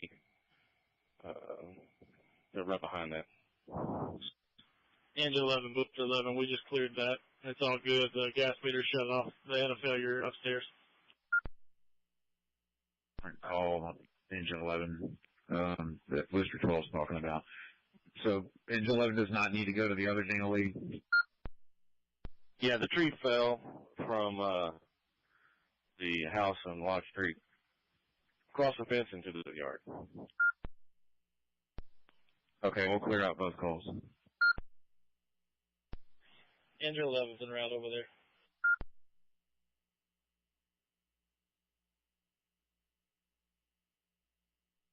DOC Booster 73.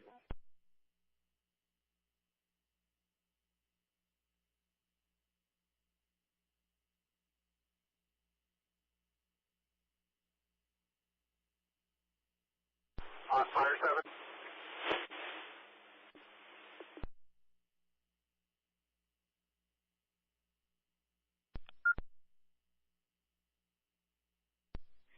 Hey, honestly, show us in the area investigating.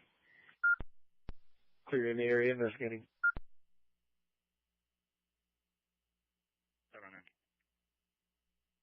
See.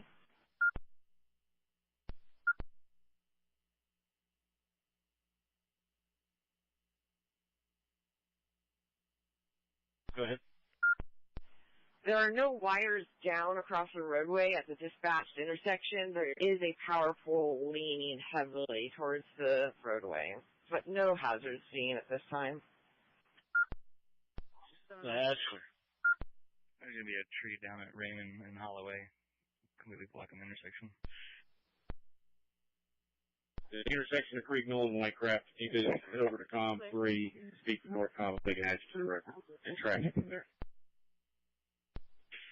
Receive.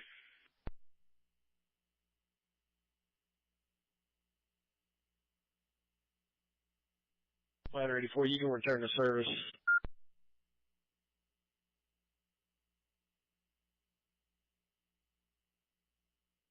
Steve, returning to the station.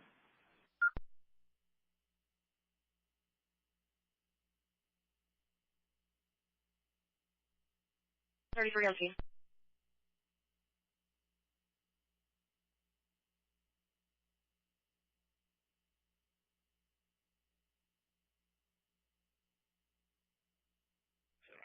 For Northcom, you can show us on location at 905 Cypress Station Drive, medical call.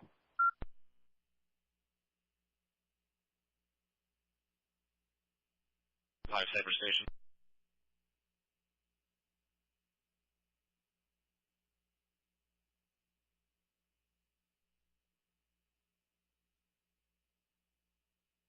Keep calling engine 76. 78 Northcom. 78, go ahead. Met with the homeowners, no hazards found. Engine 78 can be back in service. Engine 78 in service.